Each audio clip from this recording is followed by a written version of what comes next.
Tossing frag grenade!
activating.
he can come in here and play my game. Let's go. He knows nothing.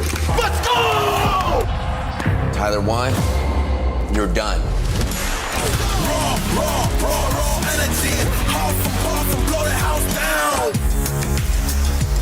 Everyone is playing, you're not yet. EWC Play is your all-in-one platform to compete in fantasy, pick'em, and quests for a grand total of $300,000 in prize pool. Build your dream fantasy team in 5 different games and track your score with live results tables. Predict the winner of every game, every group stage, and every tournament. Complete daily and weekly challenges to earn boosters that help you climb the global leaderboard. Got what it takes? Join EWC Play now.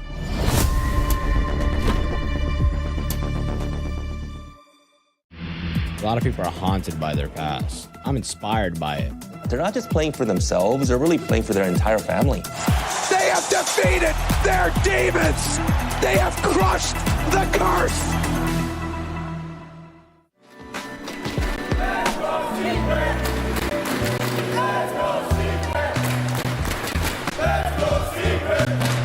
I'm here at the Esports World Cup celebrating a wonderful match between Geekay and Team Secret to get into that semifinal. But the next best thing is being here with the super fans, the ones that are following everything unfold, getting hyped. And hold on, something is about to happen. It's a 2v1. Let me watch this really quick.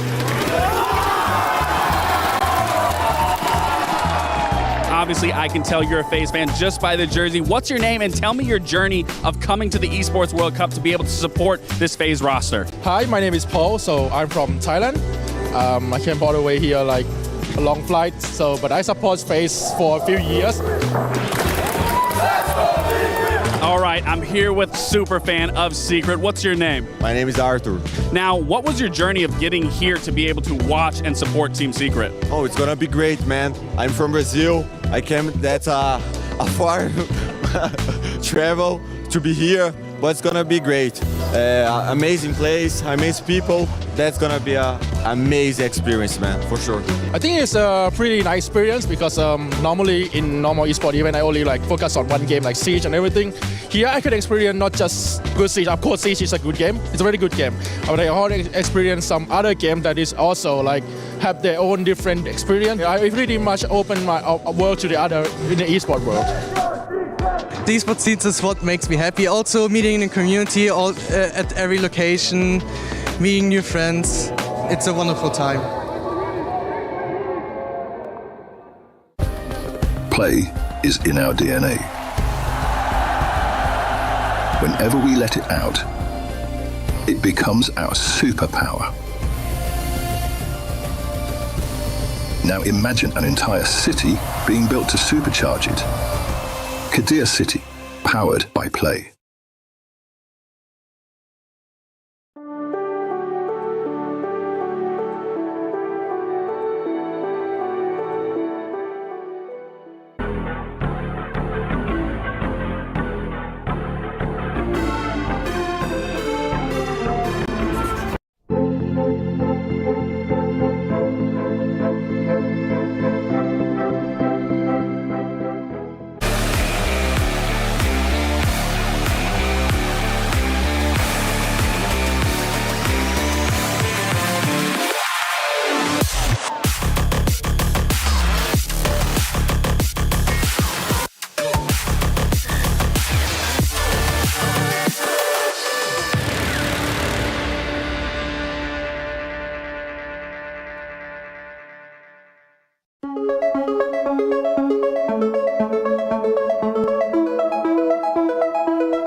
human body was built to move. Not trapped at a desk in one singular posture for 12 hours a day.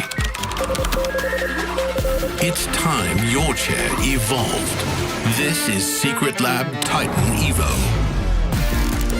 Ergonomically engineered for you, gamers, hybrid workers, artists, backing your every move.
We book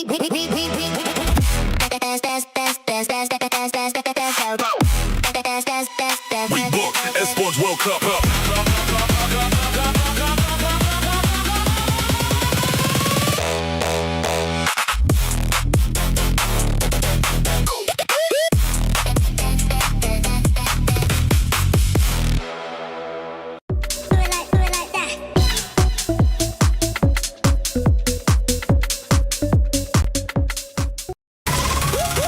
Je suis prêt, c'est parti, voir on m'emmène la vie.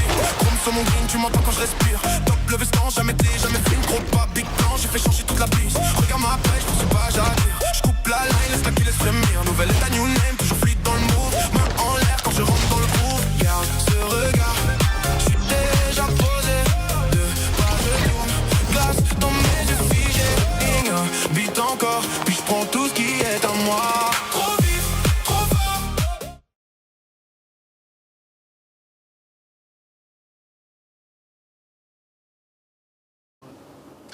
Bro, I was trying to listen to the French cast yesterday. I'm still trying to figure Rainbow out, never mind listening to French. So, right, you need to actually teach me a bit of French here because I'm actually struggling a little bit, right? Okay, what about operator in French? L'opérateur.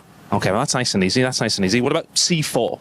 Le C4. Okay, not too bad, not too bad. Thinking a bit fancy with that, but what about the map of the game? La map? La game. Oh, French is easy, bro. Thanks, man. Ouais, c'est easy. Enfin, pour l'instant, si je te parle comme ça, tu comprends rien, le British. Oh, you just call me? Don't worry about it. Why are you trying to learn French anyway, man? It's Siege. Learn some Portuguese. Oh, no, wait. Somebody did actually teach me some Portuguese yesterday. Started in the crowd, and I'll see if I can get it right. Hold on one second. Woo! Welcome to the battlefield. Remember, we are the hunters, they are the prey. A real hunter always watches where he steps. Come closer, I dare you.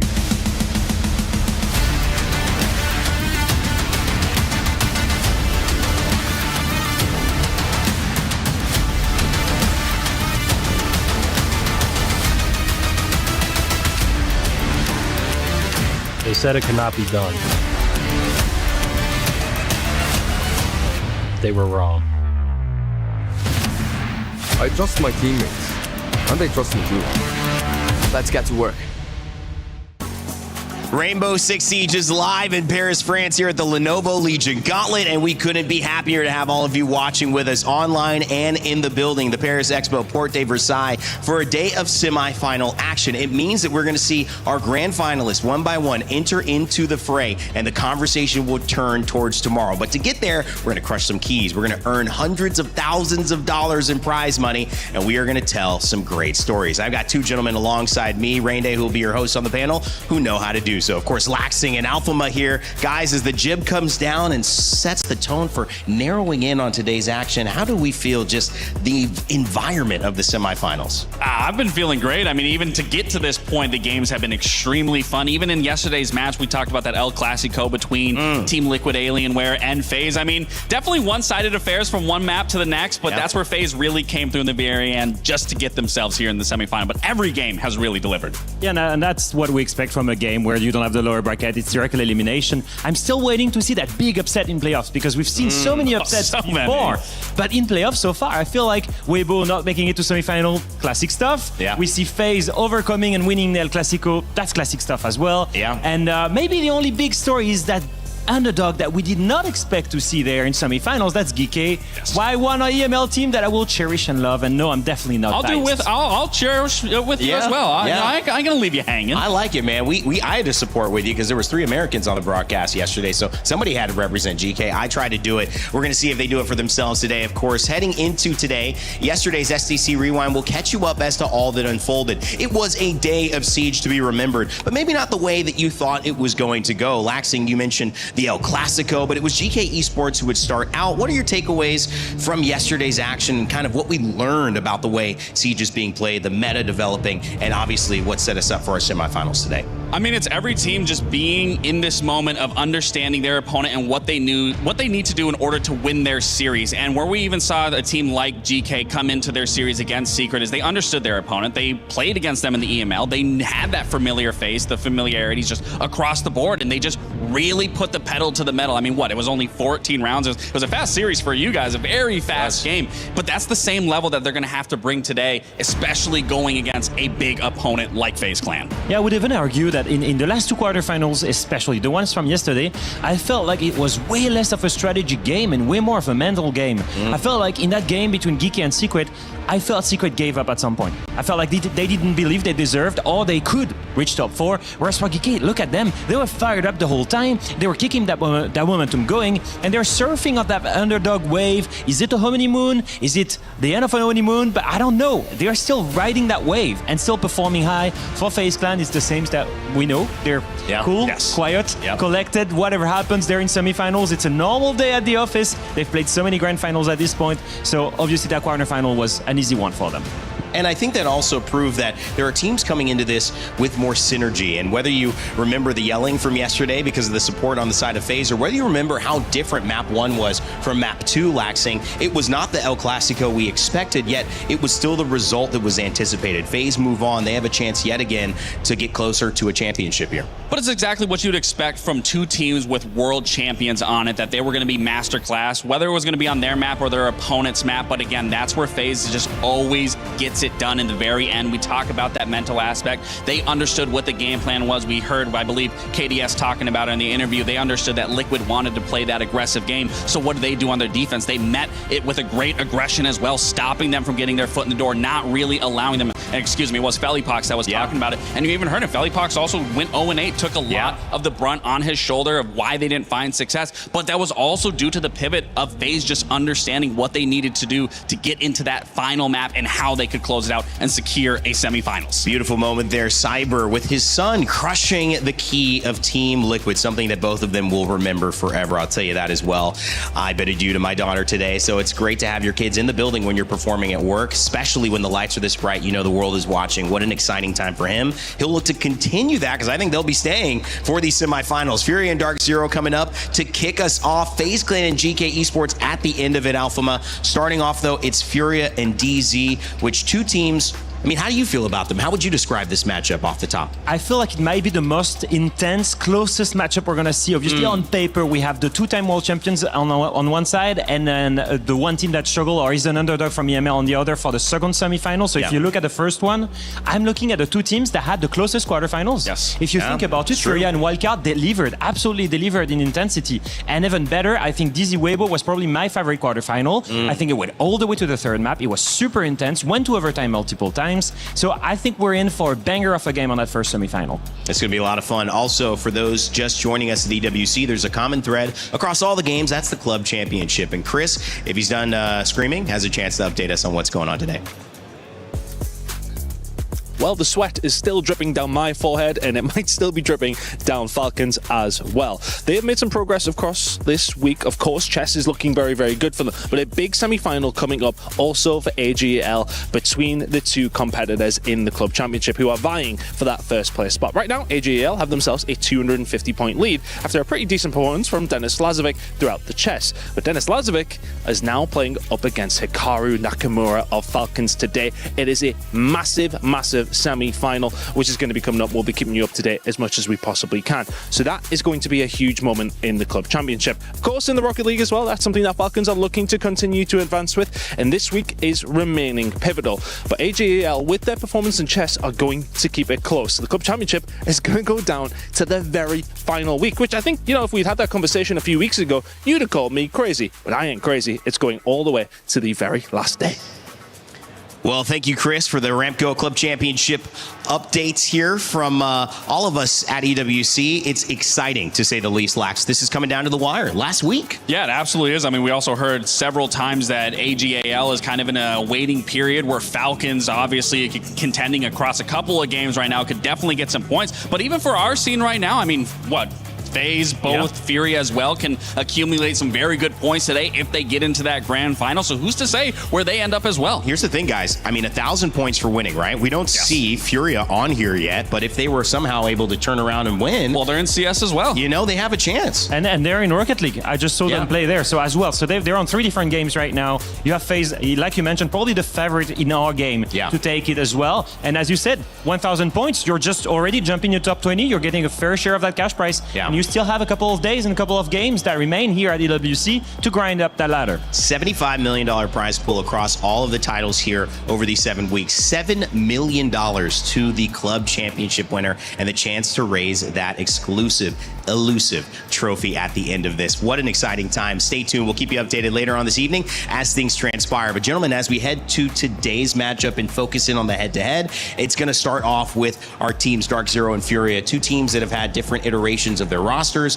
We've seen mainstays like NJR for Dark Zero. We've seen Herds be the only kind of remaining member of Furia after almost a complete rewind. What does that theme mean to you, Lax, looking at this now? Is it a battle of consistency? Is it a battle of who rebuilt better? Is it a battle of the way they're playing in this tournament? I think for me, when you got to look at Furia, and I think it's just the rebuilding aspect. We talked about this pretty much a lot throughout that series. Was if Herds wasn't that ag.al, if he wasn't the leader and people weren't following into his ideology, we probably don't see Furia reach the strides that they've reached, even possibly getting into the semifinal. But it's also a key element for him and his own success that he's never given up, regardless of swapping roster, regardless of having to restart, that he picked the players that he can shape with him, that he can mold and follow into that ideology. And again, it's paying off. Yeah, and I feel like we're going to see a big battle in this game, and that is the battle of the most experienced player. You've talked about Herds at length already for Furia. You're great at ag.al, right? I look at Fultz on the other side, and I look at these two players, Lax, and I think, could they do it? Could they be the first ever player to win a major or multiple, win a Six Invitational, and win an Esports World Cup? Crazy amount of cash prize. On one side, Herds with 3 major wins, 1 SI. Could he win EWC? Fultz, he's won a major just now recently. He could do the back-to-back, and he's already won an SI in 2020. I mean, the pedigree is awfully different in terms of the two, in terms of where they place and how many majors have won. But the fact of the matter is every one of those players has won an invitational, has won a major. Neither of them have won an Esports World Cup, and they could essentially be one of the only title holders throughout an entire year of the Esports World Cup to be able to hold on to that, to say, I've won all 3. The big 3. Exactly, the big 3. So that would be a very interesting story to be following along and kind of see where Dark Zero or the side of Furia of Herds ends up. This is going to be exciting. And of course, it's kind of putting a test to all the stuff that we've promised ourselves as those rosters get shifted around one player. You're saying, we believe that this is the core centerpiece. Now it is time to prove it. As we circle in and narrow in on Furia's roster, everyone has performed quite well to get here. DS, another player that we talked about multiple times in that game. We had a chance with Ann to sit down with Herds and hear what he has to say heading into today's semifinal. We're speaking to Herds today ahead of their game today. Herds, you played against an NA team for the first time with this new roster yesterday. Wildcard picked you, and still you were able to 2-0 them. What do you think made you guys have the competitive advantage yesterday? Vocês jogaram ontem, primeira vez contra um time do NA, né? Com a nova org, os novos players.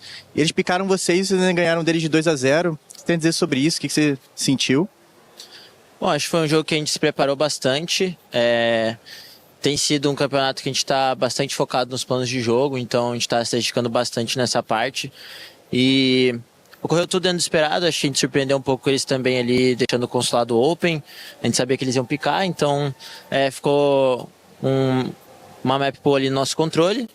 E os meninos estão se adaptando muito bem, todo mundo tem muita experiência, então acho que por ser uma line nova não é tanto problema, porque todo mundo já tem uma bagagem internacional.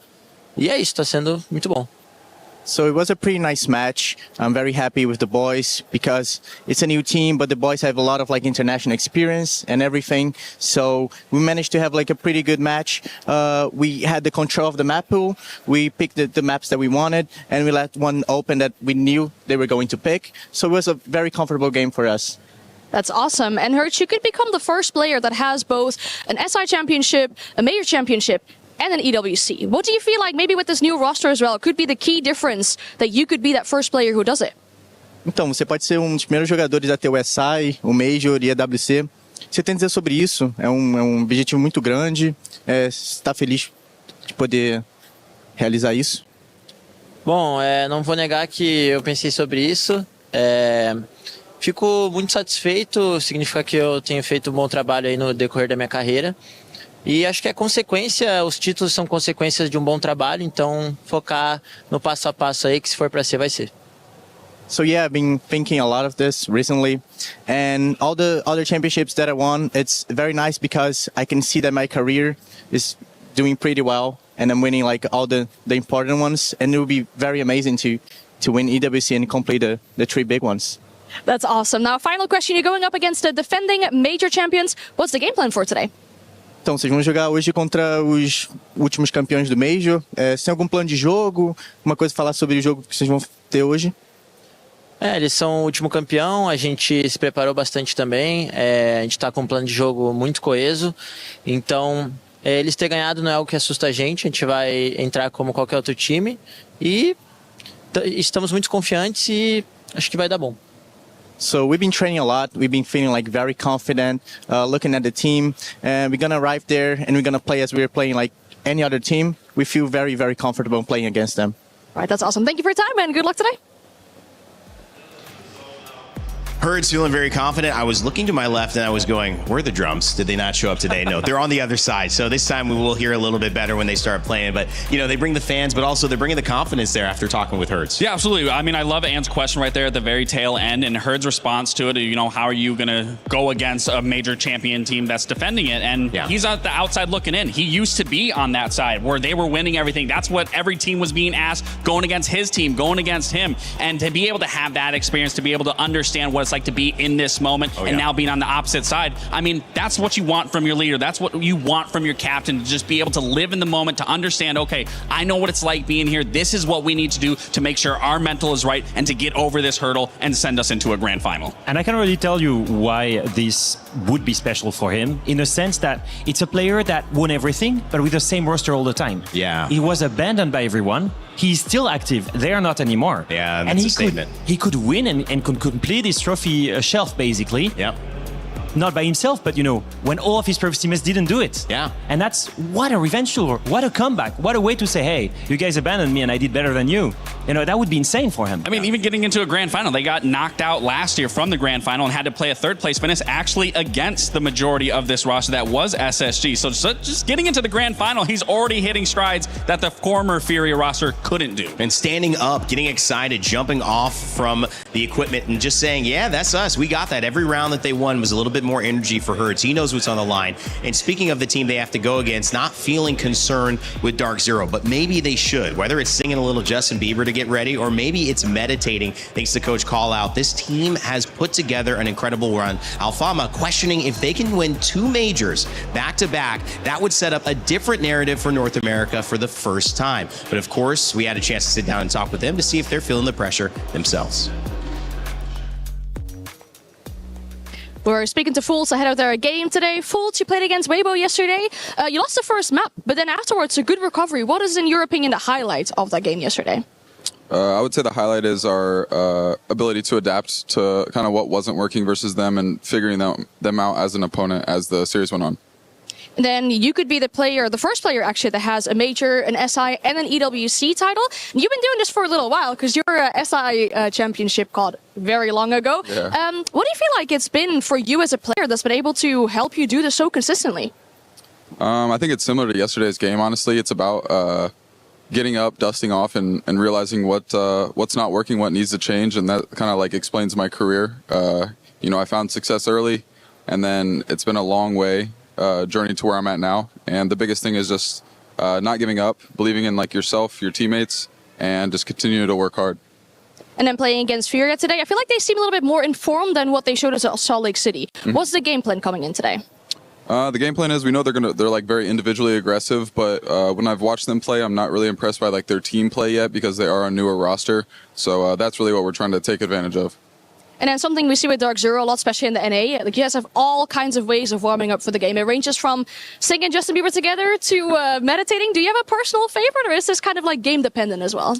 My personal favorite is probably, that's a good question. Maybe the meditation, just because I'm not as, I guess, extroverted as some of my teammates. I like to have fun, but not in a singing type of way. So I like to poke fun and be a little more sarcastic. So. All right, awesome. Thank you so much for your time. We'll let you get in the zone, and good luck with the game. Thank you so much. Well, this is an interesting one. Says he's not a Justin Bieber kind of guy. That's unfortunate, man. I agree. That's unfortunate. I mean, you can I love see the it, beeps. you can see it in his nonverbal in the way Full speaks, and if you guys know him a little bit, he's always kind of quiet, a little bit more.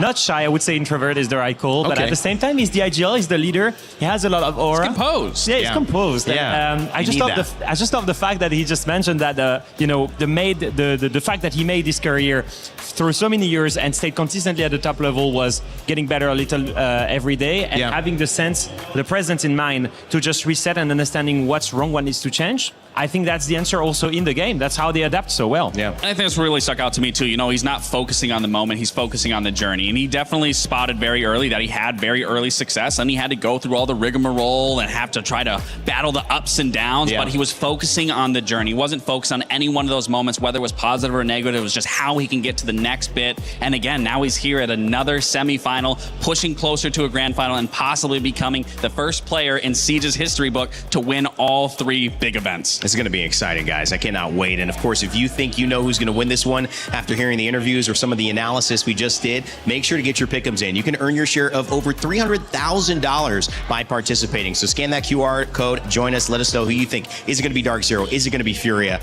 And going back to the conversation with Dark Zero, I think it's interesting because, you know, they beat Secret to get here. They lost to CAG. They actually ended up losing a map to Weibo as well. And one of those maps that they lost on was Lair. One of those maps, Nighthaven Labs. But this is a team that doesn't actually, you know, come in clean, as always. And look, there's Lair right there, Dark Zero picking it, defense on that, Furia picking it. So what's our reaction to this first map pick? I think it's very surprising. Very surprising, but Furia, we're expecting any surprise. You remember the trap? They are the ones that love the traps and the surprises in the map veto. The reason why I'm surprised, I saw Furia play this map at EWC against GK and lose it. I also saw Dark Zero be incredibly good on it. They killed Weibo on it. 7-5. Yep. It was a clean one. They lost to Kag on it 7-2. That's one step that was a misstep, but I do think that overall, I think Furia, they pick into a map where they have 2 recent VODs from Dark Zero, and they want to counter them. Okay, that makes sense. Yeah, I mean, I don't disagree with anything you said. Looking at the Nighthaven Labs, I mean, we also spoke when Ann was interviewing hers. He said we got our maps, we knew exactly what we wanted, and I'm sure in terms of where we're landing on Nighthaven Labs, that's the map that he was talking about. But I was speaking to Callout before this, and Callout's very comfortable with the map. He said that the past 2 days, they've been putting 70% of their effort into these first 2 maps, so they did understand where they were going to play. And I gotta say, I don't know how you feel about this, and seeing Bank pop up, I'm honestly leaning more towards, and this isn't just an NAL bias, I am leaning more towards Dark Zero in terms of this map pool, favoring them more than I am on the side of Furia. I actually kind of disagree. I think I've seen, I mean, you've seen a lot of NAL, I've seen a lot of SAL, and I think I've seen Furia beat FaZe Clan on Bank, you know, 2-time world champions. So I don't think it's a bad map whatsoever. I'm just really worried about the 2 first maps. Once again, Furia, they're not a great Nighthaven Labs team. I told you I saw Furia lose Lair against GK. They also lost Labs against GK. You think that's why they're going attack first? I mean, what's the conversation around that? It's usually a surprise for them because I would say arguably you would say that defense is the easiest side to start on, a little bit more comfortable. But remember what happened 2 days ago when they were in quarterfinals. They chose to attack on Consulate, the most defended side in the map. Which I question. And they were leading 5-1 in that one. So I think they want to be proactive. They lack to attack first because they can set up their own plans, and it's harder for you to react in defense than to adapt in attack. That's my personal guess as an ag.al. That's how I always felt. So I think if they want to apply a counter strat, starting in attack is always easier. I mean, that can also be a double-edged sword, though, is starting on attack. If you can't find your rhythm, you can't find your pacing, you can't get the comms going. Then when you get on defense, you're in a deficit. You can't work together. So they really have to come out the gate strong and work together here to make sure that they can have at least a 3-3 half, get to that defense, and feel good. The little things may make a big difference here in our semifinals as we open up the day at the Lenovo Legion Gauntlet. Our 6th Siege is here. Let's get it started. You copy, over. Savage 1, so literally right next to you. Sorry? Sorry, I didn't see you there. Wow, you look incredible in flashlight, by the way. Whoa, your pores look insane. Those eyes, wowzers. Beautiful. Around here somewhere, Milos, is the script. How things are going to end here, EWC for R6 Siege. Who's going to make the grand finals? It's got to be here somewhere. I can't... Wait. Is that what I think? Savage 1, moving on the target. I'm going. Secure. I'm moving like a crab. Okay, here we are. Do I open it? What if it's booby trapped, Milos? It's a risk we're gonna have to take. Come. Okay. You ready? Okay, look. Oh my. What does it say? Milos, Yeah? There's nothing in there. There's nothing in there. What? It's not been written yet. We don't know who's going to be in the grand final. Damn it. You know what? Let's just get the day started. Let me hack the store. You can hack the door? Yeah. You're amazing. Jokebi gave me all the stuff. All right? It's coming home. All right, you know what? Let's get this day started. Let's do it.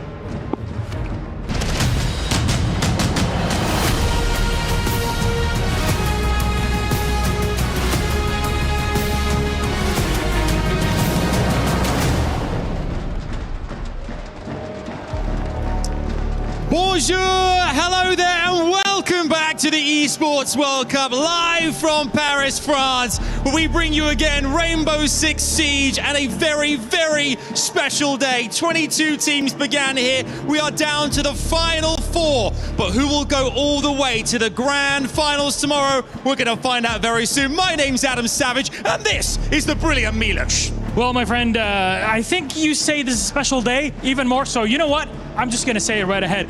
This is my friend Adam's 11th year anniversary. And you know what he chose to do? He chose to spend it here with us, with his family in Rainbow Six. I love you guys too. Thank you very much, You're Adam. welcome. Thank you for having me here. I even have a gift for you today. No, you don't. Yes, I do. Stop it, you rascal. What did you get me?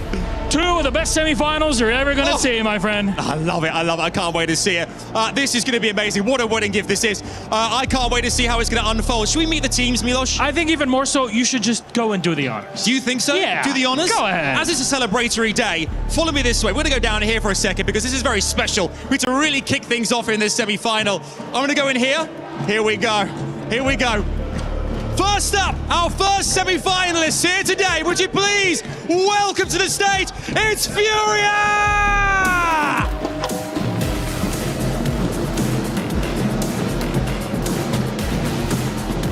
Ruthless, fiery, Salt Lake City in the past, back where they belong. A roster of players that are competing in regions all around the world.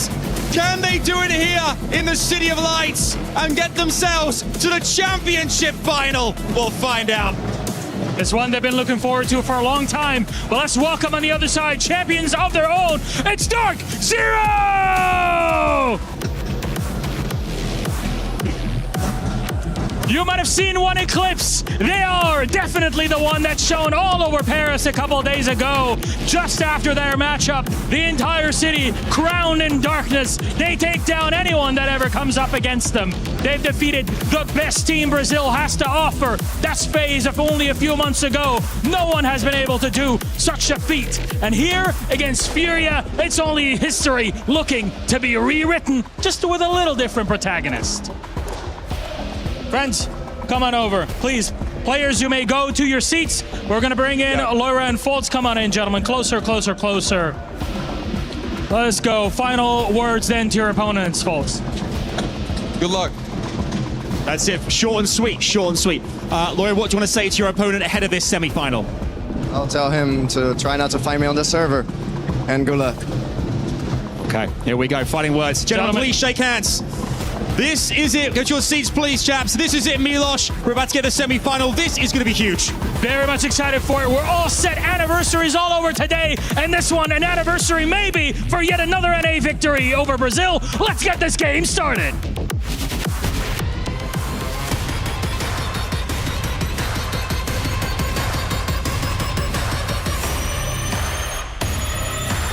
The roster reboot is working out tremendously well for GK with a really, really strong result over Team Secret 2-0.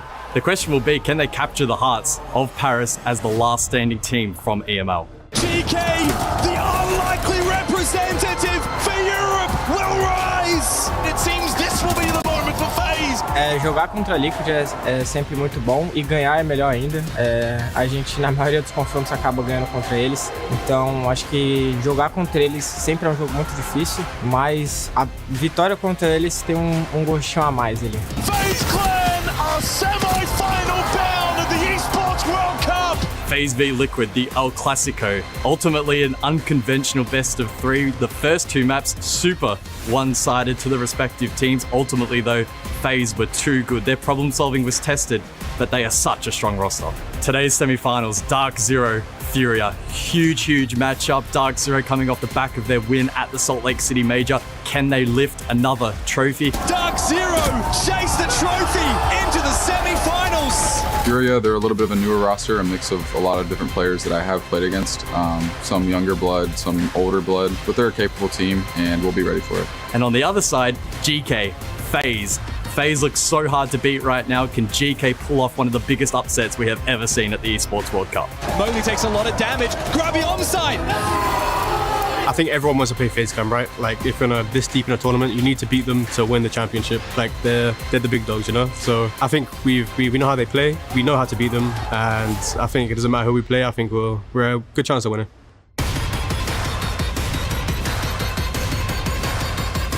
A gente não pode desrespeitar eles, mas a gente também tem que ter noção que a gente é melhor do que eles. Vamos, FaZe!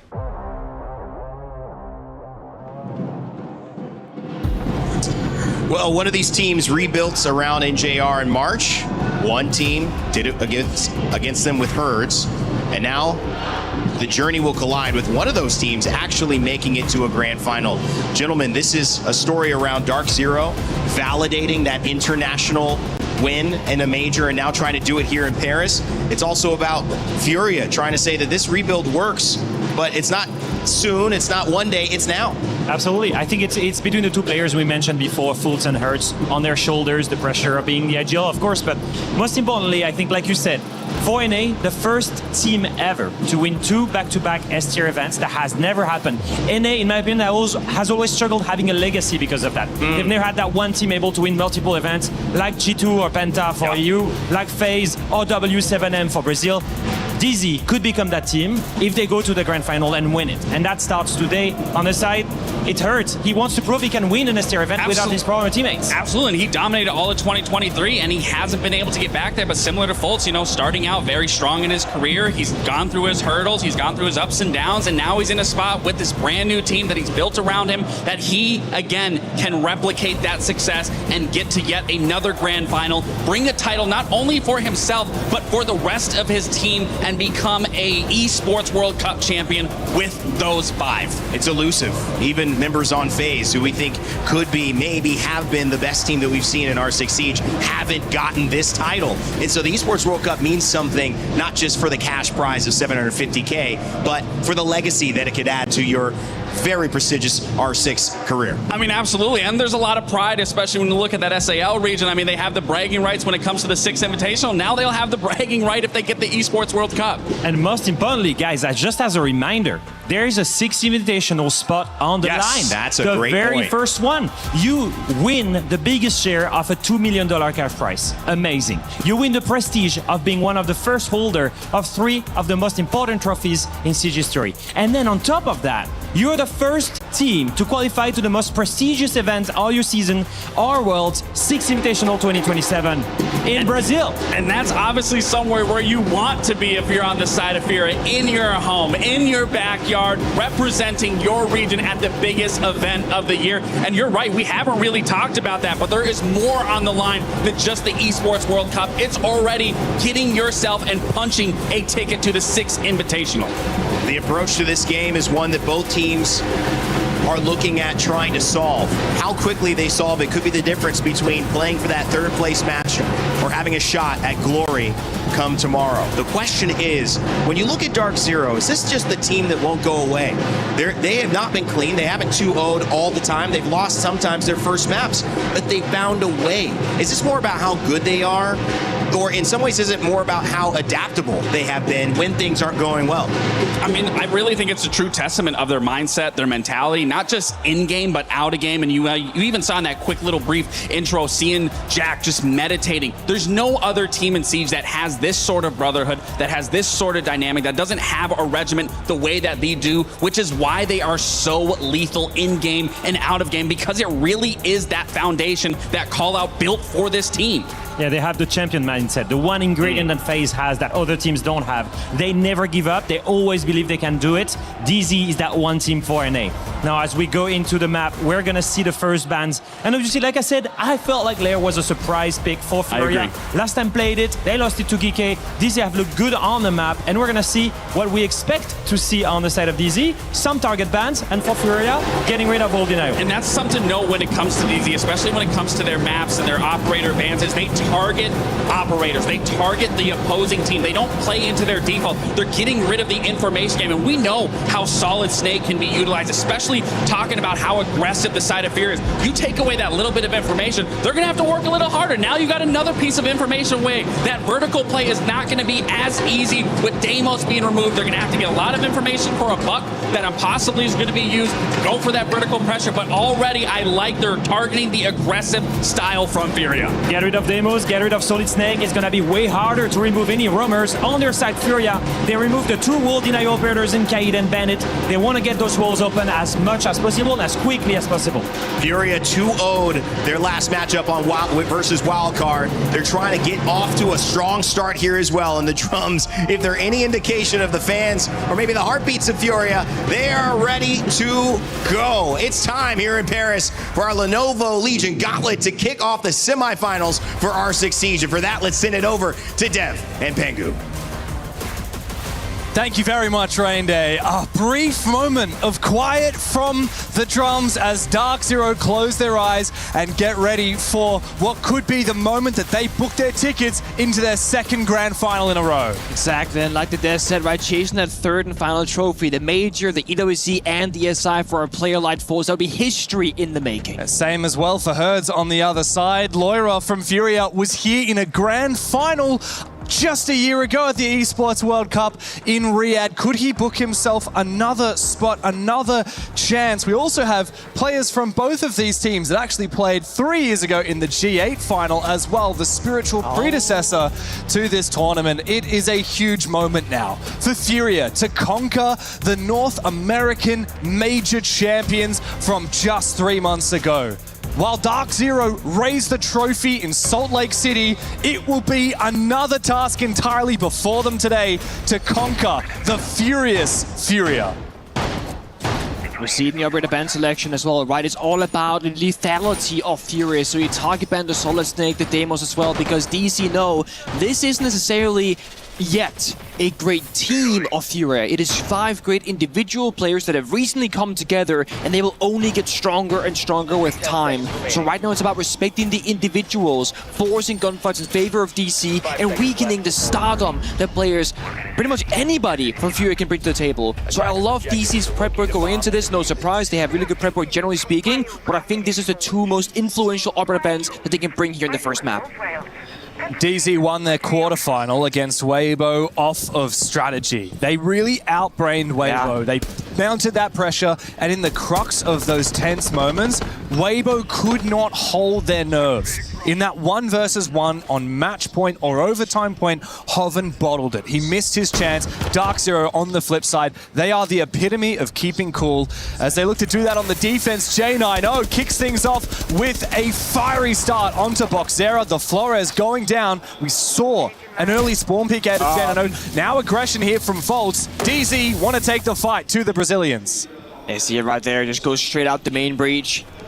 Well read there from Hertz to expecting the window flying from the sky bridge, with the smoke and it being tossed in. Full says, evacuate, do not commit to the play, I cannot support you in that 2v1 gunfight. And I'm curious at DC, will it try and outfrag and outperform Furia, or play that layer, the strategy, force them to problem solve instead?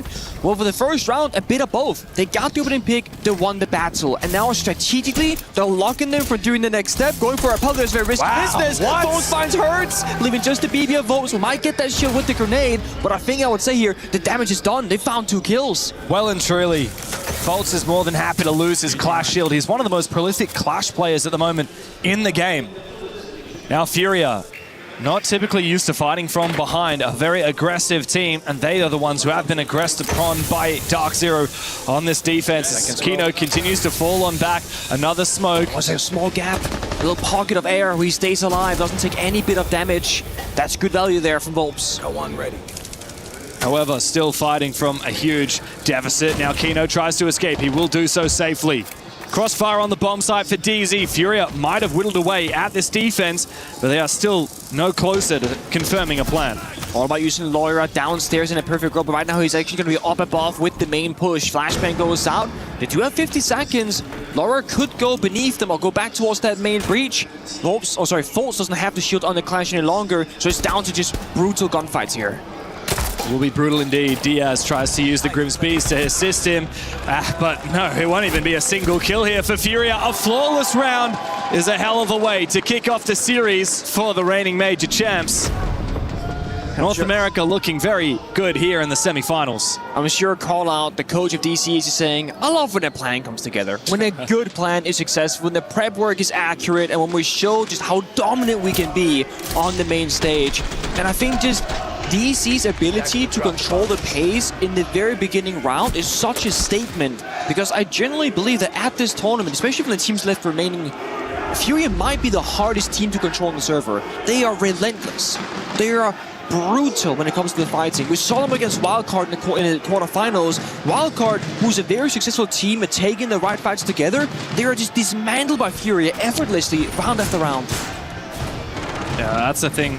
We talked a lot in the DZ versus Weibo game about how Darkseer are so good at those setups. They're so good at reading into their opponents, banning away the operators that their opponents need to crack through their setups, and then just sitting back and waiting, prevent that bunker from being broken. Now, Furia are one of those teams that doesn't necessarily need to outsmart you in terms of your setup. They can overwhelm you instead, because firepower is Furia's best strength. They haven't even found a single kill yet in that first round. So a little bit of a temperature check here. DZ are looking to play a little bit more of an aggressive game on defense than we saw from their quarterfinal. Double shield glass to kick off the second round on the tertiary bomb site, no less. There's a case where you go, do you just Thermite open the wall, run straight through the bomb site and go for a plan? But I'm thinking, like, there's no Thatcher for a C4 denial, there's no real counterplay to any of the plans at all, no counter for the Clash either. So I'm curious how they're going to problem solve this. To make matters worse, a mirror window on the external wall means that the Thermite has to be very careful. Maybe Munson can block the angle, use a smoke grenade just to shield. Wow. Enable the Thermite. Impact grenade could still be successful, though in theory it will be. Getting rid of that the first exothermic charge. Thankfully, Thermite got a buff not too long ago. He has 3 now. So you cannot go 2 impact grenades or 2 exothermic charges. You have to trade 2 for 3. So the wall will get open, but this is an expensive way of doing so. It's going to cost all the hot destruction in the beginning of the round on a singular wall. Yeah, wow. I can't help but feel like Volps with smoke, okay. We're just going to go for broke. Sometimes you just have to send it and see what happens. Herds is looking to try and cover from inside. There is no Soulless. There is no information on where that plan is going down, and it will be confirmed here in the 5v5 as Box0 finally finds the first kill here for Furia. DZ are now forced to make some moves. We can push forward! Furia have brute forced their way into that bomb site, and this post plan looks nigh impossible now for DZ. As the Clash tries to get active, Bard the Blitz will not be able to hold his nerve, will not be able to hold it in the post. And you're right, the Clash can now look for a chance to defuse. It's up to Loira and Diaz in the post plan as NJR's found one. The 5 versus 5 in the post plan. Diaz has no choice, but he will not find it. Oh, Darkseer. Not for a second do they worry, not for a second do they fret. They will conquer it in the post plan without a stress, without a care in the world. Ridiculous how they played the entirety of the round. The prep work there, the mirror window, impact grenade denial, and I'm thinking there's no way Fury they brute force this problem, because any C4 going out or a toxic bait is gonna stop the plan from going down immediately. But they do full commit, they do not hesitate, and they get into a 5 or 4 man attackers alive post plant. That should be a round victory. That should be easy. But it's DC. They drop together, they fight together, they cover the right angles at the right moments, getting the shield in the right position to deny the person outside, and even doubling down with the toxic bait, countering the glass from swinging in a 50-50. So many small victories with DC. And that goes to show the communication, the synergy. Understand that when I'm gonna push left, my teammate's gonna push right, because they cannot make 5 mini plays simultaneously and also communicating it. That's understanding your teammates at the highest level. That is what experience gives you. That is that consistency and the play style that call out the coach has been just coaching these boys through for years at this point. It's quite telling that neither of these teams have a player rated in the top 10 at this event. What about the teamwork in it? Is the highest rated player on DZ, and he's down at ranked 12th over the course of the event because, as you say, it's all about sharing the load, it's all about teamwork. And there is some outliers. Wizard is probably still like top 5 or whatever, and he's out of the tournament. Yeah, so I mean, most of the top players are out of the tournament. You got Bay, Wizard, Shuri, Player. Souls is the highest rated player who actually remains in the tournament at number 5. And Grobby at 7, yeah, okay. But still, I mean, I remember Newers first came to Tier 1 competition back in the Think LMG meta. The way this guy clears a room and checks the angles, it's a thing of beauty, okay? This guy knows how to slice the pie, as we say, perfectly every single time. Phenomenal entry player. Right now he's on the mute. Yet to find a kill because his teammates are too damn good right now doing it for him. It's been NGR and Kino kind of stealing the show. With Falls 3 rounds now in a row on the Clash. That's gonna be target ban, guaranteed by the way, from Furia. And then DC can play, as I always like to say, the real strat. The thing that they've been preparing for because they know they're gonna target ban the Clash if Fultz were to play it out every single time, especially given that we've seen Shields all 3 rounds of Furia. That's right, and Fultz played that Clash to great effect in the quarterfinal against Weibo as well. He is very much known for it, he's very happy to play it, and it's great at countering those very aggressive fast pushes like we saw last round. Great for enabling retakes as well. Now there is looking. Yeah, and there is a roamer upstairs. They don't have the Solid Snake or the Deimos to try and hunt him down, but I sure hope they drone him. It is Newers. Oh, you better check your corner, my friend. Newers looks around. He is going to be able to get down the hatch safely. Oh, just barely. Nitrous L goes out. Good idea, but Volts doesn't overexpose himself. Damage is done though. There's 60 seconds left and Newers is still on the room. I think he's gonna recognize now that they're gonna be watching him. He does unfortunately full commit to the swing, so Dross gets taken down pretty early there. That means the roaming presence has been shut down by Furia, but they gotta speed up the second phase of the round.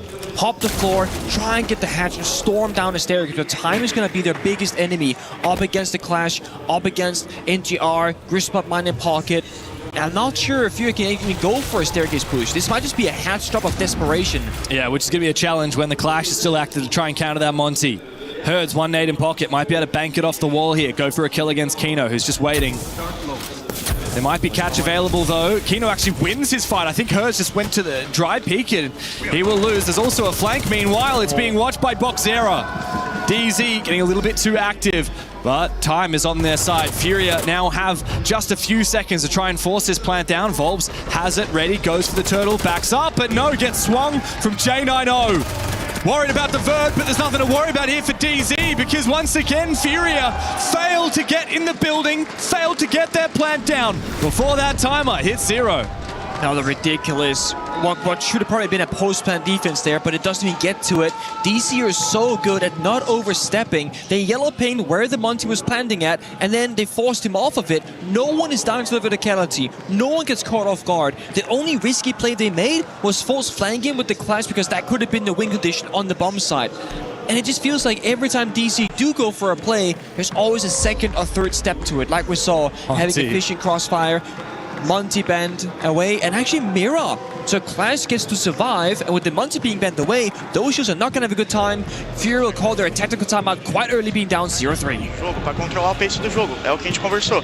Tudo bem, eles controlaram 3 rounds. O que eu não quero que vocês façam agora? Quero diminuir a velocidade que a gente combinou que ia jogar, tá ligado? As únicas plays que eles tinham esse playstyle de controlar o pace foram as 3 primeiras de Clash. Eles vão fazer as outras agora, tá ligado? Então a gente só segue o plano de como pegar o pace de volta pra gente, fazendo semi-comando, tipo que nem o Ergina falou, seguir esse plano, mesmo se a gente tiver guivado a gente faz pra dar a primeira pisada no mapa, e no Belite, a full verde, só que vocês têm que usar a fase de preparação, conversando o máximo de detalhe possível pra quando a gente começar o round, a gente botar a velocidade de verdade, não só na conversa, guys, na atitude do começo de round, fechou?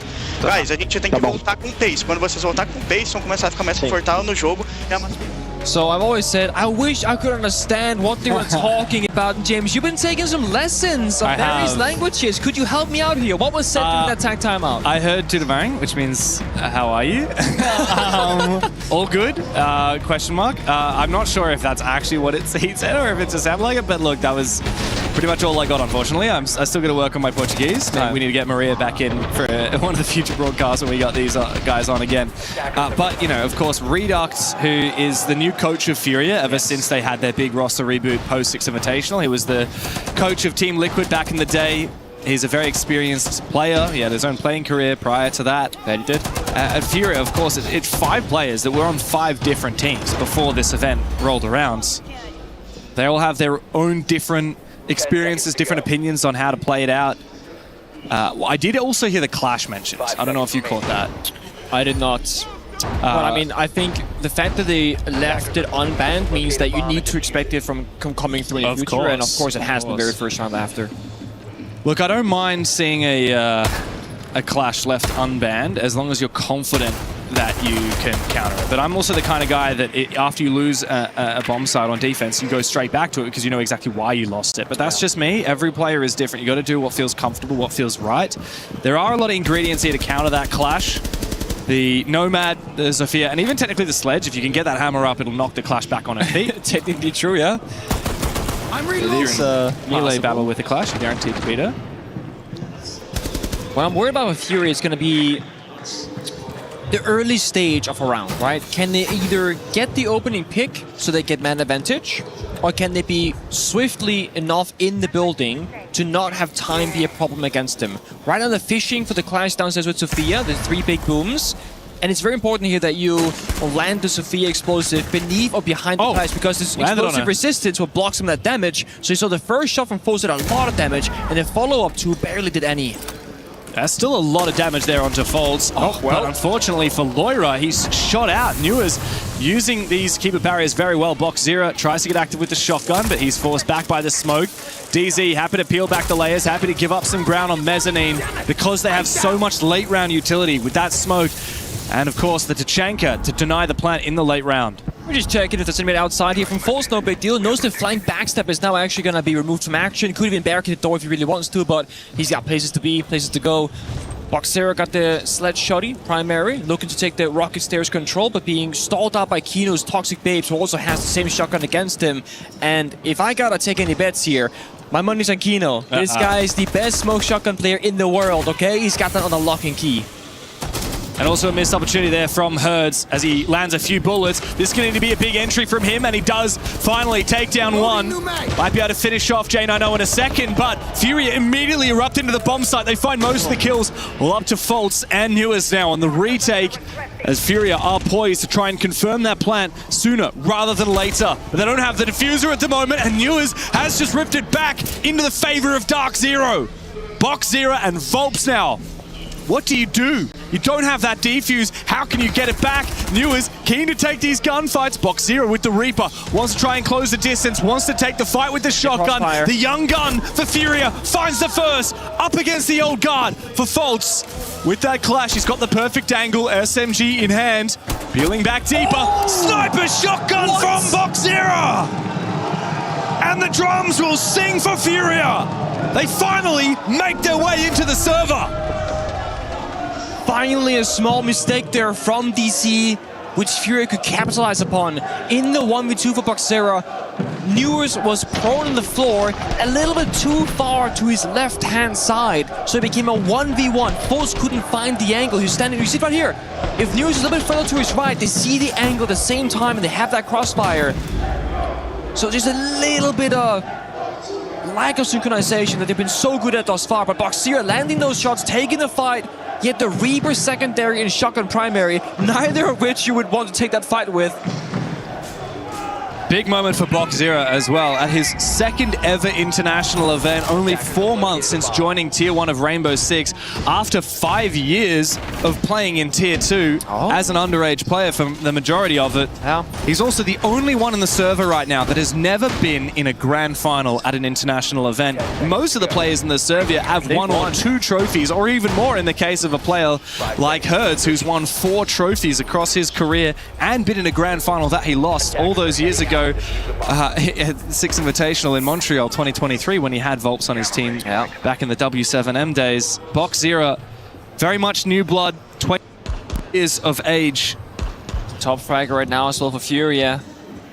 All of a huge clutch.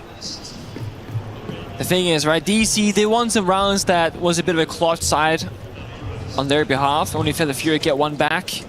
And this time with the mirror window being banned away, the wall can be popped open, but Diaz is very particular about how he wants to approach this. Surely we don't see the same full command push 200 times in a row, right?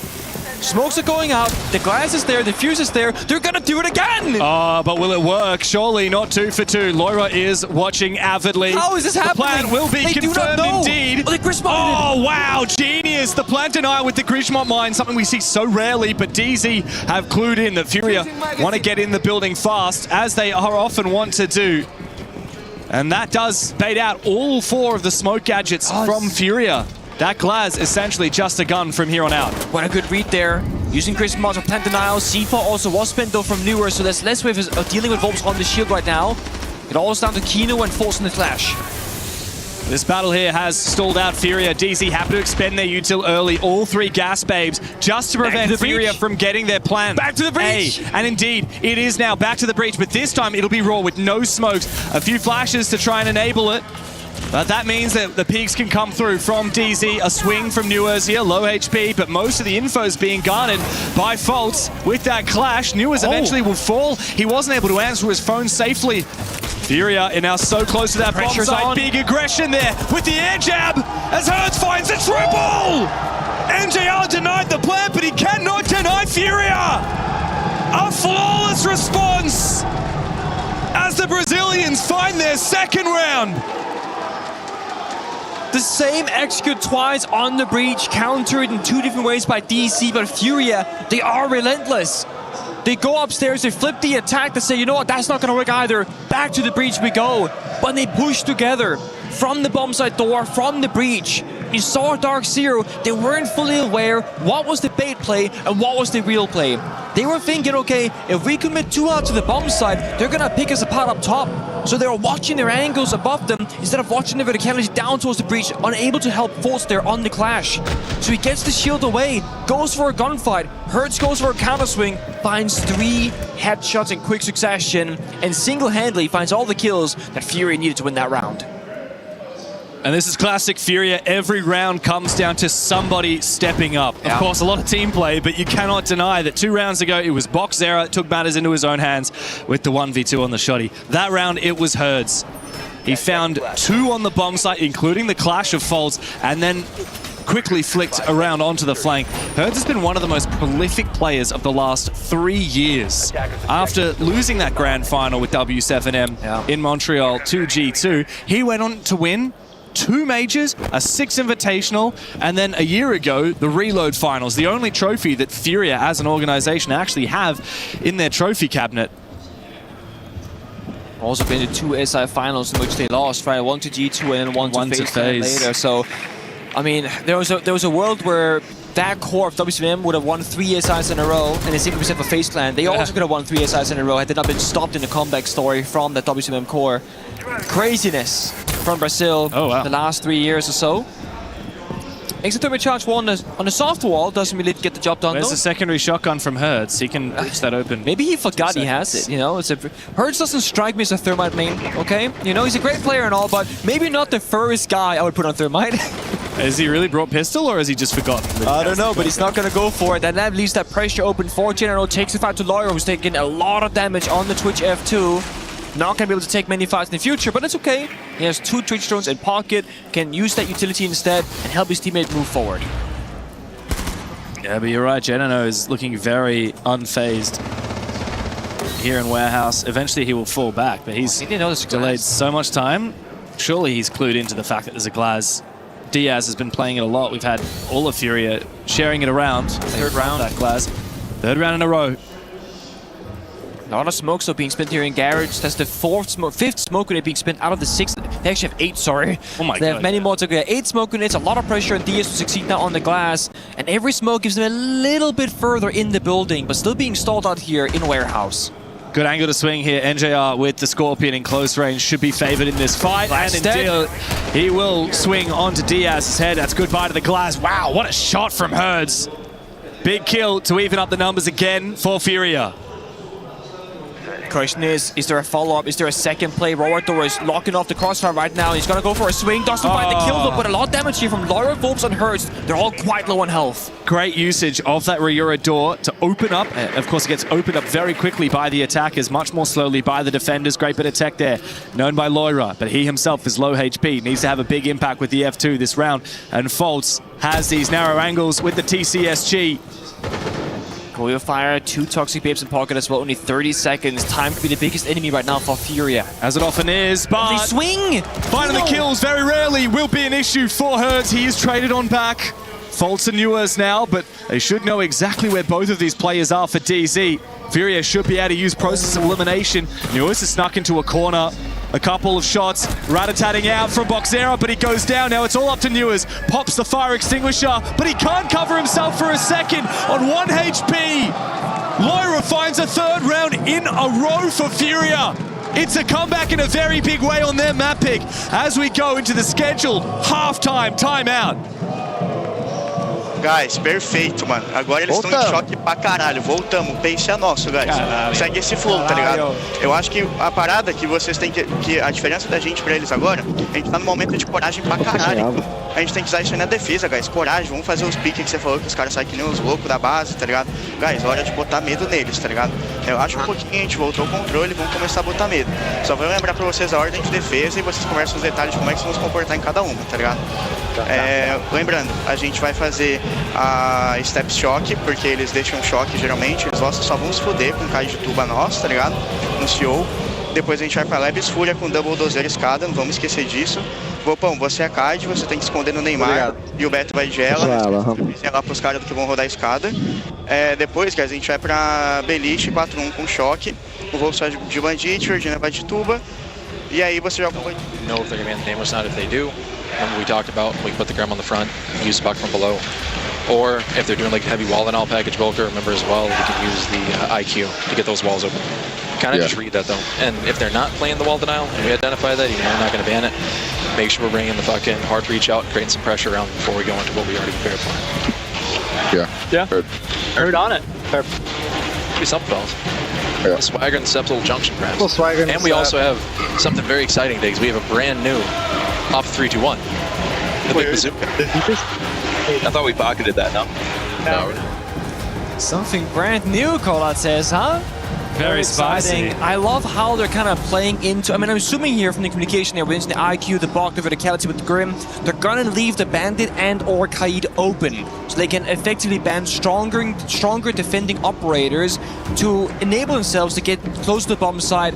And then the issue is, if they lock down the walls, you can't get step one done. So therefore, they play heavy verticality with different operator bans to counter. Yeah. Yeah, interesting. We do actually have a little bit of a belated translation. Shout out Maria, who often works on the Brazilian stream. She must have been watching. She must have heard our cries for help. And she said what Redux said in the, not this halftime timeout, but the earlier tactical timeout called by Fury at start of the first half, was to control the pace of the game and really use that prep phase to call what you're going to do in the action phase. Get as much info as you can so you bring the right operators to counter it, which is a great little bit of insight there. And it's a double shield ban, and I really like this. A smoke and mute ban, the double SAS. That does throw a curveball for Furious setups. It absolutely does. I'm a huge fan of this. So the mute ban, it's going to be very tricky, right? There's no ways now of like circumventing the Deimos tracker except for 2-brow freezing, which is very limited and high in cost. Same if you're playing out like a Dokkaebi later on, if you want to check the cameras as any of the camera operators, etc.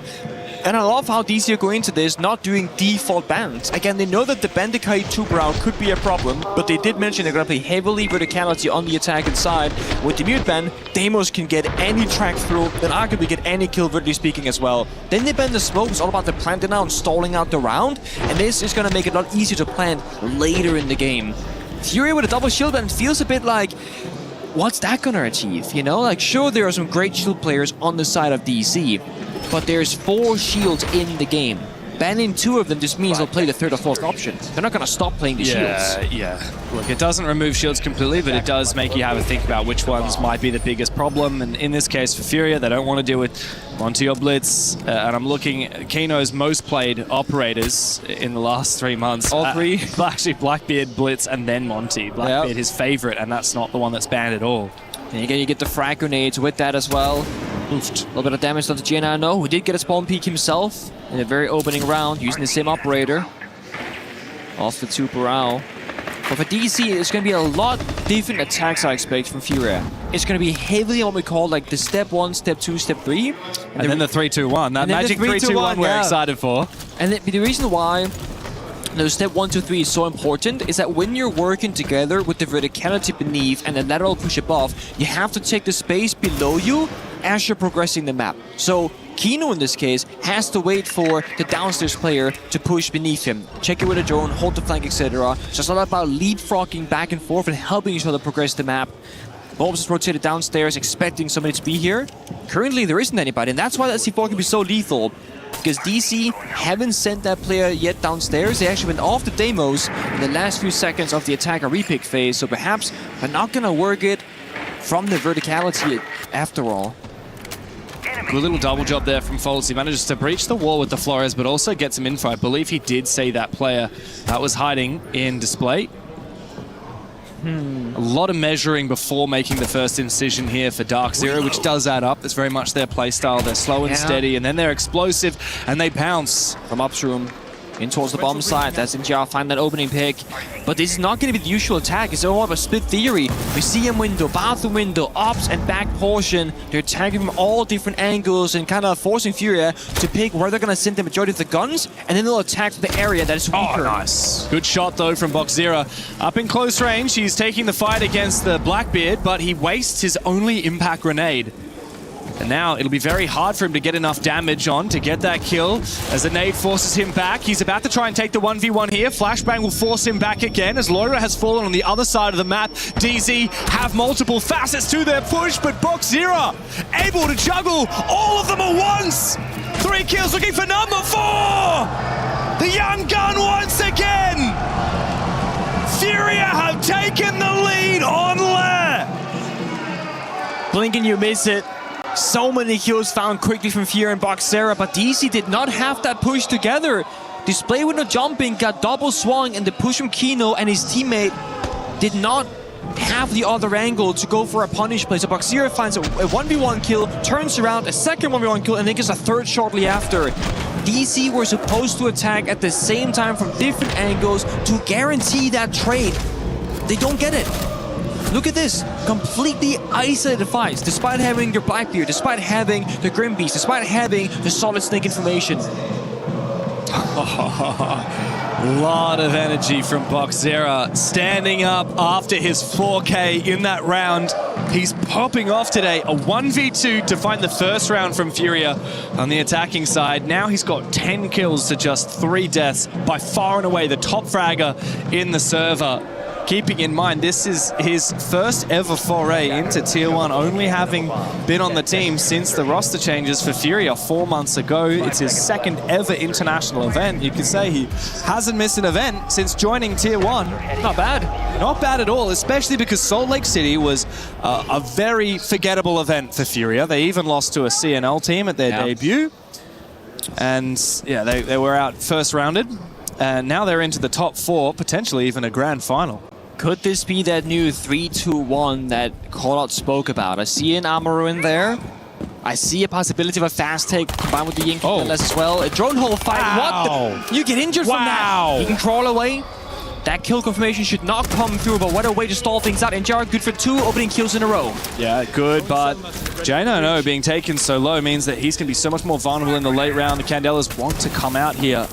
I wonder what the play is with the Amaru from Newers. We talked about this in the Weibo game when DZ met. Oh, okay, it's exactly what we've seen in the past from APAC teams, but it doesn't work, unfortunately, for Newers. He goes straight in.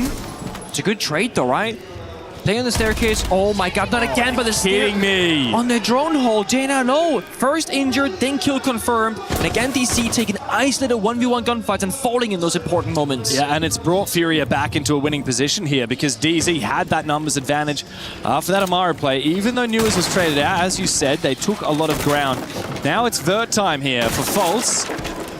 And he's got to be extra careful that Volps doesn't throw up his C4 to take down that sledge. That would be a very costly mistake.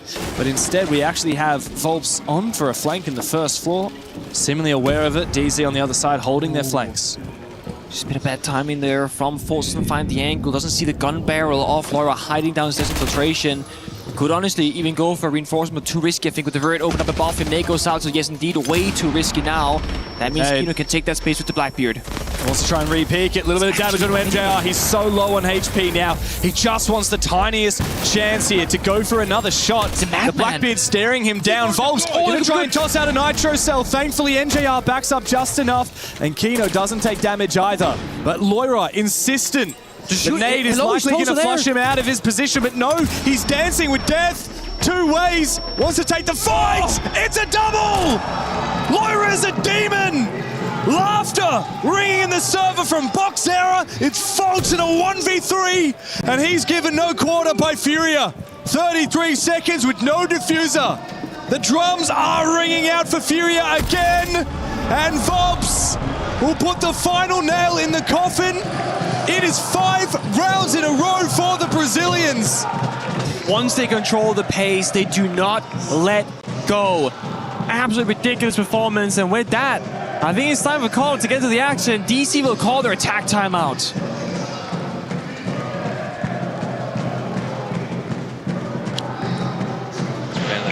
Get on top of that sucker, start tracking through the floor. If it's bunked, just stick to what we talked about on the prep side. And then the last thing I'm going to say, when we go to re-attack basement, kind of read what they're doing there. Like, make sure we're making the right adjustments to the operators, too. So, like, we saw they brought a Kate off that. Let's talk about what that means. Should we bring a Thatcher out and place something else? Like, Thatcher breach instead of Sledge, something like that. Shit like that, for example, when we're re-attacking that fucking base side. Primarily off that, because it was a different setup. Just push the drones deep, call up what you see for basement. The bunks, stick to what we talked about. I think it's going to work. And then for Master, like I said, Damos below, Snake B2 side. Dominate the rocket side, then after that, if you want to, we can flip, or we can just fucking commit to it. It's up to you, whatever you see. Yes, sir. Let's go. Take the energy up. Really interesting note there. I noticed Jane, I know, typing furiously, and when we saw his monitor for a second, you could actually see some text on the screen. Now, I actually have a monitor here which shows the all chat, right? There's nothing in it, which means that they're typing in the team chat. They're writing down the notes of what callout is telling them in that tactical timeout so that only they can see it, and they can always click that Y button on their keyboard to scroll up and reread the notes from the tactical timeout. You can take as many notes as you want. I think right now for DC, small individual mistakes and maybe honestly a lack of leadership. You know, we saw Force on the verticality. He saw the feet of Loira the entire time. Went for the grenade toss, which forced Loira to swing and get 2 free kills. They had 4 grenades in that previous round. They had the Yinkadilla, who died on the drone, of course, and they couldn't deal with just Loira playing in a very tiny box on the map. Furious individual players have carried them for 5 rounds straight, and it's been all of them except for Diaz arguably getting involved into it, right? Boxera had 2 big rounds, Loira had a big round, Hertz had a big round, and for DC, we talked about them with so much praise, but all that praise comes back to the same point. They are a great team. And while they have phenomenal individual players, they're not a team that relies on Neros dropping 20 kills, Force dropping 20 kills. They rely on teamwork, coordination, communication. And that is actually where they've been falling short in the final, or the last 2 or 3 rounds, I would say. The thing is, Siege is a bit of a fickle game sometimes. You can be the best team in the world, you will still drop rounds, right? Sometimes someone will get a 1v2, someone will get a 4K, someone will have a life round. Yeah. You factor that in. You just want to be more consistent, because when you're playing a BO3 or a BO5, the better team should win, right? And it comes down to 2 things. It comes down to prep, comes down to performance, or it comes down to 3 things. Prep, performance, and mental game. And DZ are insanely good at all of those 3 things. They are. But they're starting to falter because they've lost 5 rounds in a row, and it's starting to get to them. I mean, I saw NTR's player can there. I mean, he's fist bombing his teammate. You can feel the frustration, like very aggressively with it. Here comes that initial first push. Tocatilla's going out, Dogapicol as well. Full screwed up a staircase, but there's no real fighting happening. The only damage stones from Dogapicol is going off. But Candela, Hertz, elects not to use his util to try and slow down the push. Instead, he just falls back quite simply. Hold on. I have Geno's going to get info as well with the solid snake. No, there's 2 players on this top floor. DC want to try and clear as much of them out as possible before they look for the execute on the bomb site to prevent that vertical denial in the late round. Hertz gets injured through the wall from Foltz. I'm not sure he knows about it. Might be able to go for the finish off. Volps is worrying. Volps is in fact pre-firing him straight back, and Diaz from up above on the hatch. Foltz had the injure, and whether he knew it or not now, he's lost the advantage, and Loira's lashed out as well. back on his feet. Hertz can spring into action on the bomb side, but it's Boxera and Diaz together to put DZ in the most unenviable position of all. NJR can't find a damn thing. The one player who was yet to step up for Furia, it was Diaz. He had his moments. That makes it 6 rounds straight for Furia, and every single member now is clutched up for the team.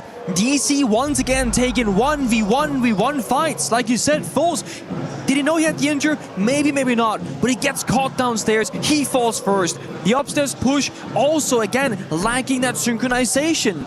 A player dies, 3 seconds go by. A second player dies, 3 seconds go by. The third player dies. A lot of pro teams, they have this, like, rule that you should only be a 1 second sprint away from the trade when the fight is happening. If 3 full seconds are going by between those deaths from DC, it means they're either too far away or they're hesitating. That or simply a lack of communication, which I keep going back to because it looks like the comms are missing. And if you have Foles on a lurk roll downstairs while the roamers are trying to deal with the upstairs attack, maybe Foles finds himself in the wrong spots on the map. It is so challenging in Rainbow Six Siege to call a roam clear if you're not a part of it, because you're focused on your own gunfight, your own positioning, your own play in a different area of the map. Now, he said that DC, they do have the mental game, and they absolutely do. And this is a best of 3, so you can come back on the second map, go to a third, etc. But the way that things have shifted after a dominant 3-round streak for DC is a concern. Yeah, I mean, it's Nighthaven Labs after this, and the desk was saying Furia, not the best Labs team. DZ picks that map. But my concern is exactly what you just said. The fact that, not that this is 6-3, the fact that this is 6 in a row from Furia. DZ were dominant in those opening 3 rounds. Since then, Furia have been unreal. It started with a 1v2 clutch from Boxera at 0-3 down. And then it just turned into an utter tsunami of Furia. So they're all taking a deep breath. Just kind of reset going to this, right? Third operator bends, DC target out the Warden. But we don't see a Glass, we don't see a Ying, we don't see any of the operators that would work really well into it. And I don't know if this is them not finding all those 5 defending operators in the prep phase and then not having the full info to make the right decisions. But it does feel a little bit lackluster. Fury, the good read though, did ban away the Glass, so that's not going to be in the equation any longer. It leaves just the Ying open. So opening pick is going to be so important. DC need a good, strong start to this round, then re-stabilize, get back together as a team, and then attack and pounce forward together. A lot of the util is being expended here just to try and take down these castle barricades. No longer do we have 3 big booms available for J90. He's just got 2. He's used 1 on the castle barricade. Wow, timing that with an explosion. I don't know if that was deliberate or not for Nuez, but might have masked some sound from him as he looks to go below. Put some vertical pressure on those anchors on the bomb site for Furia. And with the castle getting targeted, that tells Boxera that he is open for a flank. It's a beautiful bait for Furia. Good trade from Fultz as the top fragger from Furia will go down. But DZ still are no closer to pushing into that bomb site. DC had the hallway control, but NJR and Kino General locking down the bathroom flank as well, so they have a little bit of space to work with, but almost no hot destruction last summer going out right now on the wall. But there is an impact trick in the pocket of Hertz, waiting for it, tossed on out. So again, now DC forced to go for plan C. They gotta just brute force the door. Actually, no, the breach did get opened up. Goyo fire pop. 60 seconds to play. Oh my god, as if you get this done with the Boss G. Hertz should surely not be favored to win this. It's nigh impossible to win a fight against a Blackbeard with the Boss G, even when he aims you down sides. You need rate of fire. Now he gets the SMG-12, gets taken down, but immediately Furia back up. They've still got Diaz on the bomb site. The fire will go out, it will slow down Dark Zero, and it's a flank from Volps. He's gonna play with Laura in bathroom hallway as well. You see the guns turn around, but he got the crossfire, locks it down. NJR forced to 1 versus 3. Diffuser cold on the ground. First Furia came for wildcard. Now they're coming for the rest of North America. 7 rounds in a row. Dark Zero need to get on their bike right now, otherwise it's goodbye to the major champions. To make it even worse, the 3 rounds DC did manage to win. They were clutch moments. They played well, yes, but 2 of the 3 victories, you could argue, should have been Furious to begin with. Once they found their way in the server, they never let go. And that means for DC, adaptation will be the name of the game going into the second map, but we saw none of it applied correctly on the first. For the team that never cracks under pressure, how can you not acknowledge what stands before you? The drums ringing out the cries of the Brazilian fans who've flown all the way here to Paris to support Furia. It is undeniable. It is unignorable.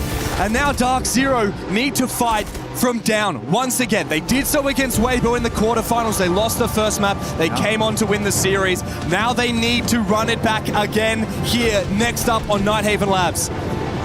It's all about those important minutes behind the stage where the players can kind of relax the mentality. We saw Box Zero from Furia taunting DC every single round in the chat, calling them baiters, saying go help your team. And in that final one with T-Friend, Jan said NGR, ha ha ha ha ha. Every single round of that defensive half for Furia was a big multi-kill from one specific player. In the first defense, it was a 4K from Box Zero. Yeah. Then it was a Loira 3K. Then Diaz for a 3K. And then Loira to cap it up with a 3K at the end of it. This could be the end of the line for North America, but we have some NA fans on the desk that'll be spinning you a yarn to tell you otherwise. Well, it's so good for North America here. Yeah, you better believe it. I'm just kidding. I'm joking. Of course, that was not North America's shining moment. And despite Dev thinking that we're biased here, I'm trying to tell the correct tale because that was all Furia. That shifted 7 rounds in a row. They take map 1. But Dark Zero didn't start off that way as we welcome back our desk, Laxing Alphama. It was a DZ performance that looked good at the start. Yeah, absolutely. It's exactly what we expected out of DZ. I mean, they played very well into those picks and bans and being able to slow down the aggression from the side of Furia, but then it just slowly started to slip away, especially after the timeout where we heard from Reduct, and that's kind of where everything really changed from there, and then just a dominant end of the half and then carrying it onto their attacking side. I mean, defensive side. Yeah, it was a clear turning point in my eyes. I think initially the game plan from Dark Zero is the right one. Try to control the aggression, right? Try to slow them down, remove the Amos, remove Solid Snake, and then play a bit slower, play behind utility, and force Furia to problem solve. But here's the problem. Furia can problem solve and they can gun them down. And in terms of firepower, it was a no match. Yeah. I mean, we know that Furia is one of the most aggressive teams in the world. The firepower on that team, when they're fired up, when they've got the momentum with them, it's almost unstoppable. In basketball, they call it a heat check. Just like keep passing him the ball, let him shoot from 3, let him shoot from half court. If it's Steph Curry, you know what I'm talking about. He might just make 5 in a row. That looked like Boxera there. But let's talk about what did work well. I know you prepared some telestrator for us. Dark Zero started off strong, 3 rounds in a row. We thought the game was shifting that way. What did they do well? Absolutely. I think the one thing that Dark Zero surprised me with was the team play, the synergy. And there's one situation, I'm going to play the round here, and that's round 2. As you can see, the plant has gone down on the side of bunks. And as you can see, we see here the glass, the smoke, the Monty, everything here is planted. And it's a 4v5. In what world can DZ win this? It's very surprising. Well, the first thing is you need to find a target, a victim, someone to kill to bring back the man advantage. It's a 4v5, and they're going to spot that Hertz here is very deep into the bomb site. Pay attention to what Force will do to him. He will be blinded, but despite being blinded, he's both covered from the angle of the bridge, but also still tasing Hertz here, so that Hertz's shield is completely exposed. He gets killed by Kino. Second thing that happens instantly, the 2 guys that were above decide to drop together from the same hatch. So when Aruni dies here, Azami dies here, the trade is instantaneous from AGR, and that's it. From a 4v5, it's a 3v3. Most importantly, this was the most beautiful part. Pay attention to Volps and Loira here on the bridge. They are the 2 direct threats to deny basically anyone retaking the diffuser. I want you to pay attention to Fultz. He places down his shield so he can go and directly aim towards the diffuser and start diffusing it safely. Most importantly, pay attention to what Kino will do. He will send a gas grenade on the bridge, killing Volps here with the gas and removing him directly from contention. He sends another gas grenade towards Loira, and NGR on the back of that gas grenade. Look at him. Hey, I can go and kill the second cover. And now it's a 3v1. All they need to do is make sure no one gets to come and kill Fultz. Pay attention to the positioning. Kino watches the punk store, then GR can watch the vertical play, and the 2 of them cover the 2 entry points. And when Thermite runs in, he dies. What a retake! Honestly, probably one of the best one I've ever seen. That's the one good thing that works for DZ. Team play is there, but when you can't shoot back, it's not gonna work. Yeah, it's definitely not going to work, and that's exactly what we saw. They just could not shoot back. They weren't able to convert those opening kills, and that's something that we've highlighted throughout the NAL. That's something we've highlighted through SLC, is they were always good at getting that opening kill and able to convert it. We also saw Hertz. They were punishing Hertz numerous times on their attacking half where they had the man advantage, but they just were not able to convert that. And then on the side that you're talking about for Furia, they were able to frag. They were able to fight back. And this is something that I really like about this Furia roster, especially for being a brand new team. Typically, when you get this far into the tournament, you're usually highlighting 1 or 2 or 3 players, not highlighting the whole team. This entire team can frag at any given moment, despite their roles. And Boxera, it was no stranger to this performance today. I mean, a pop game from him, a big ace from him, but then 3 Ks across the board from Loira, from Diaz, and again, Loira again at the very end of the round. I mean, everyone is firing on all cylinders from the side of Furia. He was fantastic. I mean, 6-3, and then that round 7, 4K that turned it into a dominant performance and just made you feel like there was no stopping this Furia team. Alphama, you kind of said there's really nothing to do if someone's outgunning you, outshining you this way from a mechanical perspective. No. I know I'm not a Call of Duty player, so I will tell you that in our game... You're not? No. In our game, there are ways to win a gunfight, even if you're not the best aimer. Okay. So I will go back on my words, and there's something to do. They are not completely unstoppable. Okay. We have the ability with our characters to have some of them that are called crowd control operators, some operators that are going to help you win gunfights. Yeah. I'm thinking of Green that's going to send bees that are going to spot you. I'm thinking of a glass that can kill you through a smoke. Yeah. I'm thinking of shields who are protected, can flash you, can bounce you, and can make sure you can win those gunfights. There are plenty of ways that we can win gunfights in this matchup. And that's what they need to abuse right now. Crowd control operators. Double shield ban on the side of Furia heading into the second half of that. And it did, like you said, kind of target Kaino, made him a little bit less effective there. We saw the Blackbeard come out as well, but it wasn't the game clearly that Dark Zero wanted to play. No, absolutely not. And I think they were targeting those shields specifically on a map like Lair where shields really can lead the way. They can really be a thorn in your side. And they also know Kino wasn't finding success yesterday or getting a lot of value. And yes, they did have the Blackbeard, but for me, what really stuck out to me on their attacking app, they were too indecisive on when they should take control, when they should go for these gunfights, and then you would immediately see Furia meet that aggression and then steal the round from them. Well, it's a great start out in this one, but of course, if you're paying attention to Siege, you know that Paris isn't the only location that you're going to be seeing this year. Check out our trailer that was done by some of the compatriots we've got actually casting right now for the Osaka Major.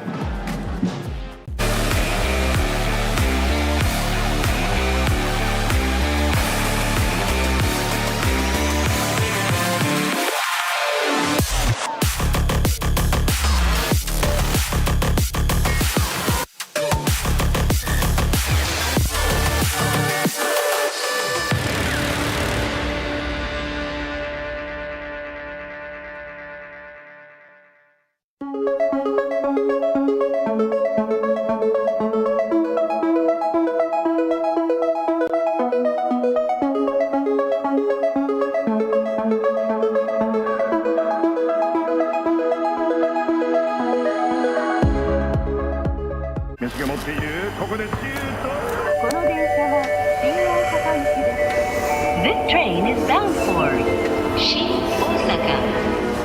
本日も大阪メトロをご利用いただきましてありがとうございま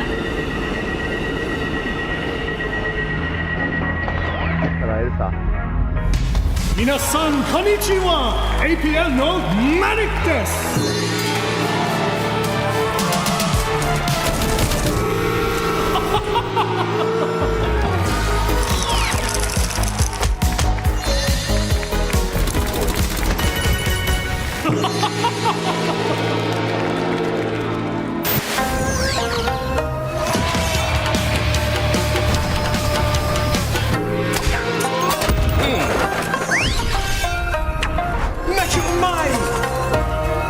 New Osaka Major Takoyaki Crunch. Taste the excitement. ねえまた会えるよな。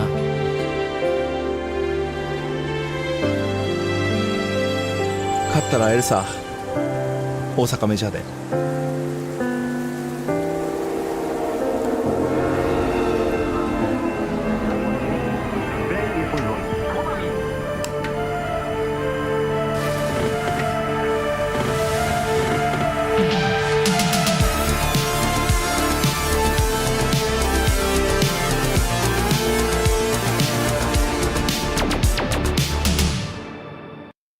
he can come in here and play my game. Let's go. He knows nothing. Let's go! Tyler Wine, you're done. Raw energy. Puff, blow the house down. A lot of people are haunted by their past. I'm inspired by it. They're not just playing for themselves, they're really playing for their entire family. They have defeated their demons. They have crushed the curse.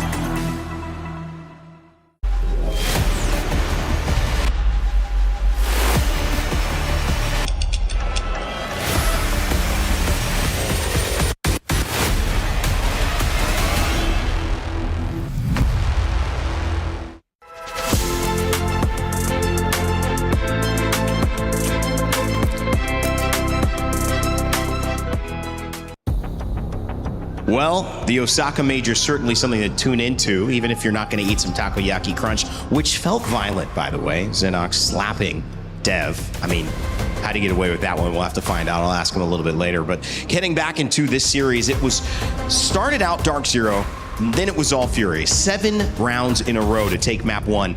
And for those who have been watching Furia's journey, you know that they 2-0'd in their first quarterfinal. So Furia, up until this point, have not lost a map yet in our playoffs. No, it's been an incredible run for these guys, and I think it's because they were battle tested. Throughout SAL first, they didn't win. SAL, they had a couple of losses there. They needed to find their groove. And also because Salt Lake City was a massive failure. 0-3 in their first STR event. A loss to a CNL team, one of the first international upset from that region. All of these things, I think you learn and you adapt and you grow and you come back stronger, especially in terms of momentum here, when your main play style is about being confident, about winning gunfights.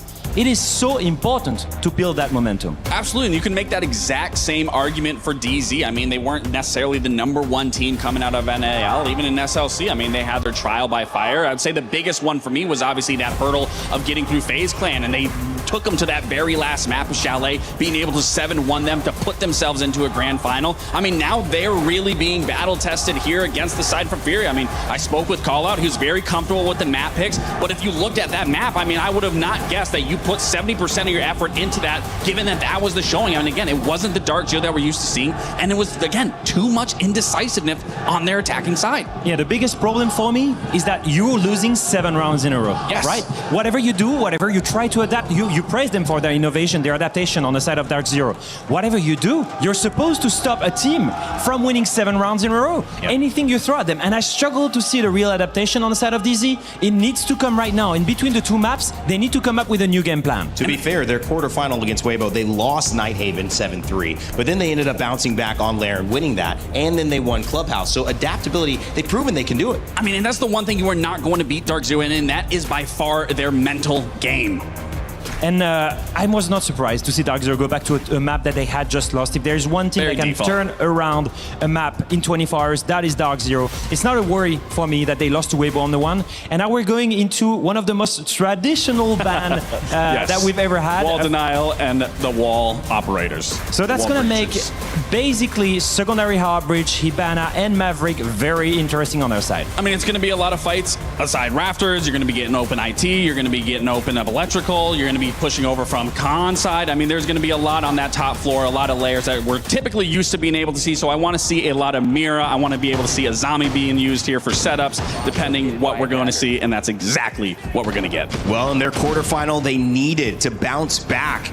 And unfortunately, Nighthaven Labs was not where they could do it. They're going to have to do it here if they want to stay alive and have a shot at the grand final, because Furia are 1 game away. Let's send it back over to your casters, Dev and Pengu.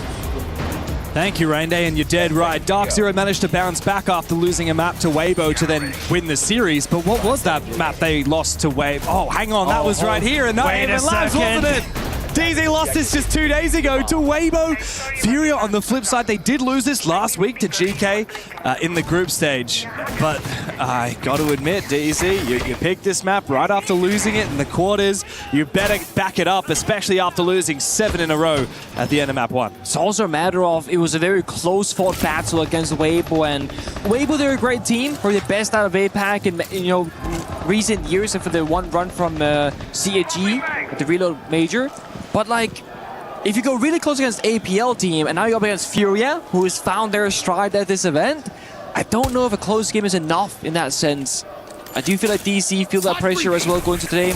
You know, there's a lot of issues that to work upon, errors that was made in that quarterfinal. Nighthaven, a lot more default, right? As the desk said as well. We saw DC when they were attacking on layer, ban out the mute jammer and barely play the demos. Almost no verticality. It didn't feel like the strat came to life in that game, in that map. That has to shift here. Yeah. It's not on defense. It's all about the paperwork and preparation. It wasn't one of those matches for DZ where one of your players goes like 0-8 and someone else steps up. No, I mean, you look across the board, the scoreboard from Lair, you had NJR 8-7, you had the bottom fragger being J9O 4-8. Like, not the end of the world. Even J9O managed to get an opening kill. Like, very evenly spread. Not the best stats, but not the worst I've ever seen for DZ. So it's not a story of someone just was having a bad map and needs to wake up, needs to go to the bathroom, get some water and maybe reset. It's the whole team. Something was not going well for them at the end of that first map.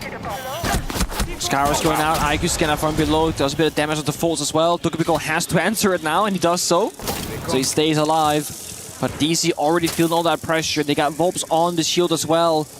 Progressing in towards Electric to the left-hand side of NGR. He's going to walk straight into a shield in a second. There it is. Indeed. Oh, and they go for the jump in. It's a good read, though, and a good bait from NJR. Box Zero not able to confirm that kill. His Reign of Terror slowed down briefly. It's a great smoke from Keen. Otherwise, I think the Volps should just go for a right swing here with the Monty. Camera checking, though, a bit of danger. Actually, don't get me called with the IQ scanner downstairs. That's what the angle's going to be instead. So NGR tanks the 40 damage, can no longer be called, so IQ more ineffective downstairs. Yeah, not quite as impactful as Herds had wanted with that IQ scanner, but at least Laura is able to finish off what remained of faults on the bomb site. With NJR low HP, he has to make sure not to expose himself for even the brief of moments. The second this smoke expires, got to push here. Newish get injured though before the push has to come. Yeah, if we have an overpeak here from J9O, it could be bad. Time is ticking away. Flashbangs will come out. The revive from J9O onto Newers to get him back on his feet. Kino finds one big with a shotgun. One of the best shotty players in the game at the moment. DZ recompose and prevent that eventual execute. They've finally broken that streak against them by getting around on the board. Still a bit too close to comfort, I think, and I like these sort of mini games of Fury they're implementing.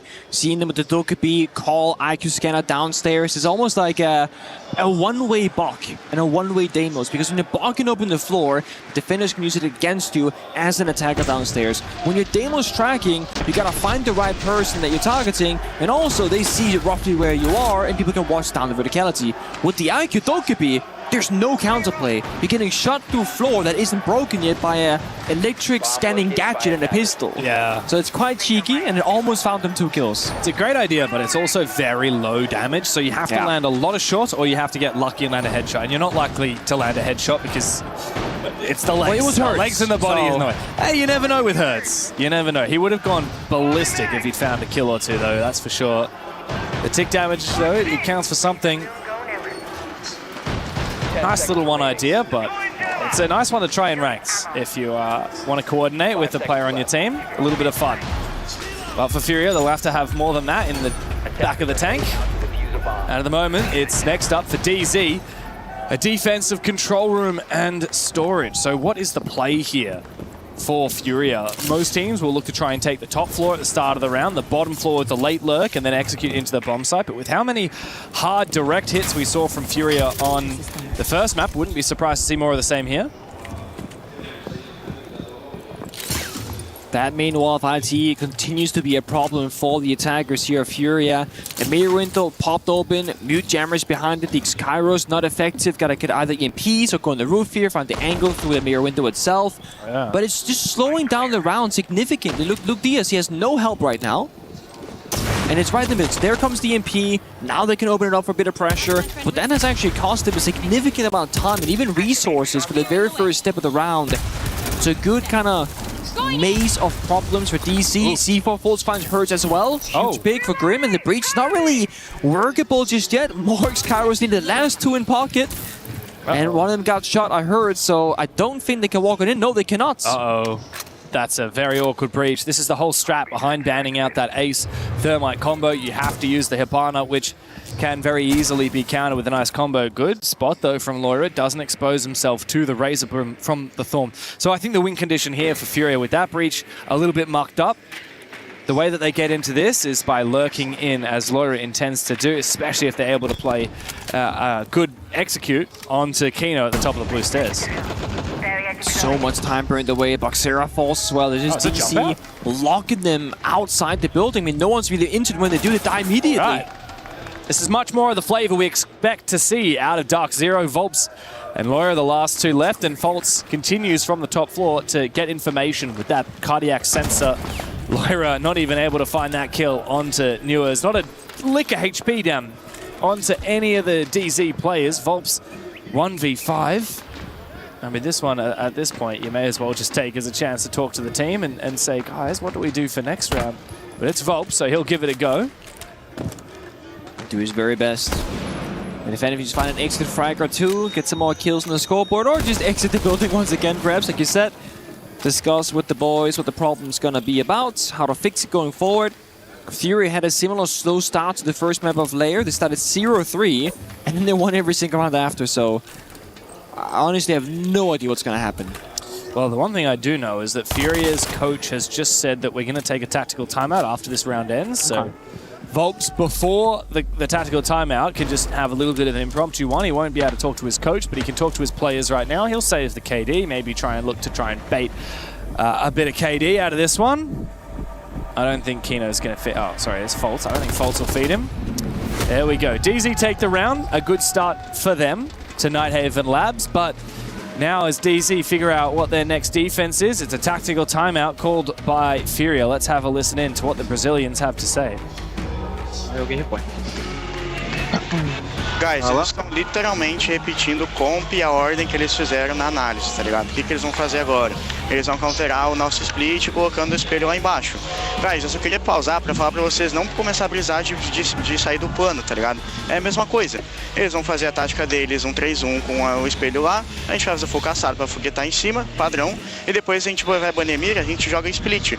Guys, depois que acabar o plano de parede, a gente vai estar muito mais leve, muito mais solto pra conseguir fazer essa entrada rápida, tá ligado? Sim. Vamos focar na agilidade depois, que eles só travaram nossos dois primeiros rounds. Só tô falando pra vocês não começar a entrar em noia de mudar muito o que a gente faz, porque vai dar certo. Só tem que fazer muito bem feito, tryhardar full, tipo, botar energia nas paradas que a gente precisa fazer como time, não parar de solucionar o problema, e é isso, guys, não desistir. Fechou? Bora, porra. Vamos que vamos. Unfortunately, I did not catch much of that Portuguese. I heard what I thought was like combi or combo, and I thought it could be the attacker lineup. You know what combo they're gonna run? I don't know. Not a clue, to be honest.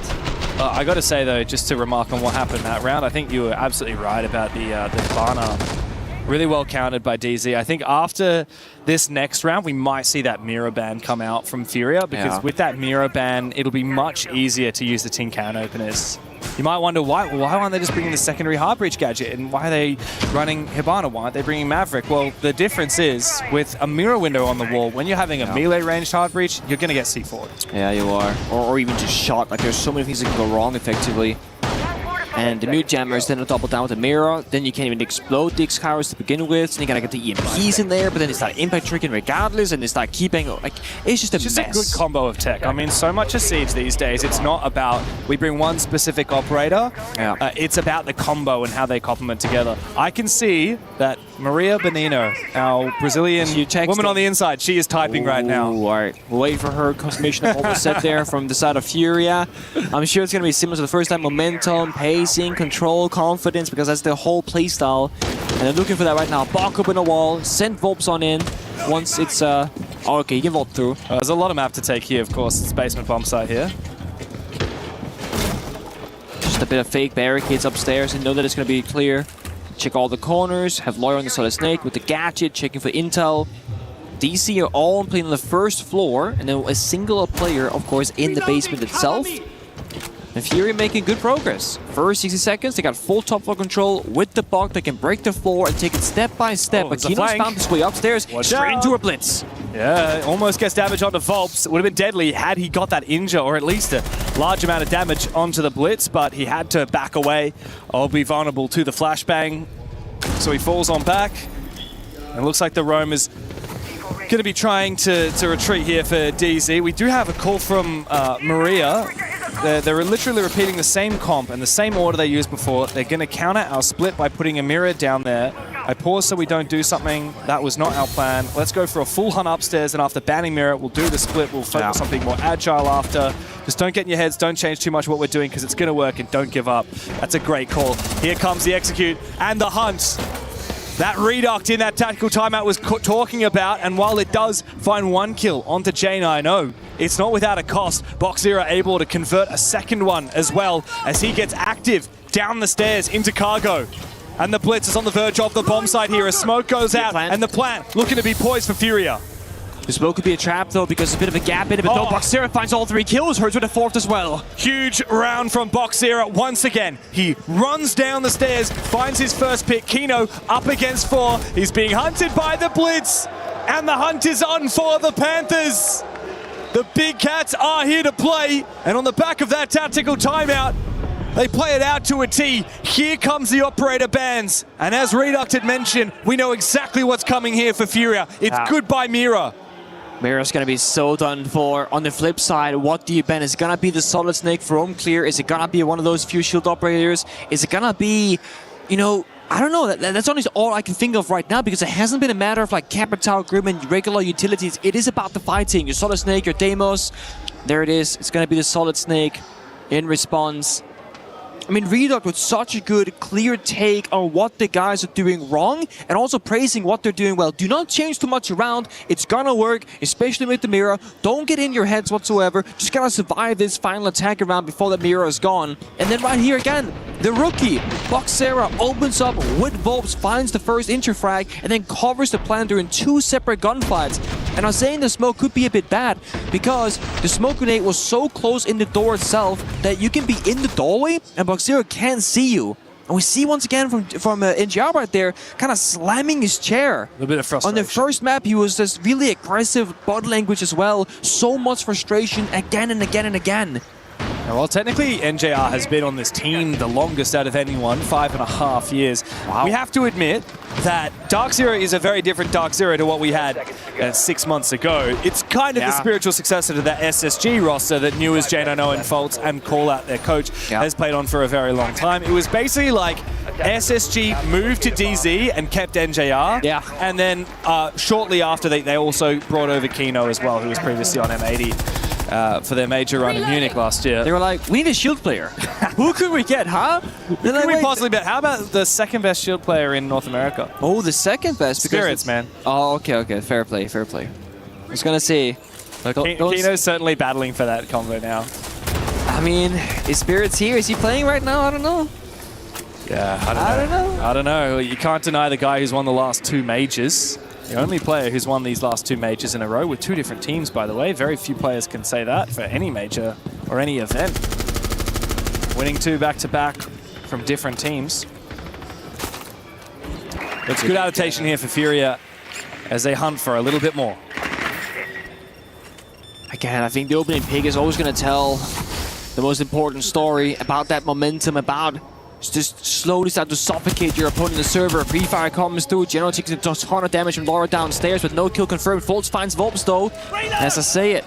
So Furia once again starting from the back foot, but operator-wise, losing the striker, the recruit operator, not the biggest loss to suffer.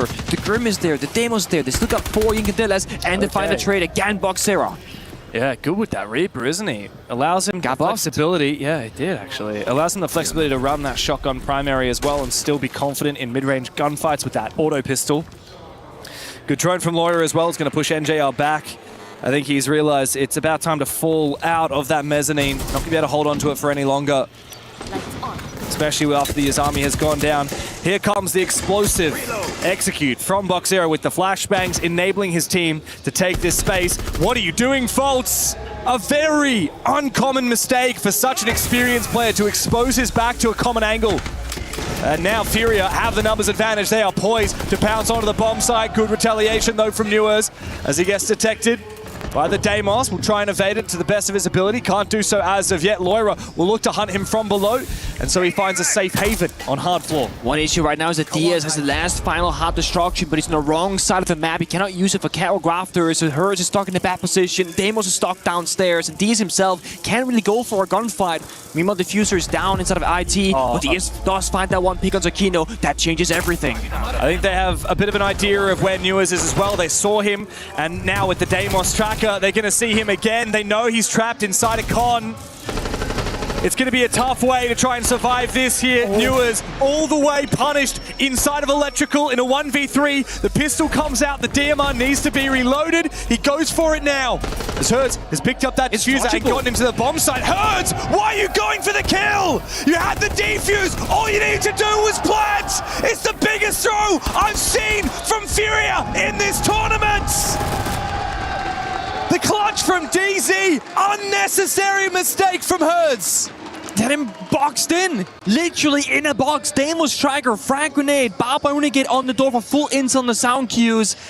No way you should lose that if you're Furia. That is a blatant troll from Herds. He walked in, diffuser in hand, looking for a fight, wasn't higher on the HP meter either.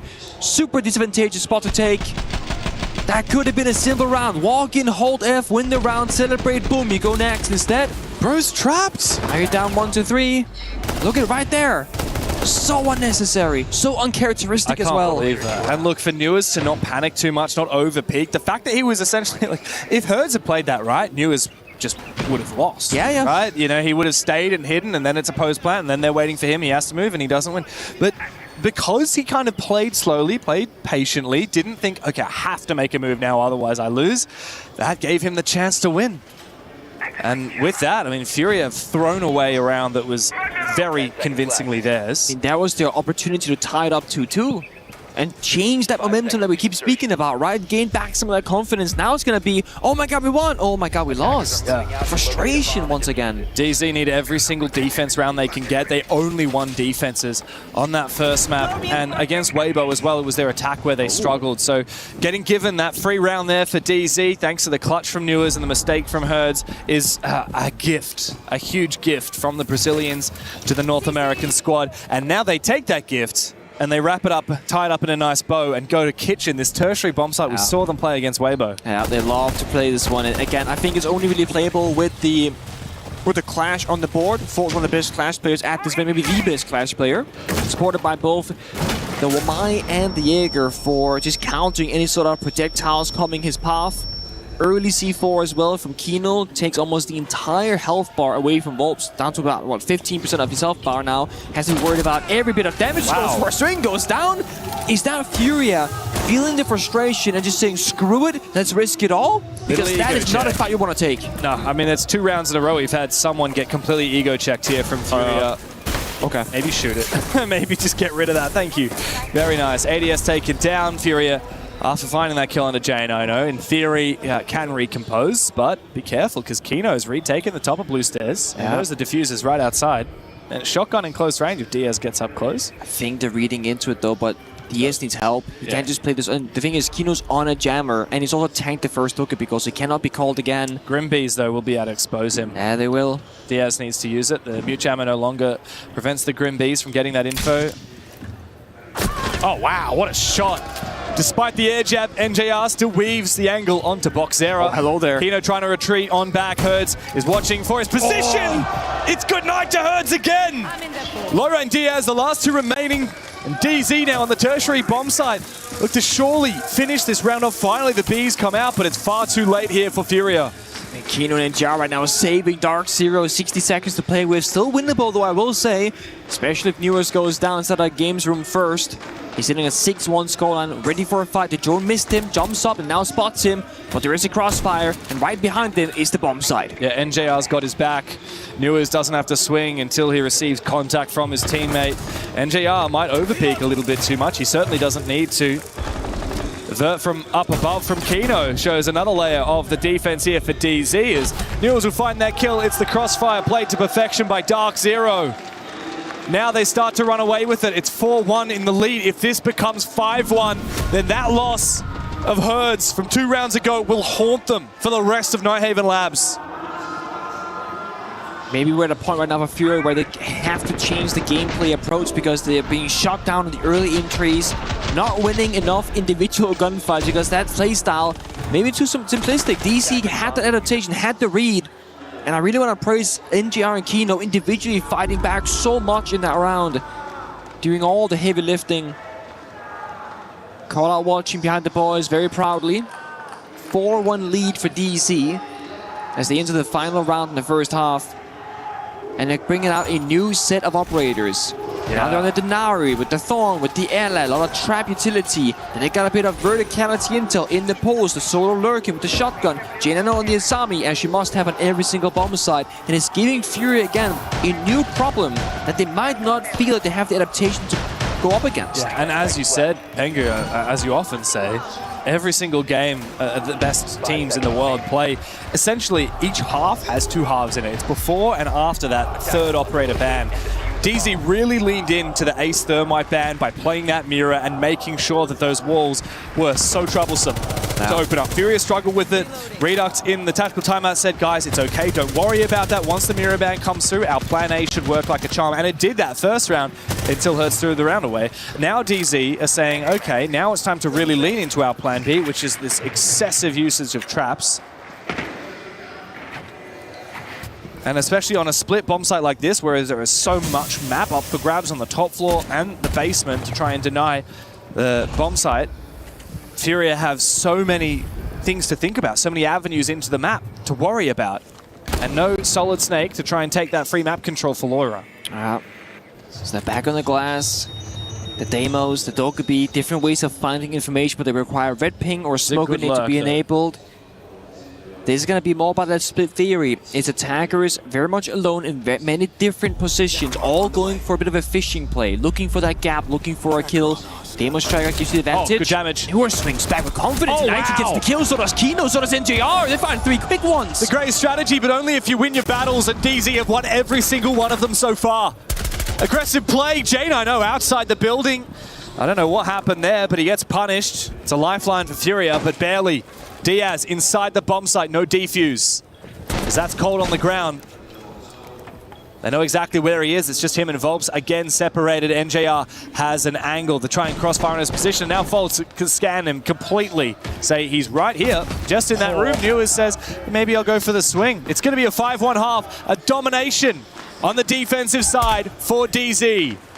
As Furia, they had their moment, they had their chance, and they threw it away. For what? For ego. To go for the swing instead of to go for the plant. And when the first stone fell, it only took a moment before it became an avalanche, before DZ could run away with this half and look for the comeback that they could not achieve on Lair. 4v1, Volps, good luck, my friend. It ain't happening today. It ain't happening any day. Dark Zero dominate 5-1 in the first half and are well on their way to a comeback as we move into the halftime roll swap timeout.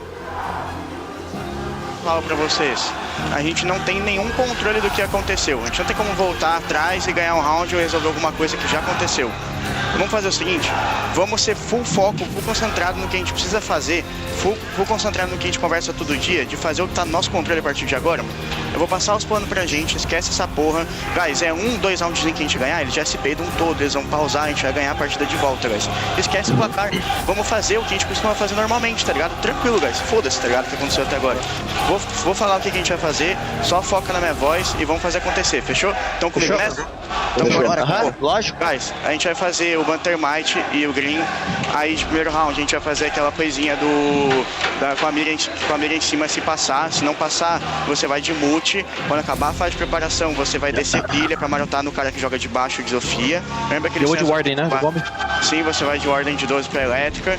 Depois, guys, a gente vai fazer a hold de garagem no bombo de baixo, a gente tem um Amai que vai... On that basement attack, where you're going, like, we do the fucking prep that we have, we're going down Expo, he does like to put a mirror on, like, the internal wall close to the lab door, if that makes sense. So, like, the one that can see... Yeah. You can just fuck with that with the Ivana. That's why I was saying the Ivana's gonna be pretty good for that. Like, so just keep that in mind.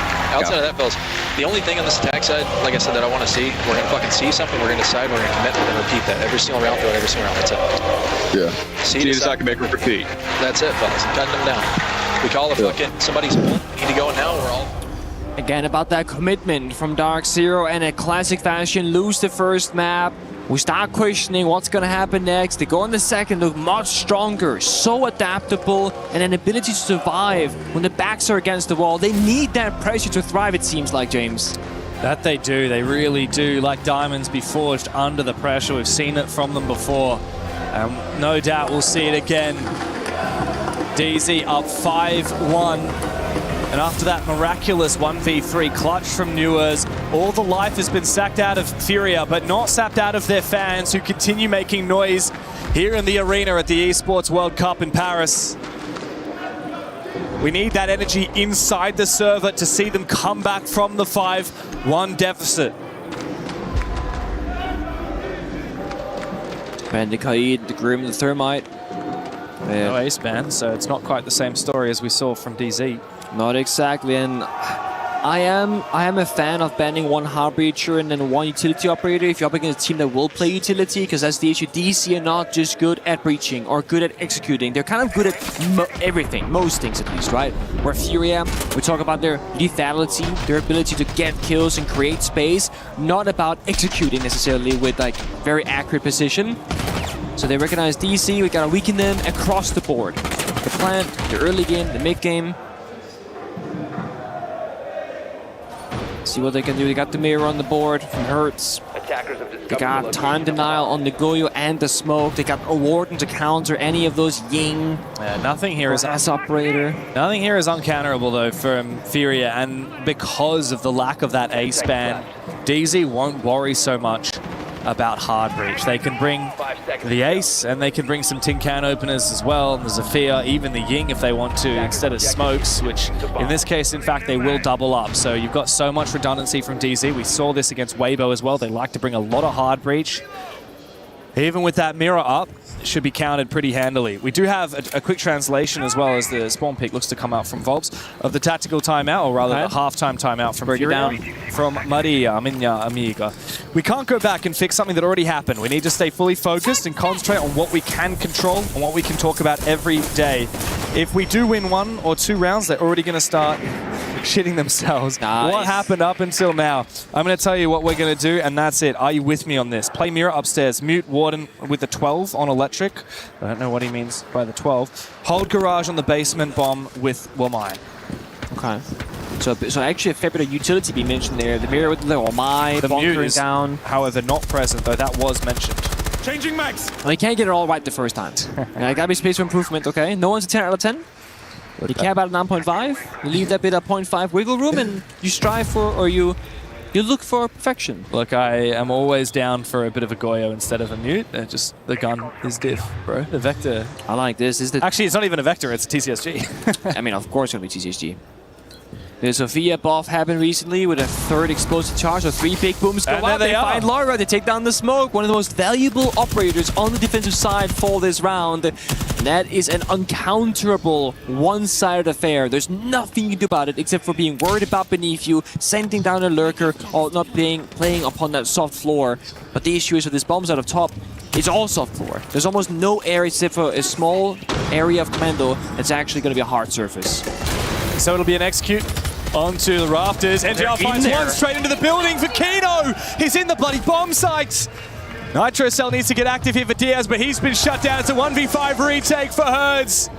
This would be the moment for him to redeem himself, but it's not to be. He gets shot out, shut down. DZ. Map points on Nighthaven Labs. It feels like we've barely gotten started here on the second map, and DZ are already ready to finish it. And they didn't decommit. The opening pick, 3-1 push together, and despite the fact that one of those attacking members got fired off in the catwalk rafters, they didn't stop the push. Kino said, guys, it's too late. I got a full commit, so they push Aqua, they push that garage rotate to get another pick up, and that's it. The only death that happened on that attack inside was the flanking of 1v5 from Hertz was downstairs. Not even close. I mean, that is a flawless round. It is indeed. And it's exactly what DZ needed. Now, Furia are a very good team on Bank. They've even beaten FaZe world champions just a few weeks ago in the SAL. DZ played it just last week against COG, beat them.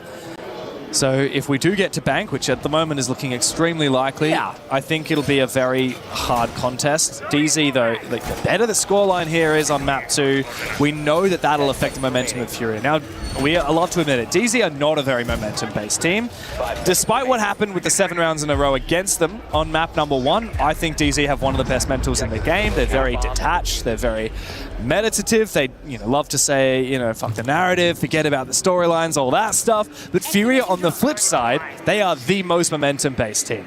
Right, like as soon as Herds threw that round in the first half, like it has been mental boom. Absolutely. You can probably make the argument, just for the sake of it, that DC are momentum-based team in the sense that they can take control in a chain of rounds, but they're not dependent on momentum to thrive. They do have that adaptability, survivability. But I think Furia are. So if Furia lose this map 7-1, it'll be a lot harder for them to bounce back on Bank. If they end up coming back a few rounds here, we see a 7-3, 7-4 in favor of DZ, I would have a lot more faith in Furia. We talk about momentum, and another term for this also emotional state of players, right? If you get a bit upset about the current results, you can just stay mentally calm and composed, as DC tend to.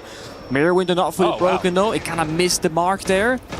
There is a second Ash breach in pocket, also maybe a twitch run available. But instead they pop the window, a smoke goes through, they're gonna jump in, I think. They do a full send it. Very aggressive, straight into the plant position here. C4.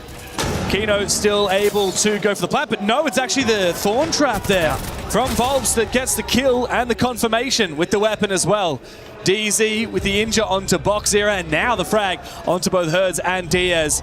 Have opened up the gates to look for a second attempt, but they will need someone to go and recollect that diffuser, which has been locked down in the bomb site. 2 smokes on J9O to potentially enable that in the late round. But first, they'll just bide their time. This could be a free kill. J9O missed his chance. With the smokes, as mentioned, could just go back downstairs, go for a re-attempt, but at the same time, a bit risky getting stuck in the middle of a plant, right? So they want to get for a bit more map control. Want to try and play for a pick. 1v1. The hallway, lose that fight, jumps in the window. Oh, careful there. J9O crucially needed to win that fight. All up to Loira now to try and save the map. Out comes a C4, but no, he goes down.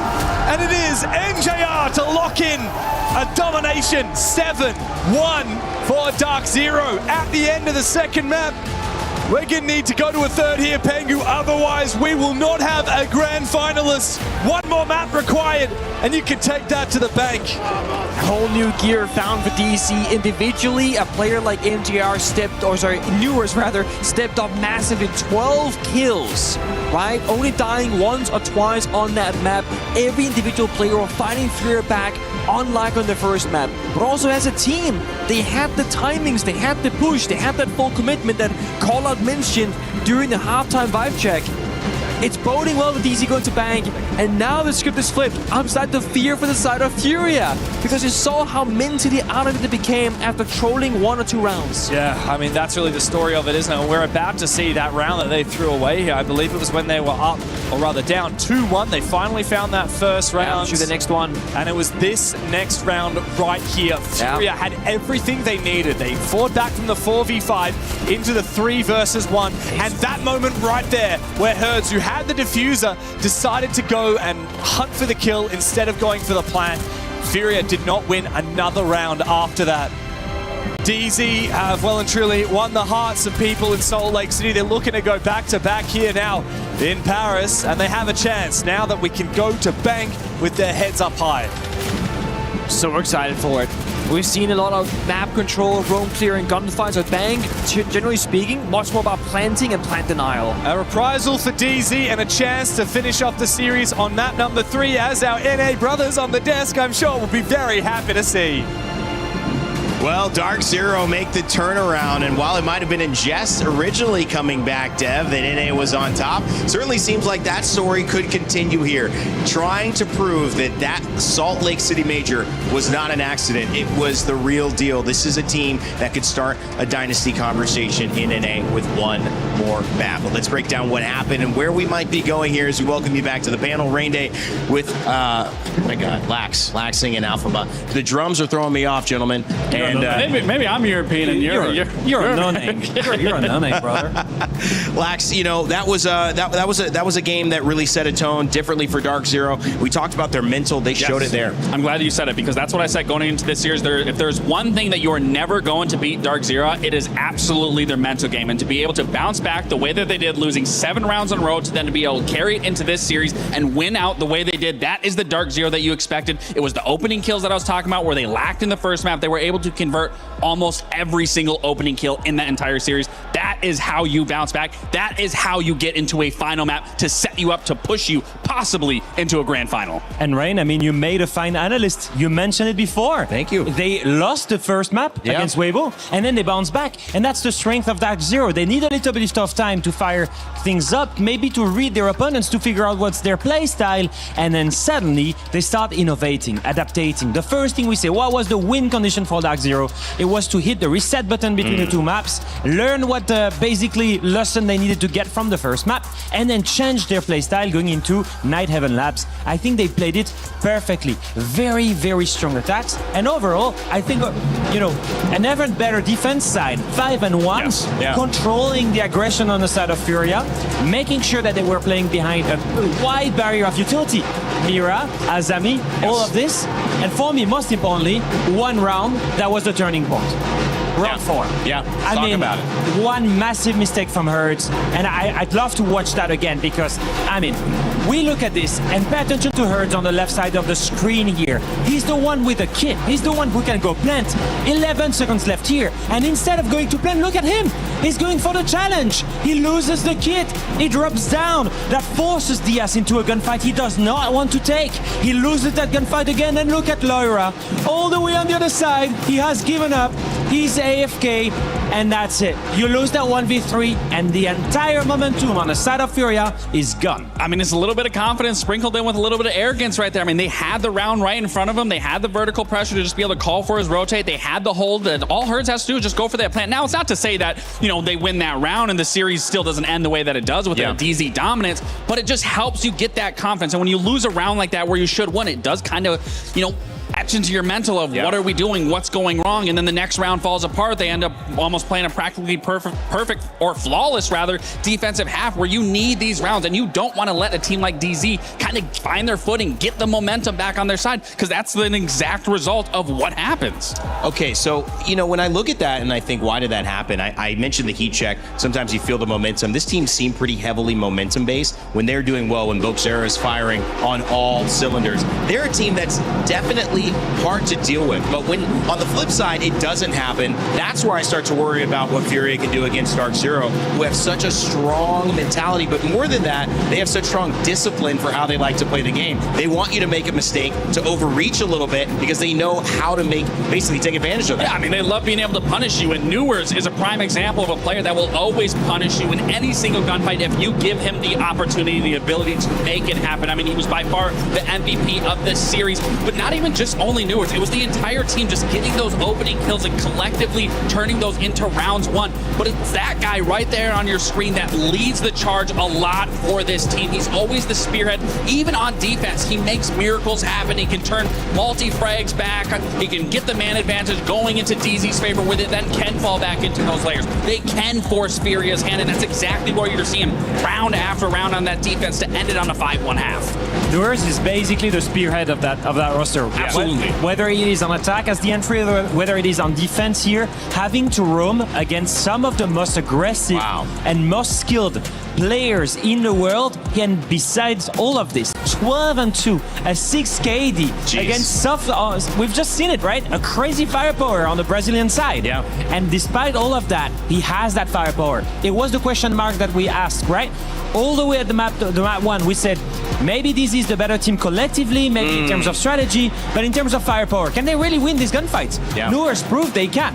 Now I look at this next map, and this is the decider, so we're going to see who goes to the grand finals here. Two different stories. Brazil making it when we expect Brazil to make it on the other side, but that's still to come. Don't worry about it. FaZe and GK up after this. Or Dark Zero, North America, having a chance to defend their second major 6 tournament that they could be winning in a row. What does it look like now, if you are Furia, that you have to do to get back into this? How crucial are, let me put a number on it, the first 3 rounds for you to give yourself a realistic chance of moving on to the grand finals? I think the first half is always critical, yes. whatever the side you're going to choose, you know. I think the main thing to me is they're going to play against a perfect team. Yeah. This is perfect. We've seen it even in the map that they lost. That retake that I mentioned before was a show of just how good this system is and how good the team play is. Good news for them, they have actually beaten the most perfect team in Modern Siege on Bank, and that was FaZe Clan. Wow. If you were able to beat FaZe Clan, to be fair, DZ did the same thing. Yeah. I think in Salt Lake City to reach semifinals or grand finals. Right. But if you're able to beat FaZe Clan on Bank, you can beat Dark Zero on Bank. And that is by bringing back that momentum, by feeling confident on those gunfights, by maybe doubling up on certain teammates, and most importantly, by having composure in those late rounds. When you have that man advantage, no more hurts mistake of not going for the objective. I will say, in terms of the aggressive nature that Furia brings, a map like Bank can heavily favor a brand new team because it is a very open map. It's not as constrictive as a map like Lair, as a map like Nighthaven Labs, but because it is a bigger map, you have to work with your team a lot harder at controlling the map, getting map control, understanding the positions once you get to that mid to late round, where you can and can't go for these executes. So if they can have a very good early game on their defensive half of being able to stall, being able to get these picks going in their favor, play back into those layers, that's what I would look at. But then on attack, I have to see a lot of synchronization of just consolidating the map and getting to those mid to late rounds. Does a bigger map kind of help what was working in game 1 for Furia, where Pingu mentioned that 1 second rule, where you have to be within a 1 second sprint for a trade once somebody goes down? A bigger map, does that make it so that Furia can isolate a little bit better? Or how does it work? With the kind of chaotic, sporadic playstyle they have, I think it can work against them, but I also think it can work well with them. It just totally it's totally dependent on what Dark Zero's trying to do and what they're trying to counter off of it. Okay. I think the main thing in my eyes, I guess, the learning curve here for Furia. I look back at the tactical timeouts on their side. Obviously, they're speaking in Portuguese. We're fortunate. Shout out to Maria, who's translating for us and letting us know on WhatsApp basically what's going on. And you can't speak Portuguese, man? Come on. I can't speak Portuguese. Only French, a little bit of Spanish, and English. Okay, all right. But only 3. That's it. But we've basically been able to listen to what they were saying, and multiple times, the coach Reduct on the side of Furia has mentioned, guys, stop dwelling on the past. Stop dwelling on the mistakes that you've done. Focus on the present. And it shows to me that one team has nerves, and the other right now, DZ, is a wall. Stoicism is the philosophy of Fallout, and you can see it in the way they play. I think I need to see a little bit more either of emotional control, or if you're really thriving on emotion on the side of Furia, kick back that emotion again. Keep that fire. If you need emotion to win, everyone needs to believe in it. Stop focusing on the past. Reset. This is a BO1 directly for a grand final spot. It's going to be adaptation, flexibility. These teams both have potential. They both have shown that they can get here. They deserve to be here. One map apiece, but now it's about who can make these decisions that matter in these moments that are so finite and so hard to distinguish. One push when you should just try to plant means that you do not have the opportunity to maybe go to a grand final and earn $750,000. Furia and of course Dark Zero have both made mistakes to get here, but it doesn't mean that those mistakes will allow any of them to go any further.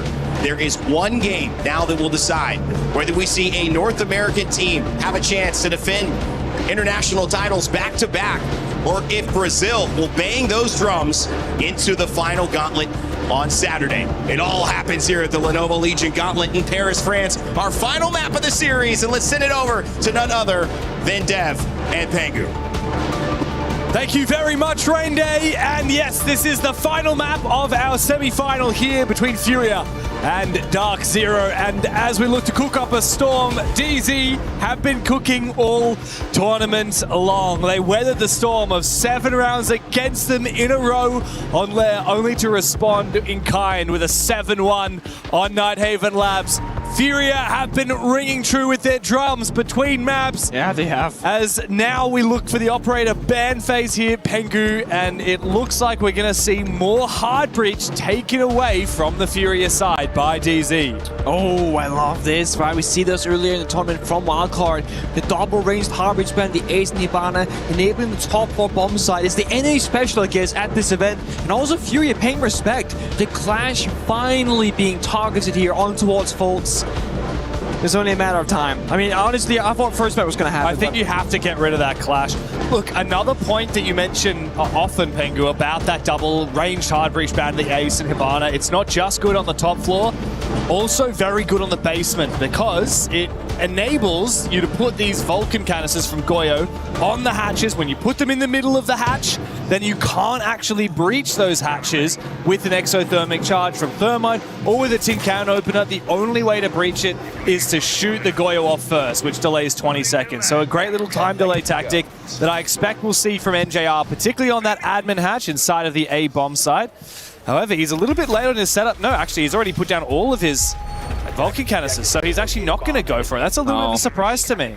No, you can only call that if you're a former pro player, and otherwise they won't listen to you. Yeah, apparently not. Never mind.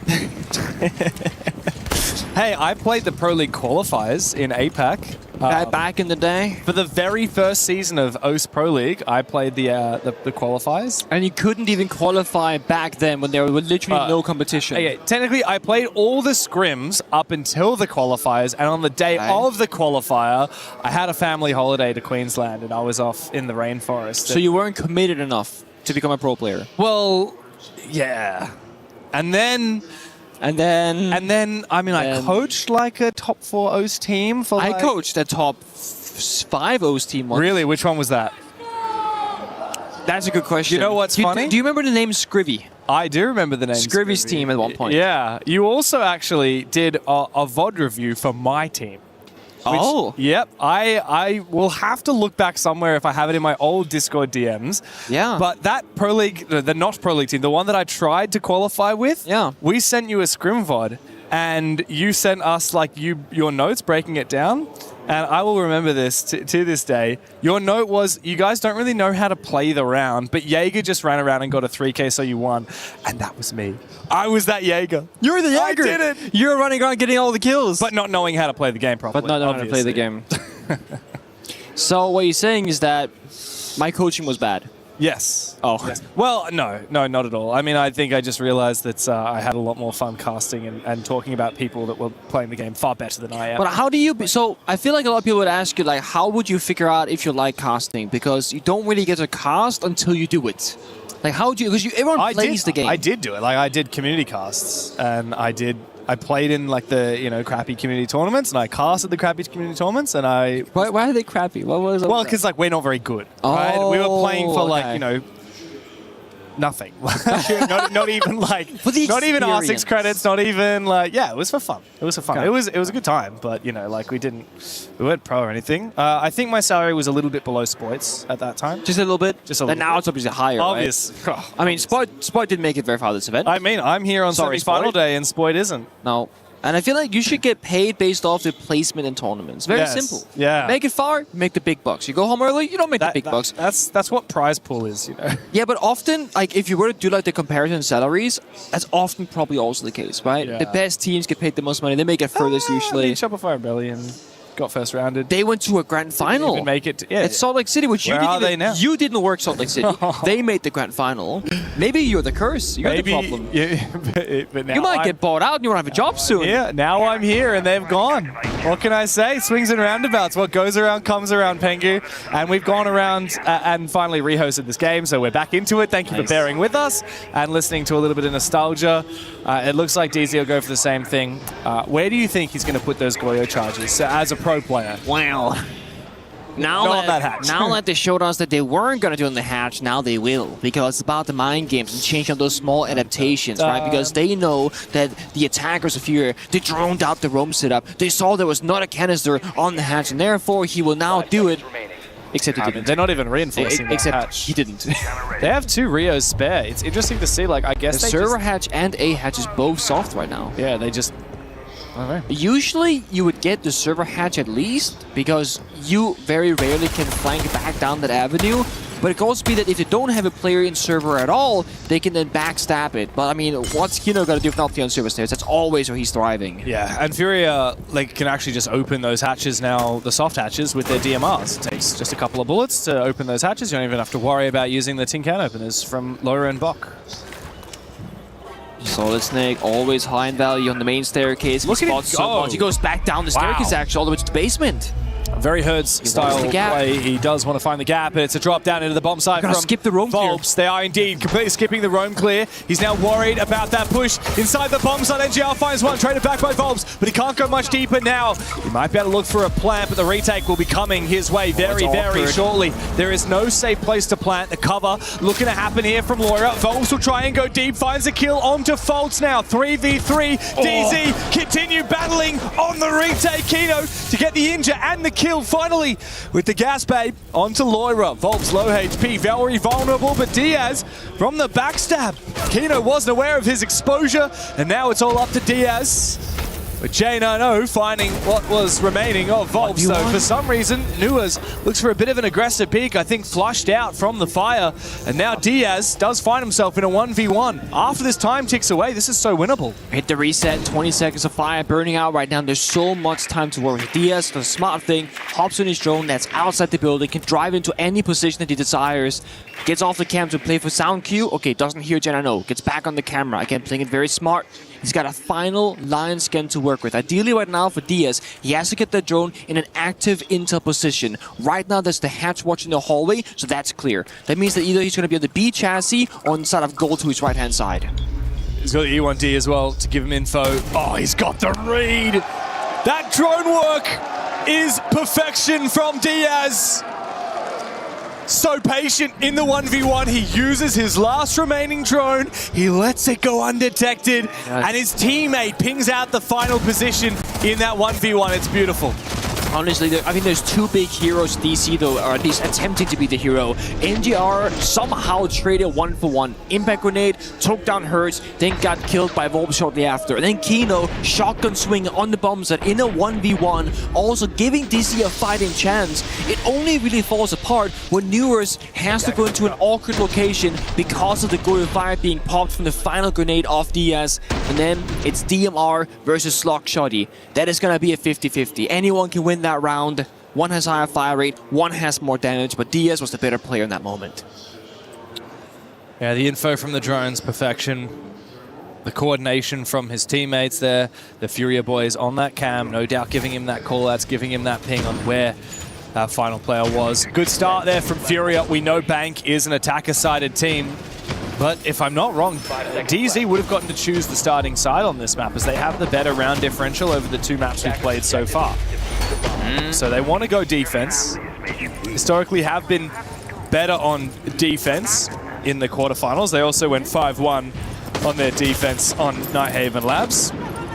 Didn't win a single attack on Lair, so perhaps it's just what they're feeling a little bit more comfortable on today. Again, you can follow the paper. Go for counterplays, adaptations. That defense will be a nice spot to be in. Also, you get the hard side out of the way, in a way as well. Because typically we see attacker favored, as you mentioned. Furia now, though, on top floor attack. This is where things get a little tricky because that AC banner ban, that's very unusual. You cannot open up the top elevator wall, not possible. So often teams that will either go for one or two playstyles. One, heavy on the windows. 3 people right now. They're gonna have both the Captain Fire, Sophia Concussions, and they're gonna have the Sense Walls to kind of like shroud them, to give them a way in towards the bomb site. The other option, you go for a Janitor Stock attack. But right now, it's just gonna be from the exterior. Slowly peeling away the layers, the laser gates, the castle barricades, but a misstep there from Hertz, but he does get the jump done at the end. Perhaps he was just checking for any extra on my magnets.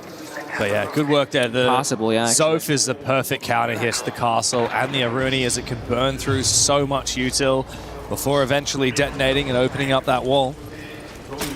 A lot of measuring here from Furia before they make their first incision. It's Herds who deals the first blow. Fultz exposed. He goes down. The clash banned out means that Fultz can't hide behind that shield like he would usually want to do. That is the thing that is going to make this defense so much more challenging. There's no Asami. The Casaberg is dealt with. Diaz is so quick to jump off the camera. They're taking a little bit of damage from Newers. Playing at a quad window room. Good info. Yeah, it's very good info. Sees two different defenders saying, guys, there's only going to be 2 members holding you from the skylight side, from janitors, probably from meeting. There could be a gap in stock, could be a rappel in the bomb side. But for Furia, I think right now they're just risk assessing it. Do we want to just go for the 3-2-1 all or nothing play, or do we try and stretch this advantage to be even bigger? The more that they bide their time, the more that they look for different gaps, the more likely they will find the one gap that they can enter. But no, in this case, Herds oversteps his welcome a little bit. Vulnerable to Newers. Here comes the util into the box site. It's a light walls from Boxzero on the sends, and the fire and smoke util from Volps, but he still hasn't repelled into the building. They feel like they need one more kill before they can make their move, but they haven't been given the chance to get it yet. Boxzero in the building takes down the most deadly player, the DMR from Newers, and here come the kills. Here come the rains for Furia. 2 rounds on the attack in a row. Incredible. Furia, they finally changed their playstyle. They took a good, 60 seconds? They say, hold, let's talk about this. How are we going to win the round? There's gonna be hurt. I'm gonna try and go for a kill right now. He dies. Then no hesitation. The light wall, the fire, the jump on in, get the kill, watch the C4, then go for a plant while the other people are fighting 3v1. And attack timeout, I just got told from DC. Good? Yep. We're going to do it manually. Okay. We'll let you know when 10 seconds remaining. Okay. Yeah. Listen, we can go for the open layered hard zone right now. Quite frankly, on basement, I don't think they're going to hit site again. They may try to ISO off garage. If you're comfortable like rerunning like a similar roam pattern off that, I think it'd be good. Or we could even go into fucking the actual prep off that. It really doesn't matter, but I think they're probably going to clear. And then for CEO, quite frankly, I would anticipate window shit again and maybe paired with square. The biggest thing off that, let's actually show a presence below before we come back up top on them. Just like slow down the Damos a little bit and come back and float, and then just play a Dust One. Like they just milked for literally 2.5 minutes and did nothing. Yeah, heard. Pretty solid. And then just towards these late rounds when shit's like, don't start just like rambling about what the fuck they're doing. Like just keep it calm. Like we're gonna be in a better position than 9 out of 10. Yeah, facts. Let's run up on them. Heard. Let's go. Where we're going then? Come on, boy. Let's do the open later hard zone directly in the cave. Let me see. All of them call out some small notes to different bomb sites, and just understand that, hey guys, they're doing a lot of nothing that round for 2.5 minutes. Just gonna float downstairs first, show a presence, then fall back. They're gonna be low on the clock. And all saying like we can do similar stuff.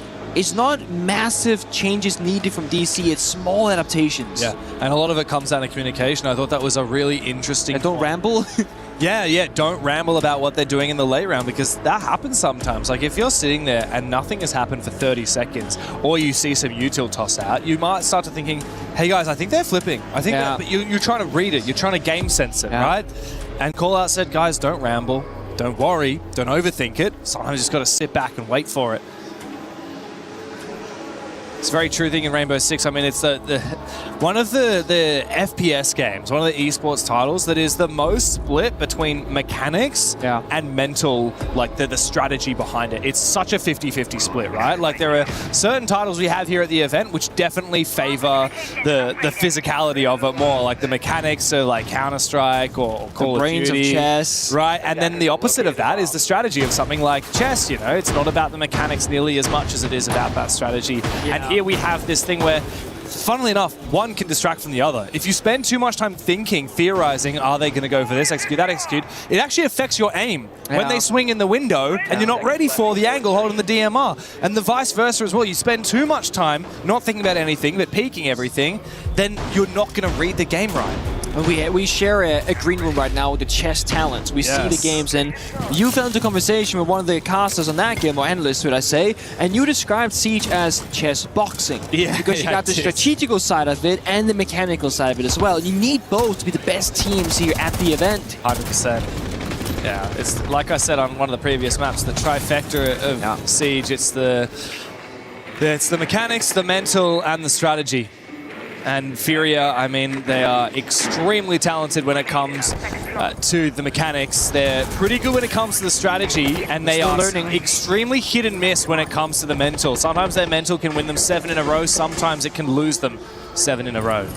So they seem to have found their footing here after that first round on the rush. Here comes the Monty trying to farm that top floor map control. DZ on the receiving end of it. You've got 3 players on this top floor trying to hold their crossfires. Volp's in an awkward spot right now, very deep in the building as the Monty, but he's going to be just fine. His teammates locking on the flank there. Hurts doing a bit of vertical damage. We actually see the silhouettes of DC falling back from the top floor, surrendering map space, kind of step by step. So he falls, took a lot of damage, keep him alive, fall on back. Yeah, no more top floor now. Always watching that timer, 145. I will say this is pretty good pace though from Furia. They got a little bit of soft destruction. Thatcher bringing soft breaching charges, can't actually do enough verticality on this side. They brought the EMPs, of course, on the Thatcher for the hatch itself. The C4 popped. The thing is, it's going to be Volps on the Monty who has the can openers, and he is going in a completely different direction. He's in lobby right now. So the hatch leading to open area. Not going to be opened up, James. No. This really should be a free kill, though, for Volps. You heard him. Yeah, Volps is gotta get the vert in there. Completely exposed. This is going to be a free kill, surely, for Volps, especially if he knows how low Volps is. This is very risky indeed. We just need some pressure from the vert. Volps wants the chance, but no, on the exit. It's a free kill with the pistol. Loira can't take these long-range fights as he breaches holes in the wall with that shotgun. Did he almost one-tapped JNO? Was he low on health already? Because I think he might have almost one-tapped him. That is ridiculous if that's the case. Gotta check the replay later on for that one. A lot of damage there in the 612. That weapon packs a serious punch, but only in close range.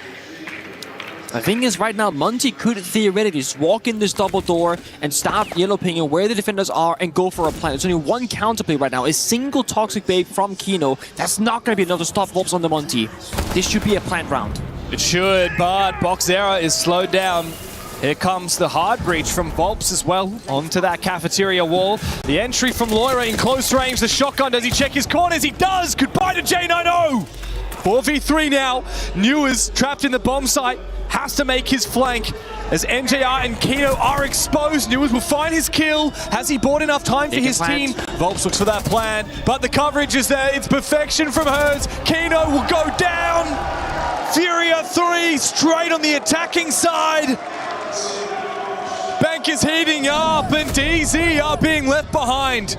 Such a good read again from Furia. Again, massive respect that they go for the plant there. It's going to be one of those moments where they could just go for kills and they get a bit unlucky, bad timing, they lose a single gunfight because Boxera did go down right before the Ying started rushing the building, or rather inside the site itself. So they leveraged the win condition much better. Mind you, that was Volps taking so much damage early on in the round as the Monty. He played it perfectly after that, even communicated with the Ying, getting that kill into Force instead of Archives and Tellers in a very safe fashion, not going for a solo play.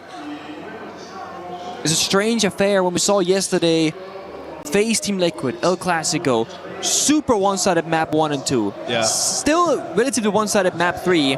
This has been a similar story, where one team will dominate the map, then it flips, we go the third, you're thinking super close. No, not really. Yeah, I have to admit though, like a lot of these rounds have been close in the round themselves. In the round itself. Even though we had a 7-3, which was 7 in a row for Furia, and then a 7-1 for DZ. Particularly on that first map of Lair, most of those rounds were very close. They looked very dire, and then a player from Furia would get an insane 3K or 4K. On Nighthaven Labs, it was very close up until that loss from Herds with that throw in the 3v1. After that point, it became very dominant for DZ.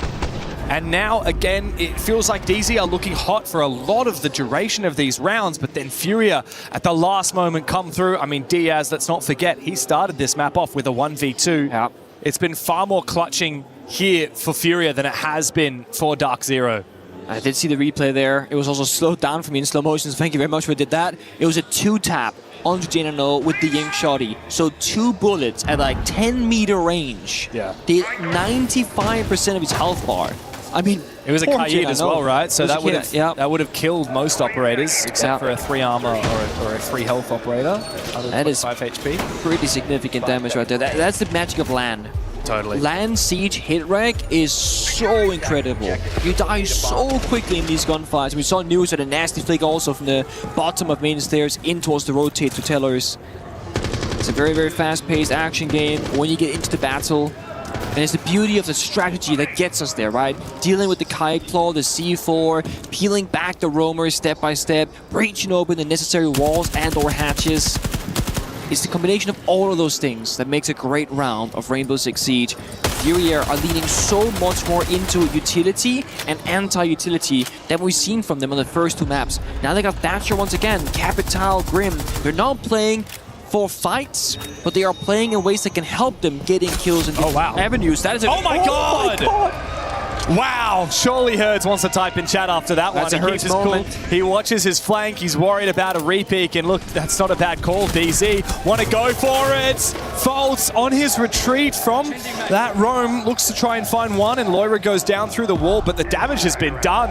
And now Herds on that Deimos will target yet another player. It's Kino who's still roaming. All 3 players here from DZ on that first floor with NJR inside of blue. Bomb site is down in the basement, by the way. And there is no way that they can win this round in a traditional sense from the 3v4. DZ have to get creative. Gotta find that one more kill. That's why they're sticking around for so long here in open area. Also supported by the Echo drones.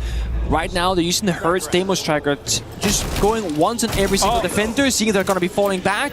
Kino taking damage, Faults taking damage. So much pressure right now on towards DC, and they're being forced to fall back, leaving just NGR on the server staircase. So now, down. if Fury ends up going for that frontal attack that we're used to seeing from server, NGR could literally become the difference maker. But if he sticks around on the staircase, once this hatch is open, he's going to be on his own island. No way back towards the bomb site, so he's going to make that call now. NGR has joined them inside the red hallway. They're giving up server, they're giving up open area. It's going to happen in 3v4 fashion on the bomb site. This is starting to look like 4 in a row here for the Brazilians.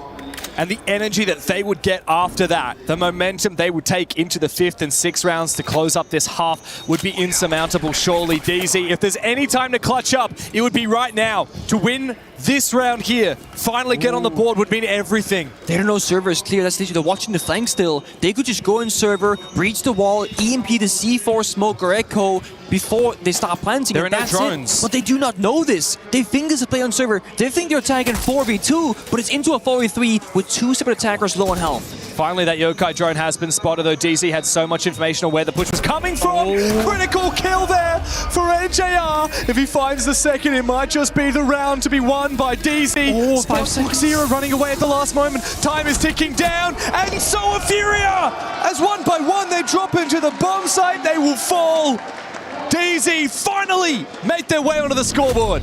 And this time, Furious indecisiveness, taking that 50 seconds of talking together, might have lost them the round. They assumed there was a player server stairs. They thought it wasn't going to be clear, but lack of droning, didn't have a shield operator, and they spent all their Deimos trackers so much early in the round, ensuring the map control for open area later on.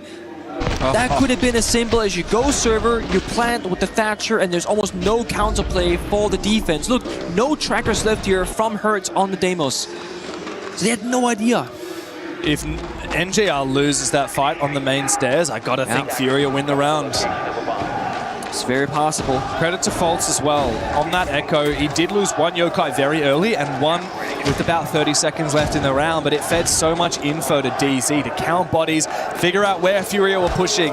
It's something we heard from Callout in their tactical timeout earlier. Sometimes you don't need to overcomplicate things. You don't need to yap about what you think they're going to play in a round. Just sit back, even in a 3v4. Stick to your guns.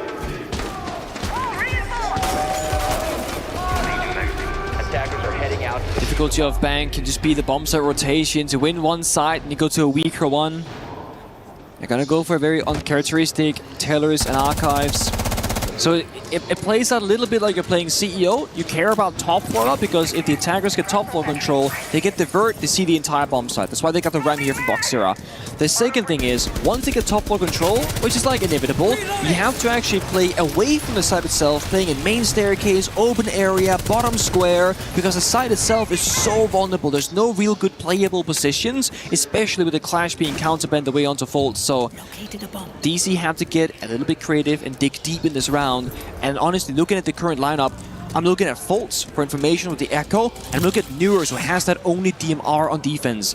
He has to be the difference maker. He has to try and find a kill at some point in this round because he's got the ACOG scope. He's gonna have a fair or maybe even advantageous gunfight on his side, but Kino's got SMG-11 shotgun. He's gonna only be able to take fights in very specific locations of the map. IED active, sweeping perimeter. With that last round won by DZ, it really does change the expectations of the context for the rest of this half, right? Like DZ, if they just find a second round, that's just enough. More than enough. If Furia want to dominate like they were looking to, they need to win the next 2 rounds in a row, go 5-1 up before moving on to their defensive side. I will say good adaptations from Furia. They've got the IQ, they've been spotting these cameras, and now they're actually targeting False with that Dockerby as well. They look to try and get into the bomb side directly. It was a curveball thrown by DZ to try and go to Teller's Archives, but Furia are ripping them a new one. Herd straight into the bomb site for 2 kills. Now Volbs looks to try and get that plant down. It's Newers being targeted by that Dockerby. Yet again, another player will lose his phone. Newers, though, needs to have an impact, a little bit of damage, but not enough done as of yet, as the retake is on, but not on enough. Herds has found another one on the round. It's NJR and J90 to try and bring this one back with the players outside propelling on windows. There's nothing for DZ to do. It's a 4th on the board for Furia. 1 more to dominate this half. Solid Snakes showing exactly why it's such a problematic operator to defend against. Can always find the gap, can always know exactly where you're playing on the defensive side. That's all they needed. The initial kill. They're in the building. They find a second. Echo off the board. The plan is free. Boxera never entered the building, James. He was on CEO and the rappel the entire time, using the boogie drone from outside the building. And he even found the kill when he tried to go for a retake up above, knowing that the win condition was going to be in the post. And Nevera used that to great success. That is about the 4th round where Hertz has absolutely popped off. While he did sell a round on Nighthaven Labs, he has redeemed himself here on Bank. He well and truly has. Herds now leading the way for his team. Deadly on the Deimos, even more so on the Solid Snake. DZ throwing every strap they have at Furia. Every tertiary bomb site, quaternary bomb site in the case of Teller's Archives, a bomb site we never see picked. But the North Americans might have bitten off a little bit more than they can chew here. They were pushed deep in their quarterfinal against Weibo, but they overcame it because they were cooler, they were calmer, they stuck to their guns and their prep. Furia have already taken down the NAL champions in Wildcard, and they did so without breaking a sweat yesterday. Now, against Dark Zero, they look to take yet another scalp away from North America and qualify the first team into our grand final. Can I be annoying? Please. 2 days ago. Yeah, no, I knew that as soon as I said that, but we had thanks for... I had some grandiose I was trying to build up. It was good. You did a great job, James. Normally, quarterfinals is 4 games for us, but at this event for EWC 26, it's been 2 separate days. This entire event has been a fever dream. There's been so much Siege played over the last week and a half. It's been some good stuff. To think it culminates tomorrow. A lot of upsets as well. I need 1 more prediction for the weapon skin in the predictions. I got 9 out of 10 for it. Who'd you pick for this game? I picked DC, that's the problem. They're looking the wrong way, but I got face later. They got me, okay? Don't worry about it. They always show up. Hey, mate, well, I mean, it could be a FaZe Furia grand final. Who knows? It's looking possible right now. DZ certainly want to have a conversation about that narrative. They don't want to see that whatsoever. But Kino taking a lot of damage. Still the deadly Deimos down below of Loira. Furia have slowly been making their way to talk up the pressure onto DZ. There's a roamer all the way down to the basement though. False biding his time, looking for a flank eventually. I like this back though. of your mind. Laura was downstairs applying pressure towards janitors, and now they all know if we go into that room, we're gonna get tracked and we're gonna die. Laura was playing the mental game. He's left the downsize area, know that he's flankable, but he's still having that mental pressure of, oh my god, what if he did stick around? So now DC playing much further back in the bomb site, playing inside a meeting, playing inside of the stock hallways, and not playing janitors whatsoever. The only issue is, for Furia, they're at a bit of a standstill. They're not progressing the round. They find the Soul Roamer. It's going to be Fulch. He's going to be sprinting away. He's fine. Boxera goes down with J90. And just like that, DC in full control, as Furia are not making enough progress. There's a lot more patience from DZ. We heard the advice from Call Out after the last time they lost this round.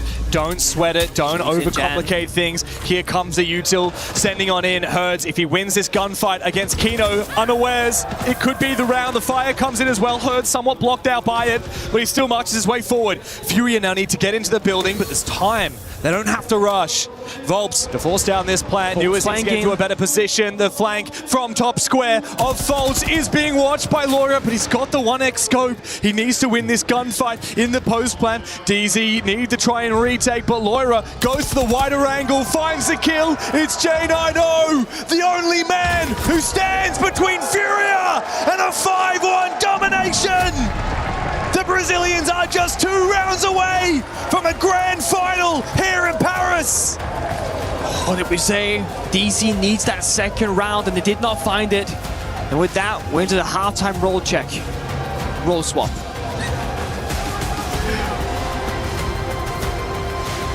Vamos fazer essas coisas de conforto que a gente consegue ficar mais confortável para comunicar, para falar de win con, tá ligado? Vamos deixar a pressão para eles, fechou? O que eu acho que a gente faz no primeiro round? Eu acho que a gente pode fazer a save, eu pensei em você fazer uma extra escondido, mano. Vai dar muito bom. Sabe por quê? Eles fazem sempre full server, com tipo, mó lentão, com ring, Thatcher, tipo, a mó lentidão da... Qual a safe? A double trap? A safe double trap, né? Double trap com ele de maestra. Eu acho que vai ser uma boa pra gente começar o jogo. Depois, guys, a gente pode ir pra área aberta. Vamos área aberta antes do show? Vamos área aberta horizontal, que a gente tá jogando bem pra porra nela. Mano, a 4-1 é a nossa melhor. Ó, a 4-1 sim, faz de bunch e você faz de trap no bomb mesmo, porque eles gostam de foguetar o cara do bomb, tá ligado? Sim, na 4-1, faz de trap mesmo, porque eles gostam de foguetar o cara do bomb. Guys, eles têm o default do mapa, uma caçada default, uma caçada pra cima e uma play foguetando bomb, que eles gostam de fazer glass no... jump no relógio, só que a gente vai banir o Ward, então? Just a note for like open area, CEO, or the low chance they go tellers, and you want to call something different, get the Zofia on the windows, they play a shit ton of castle, so like we can actually rip that shit open. With the ultimate might be in, that'll be pretty easy to get, so like one Zof can pretty much clear everything. Yeah, Oh, yeah. Let's go. Let's get super stern right now. Oh my god. And let's enjoy the moment. Let's just have some fun. Just get a little bank attack, fellas. That's all it is. Nothing to it. Nothing Let's to it. do a... I'll tell you what, I think we do a Jasmine Jessica. Oh my god. Oh wow. What is that? A Jasmine Jessica? Is that a strategy, a song? I have no idea what this said. I like that from Kino. Guys, let's enjoy the moment. Gotta go. It's just a bit of bank attacks. It's fine. It really is about setting the expectations of guys. The pressure isn't on us. It's just another day of siege. Yeah, but the stakes are pretty damn high. To survive at the Esports World Cup, they're going to need 5 rounds out of 6 here on the attacking side. 6 in a row to win it in regulation. The Esports World Cup is one of the biggest events in the Rainbow Six calendar. Yeah. And it's one that neither of these teams have ever added to their trophy cabinet. There's $750,000 for first place, a $2 million prize pool on the line. Less than half of first place goes to second place. And at the moment, these teams have only guaranteed top 4. There's a long road to another trophy for whichever of these teams has the gall, has the bravery to grasp it, to chase it. Oh, he caught him rappelling in. That's a huge pick there from J9O, actually. Finding a small gap. Did not realize that's how they found that pick. Sometimes the slimmest of gaps, the tiniest of moments is what wins a round, what makes or breaks a tournament for a team, especially in a semi-final like we find ourselves in today. Hold the phone. Maestro being picked in the first round without the Bravo ban.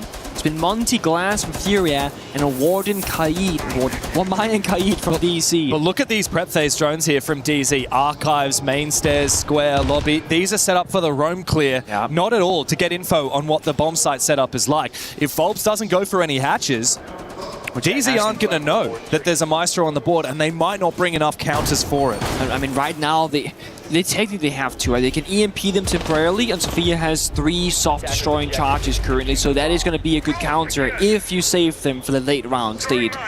There's also a bulletproof camera on Herds and a deployable shield on Diaz, which you'll need those explosives for. He's also saved all 3 bubbles. Wow, that's some tech. Yeah. That's the thing about a lot of evil eyes nowadays. If you put them on any elevated position, you cannot melee them, especially if they look up, like straight up into the air. So it does leave very specific pieces of util as the counter. He did make a teeny tiny mistake, you can say, right? He might have survived the drone phase, but he stepped into dirt tunnel to put down the barbed wire and was spotted.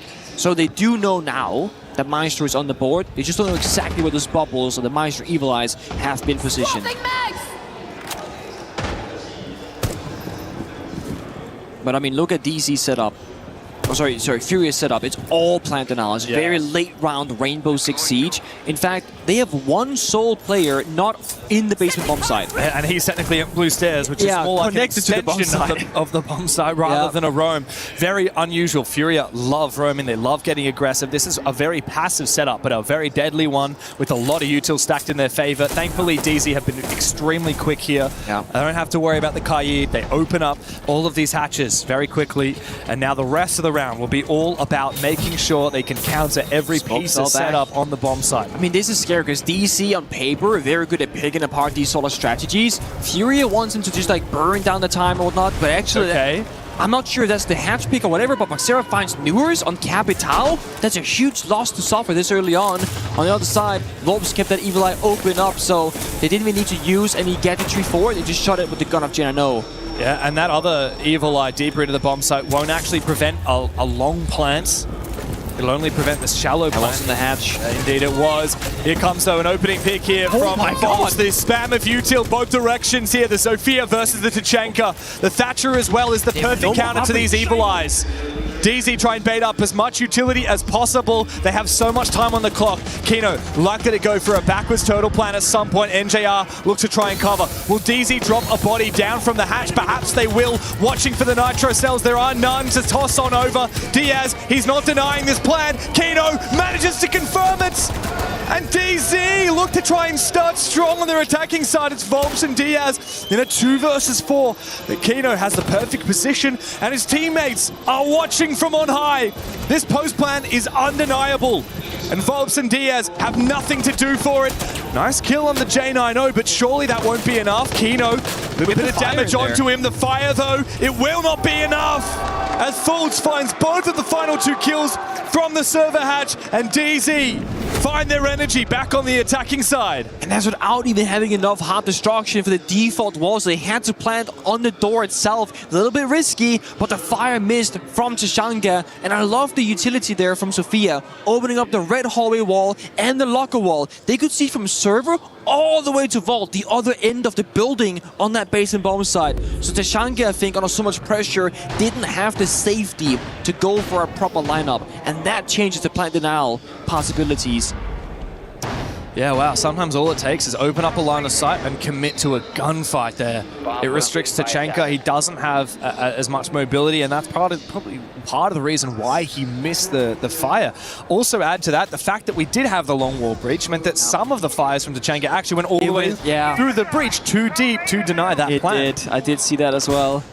Also, that was with losing Newers on Capital right before Execute. That could have been even more decisive from Dark Zero. Absolutely. If that was fire on the ground, I mean, no one's going to push anywhere on that bomb side. There's a lot of confidence in that halftime break there from Callout and the boys. Perhaps DZ have it very much warranted. 1-5 down on their defensive half is not a worry if they have that same kind of energy that Furia had on their attack.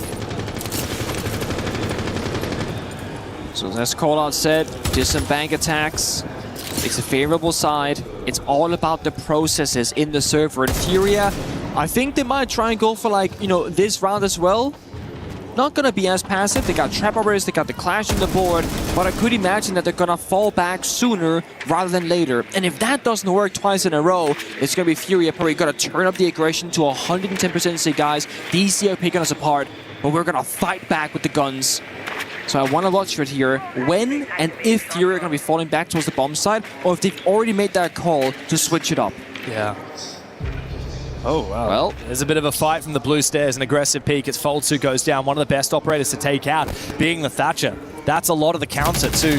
Well, actually, funnily enough, in this lineup, not as much utility as you would have thought. The main counter here for the Thatcher is to force that clash back and to get rid of that nitro cell. Actually, yeah, you could EMP the Warden and just yink till the staircase, and now it's a freebie, but all of a sudden, you cannot go for your usual attacking take. Fair point. So this could be a plan B for DC. Yeah, and there are no frags or anything else to try and force back that. No shield. Warden, yeah, no shield player as well, which means that they will need to try and take that fight. The Candela will ring on out. Boxera doesn't care about it. He's got the glasses. He can ring on out. By this time, it'll have to be a double peek here from DZ. Someone will need to drop the hash, or they will just fall one back. Yeah, it's a complete flip here for DZ. But what are they flipping to? I mean, I thought they were going to just hot sit it down the hatch, maybe try and catch them by surprise. But again, 4v5, and no clash also on the board somewhere in the bomb site itself. It feels like they can't find the opening, they can't create the opening. They need to have somebody individually step up, and it could be Newers trying to attack Garage, maybe. Can't afford to make any mistakes on your attacking side when you only win a single round on your defense. So DZ look to make their way forward. It's a split push. Newers moving in from Garage, but Herds finds the first kill. With that, he buys a little bit of information as well on the main stairs. DZ fighting 2 players in deficit. Newers needs to have a big impact, but they're suspicious, and they found him! Kano and J9 are the last 2 left now for DZ to try and prevent Furia from getting 4 match points on the verge of elimination. DZ have nothing to say. Flawless are Furia. 1 more round and they knock the major champions from the tournament. All Furia they need is 1 particular kill in a round. The most important util operator is Stature.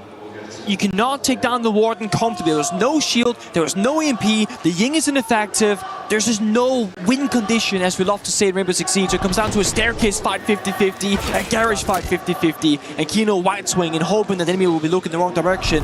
But they were watching the walk-in from the elevator door. He too gets shot down.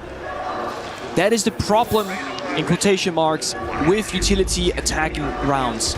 If the wrong player dies in the wrong location, the wrong time, you cannot commit to the plan. And that is the strength and weakness of Fury and how they approach these rounds, because they like to brute force it. It's not always clean, it's not always super calculated, but it means even if someone dies and takes that risky decision, it's not the end of the round for them. But 6-2 score on a bank here, not the scoreline I expected before we started this map. That's the thing. That's the advantage of starting on the attacking side. Obviously, it's no brainer. You want to start on the favorable side, but what does that mean? Actually, round by round, it means that you have the ability, the luxury of taking more risks. Right now, DZ cannot afford to take risks. You lose 1 kill, like you said, Furia find 1 pick, and that could be GG. But you have to take risks on the attacking side, otherwise you become too predictable. Yes. Otherwise the defense will dictate the pace of these rounds. It's going to be 4 in a row here for DZ, otherwise it's the end of the line. It's also why when you have an operator like a Solid Snake or a Deimos, you are now the entry player. You're built to go for kills. Look at the current attacker lineup. Right now, everyone is so valuable. Once Newers will spend his primary gadget, now he's a gun for hire. Once NDR is done using summer charges, now he becomes the entry. But in the beginning of the round, to get that first pick, everyone is playing very passive. No one can afford to die, especially players like your Foltz, like your Kino, the Grim Capital. They need that for the bomb site, for late round execute. DC have done a great job here getting top floor control. Fury have surrendered the space, they're falling back. They're playing open area. They're playing archives and tellers. They're playing inside the elevator on the main staircase. And it's been an uncharacteristically passive Furia here in these defensive rounds. Happy to just slowly peel back the layers, force DZ into an execute. Do not give them any kills for free. Like I said, it all comes down to that first fight. With DC progressing, Newers is almost there to become that entry. His scoreline is 2-8, but he is so capable. We saw that on the second map when DC won 7-1 on Nighthaven. Now goes the last Boogie drone. So Newers, it's time to activate. It's time to get in the action. I think Inja might have heard that hash drop, and he also knows about the elevator player. DC, 1 minute and 15 seconds to go with all the pressure on their side. And they need this opening pick so desperately. Furia has been dominating in the early game. They've had 6 of the opening picks in these 8 rounds. It's been thanks to Herds mostly, and Boxera as well, 5 between the 2 of them. J9 knows exactly where Boxera lies in wait, but finds the kill! There's the opening for DZ! That's what they needed. EMP comes out, reaching towards that side wall, but look at Volps looking for a flank. If he finds the kill upstairs, he does. Oh my god! There's no one watching that drone. Volps has found 1, now Newers has to go hunting. He says, where has he gone? Can I focus up on the bomb site? It might be a desperate time to drop, but Loira finds the double kill. Even though J9 shuts down the flank, he'll find a second triple in the round, but he needs to get that diffuser back again. Newers sneaking inside. If he can find Loira, then it might be winnable. He heard him. Diaz in the 1v2 as Newers tries to dodge around. J9 has the angle from the other side, but Newers just needs this last lick of damage. They will swing together, and J9 puts up a 4K to keep DZ alive. So many small moments that could go completely wrong for DC. Laura gets that double kill. It stops the entire push from bottom square. So it becomes Newers proning into the small box, looking for a kill. General holding on to lobby, getting the first opening pick, the second and the third, all across main stairs. Operator bans. I don't know if there's like a sole operator that fixes the struggles for DC. There's a lot against him. The smoke is very good. The DMR is very good. The Asami is very good. What do you get rid of right now? It's gonna be the Asami. It plays into every single bomb site. So it affects the majority of the map. And when you're down 3 to 6, you need to go flawless. So getting rid of an operator that gets played every round, it makes sense. And there are very few operators that have an impact on the unusual bomb sites, on the weaker bomb sites of Bank than the Asami. Right? They have already talked about in the halftime role swap, they're happy to play against that castle. They have a plan with the Zofia for that. You could ban something that's really powerful on a basement defense like a Tachanka or a Smoke, but there's no point because you know, even if Furia win, they have to go onto this top floor, right? DZ need to chain these rounds together. The problem is for DZ, even after they win this next round, they will have to attack a basement bomb site for Furia once again. Again, it doesn't get any easier. I am curious from DC's perspective if they're gonna stay with the utility game or get Newers on a Solid Snake or a Deimos, or in this case an Ash for the mirror windows. Yeah, you need something for those mirrors. We need someone, again, to be the difference maker and get those kills. There's his final second, gets on the Snake. I love this from him because he's been a bit quiet here in Bank, and it's all about the opening picks. Once Fury, they feel the pressure of, oh my god, our strat is falling apart, they're gonna get desperate. Then they're gonna start forcing gunfights. That's when you hold the angles with the DMRs. But you need to get to that state first by getting that pick. Yeah, the DMRs are so powerful on this specific bomb site, especially with that Hibana to try and breach open that Kanto wall. Furia decided not to go for ranged hard breach bans here today. So NJR should be able to cut open that hallway. There's a bulletproof very nicely placed inside of Janders that does watch the default. It's fine, the Bandit can be countered by the Kali unless if Diaz is ready to juggle it, which he is in fact. He should be able to juggle these Hibana pellets. Oh, but the bait comes out from Faults on another angle and he finds a free kill. The opening pick for DZ. Yeah. Successful, again, baiting in that opening pick, but with strategy, with a pure counter. And now it also gives less pressure onto Neuros to become that entry fragger on the Solid Snake. He can actually play more of a useful role, be in the window repel, get the scan out, see where the enemies are playing from, and then share the info to the Capital, to the Ying, try and set up another safe way of getting a kill.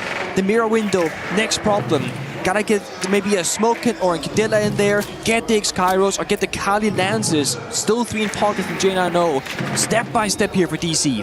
Problem is, there's so much util here to burn through. And with the castle barricades, there's no Zofia picks this time from DZ, as was mentioned in the halftime. And Kali's having to use her lance to destroy that barbed wire on the main banana stairs.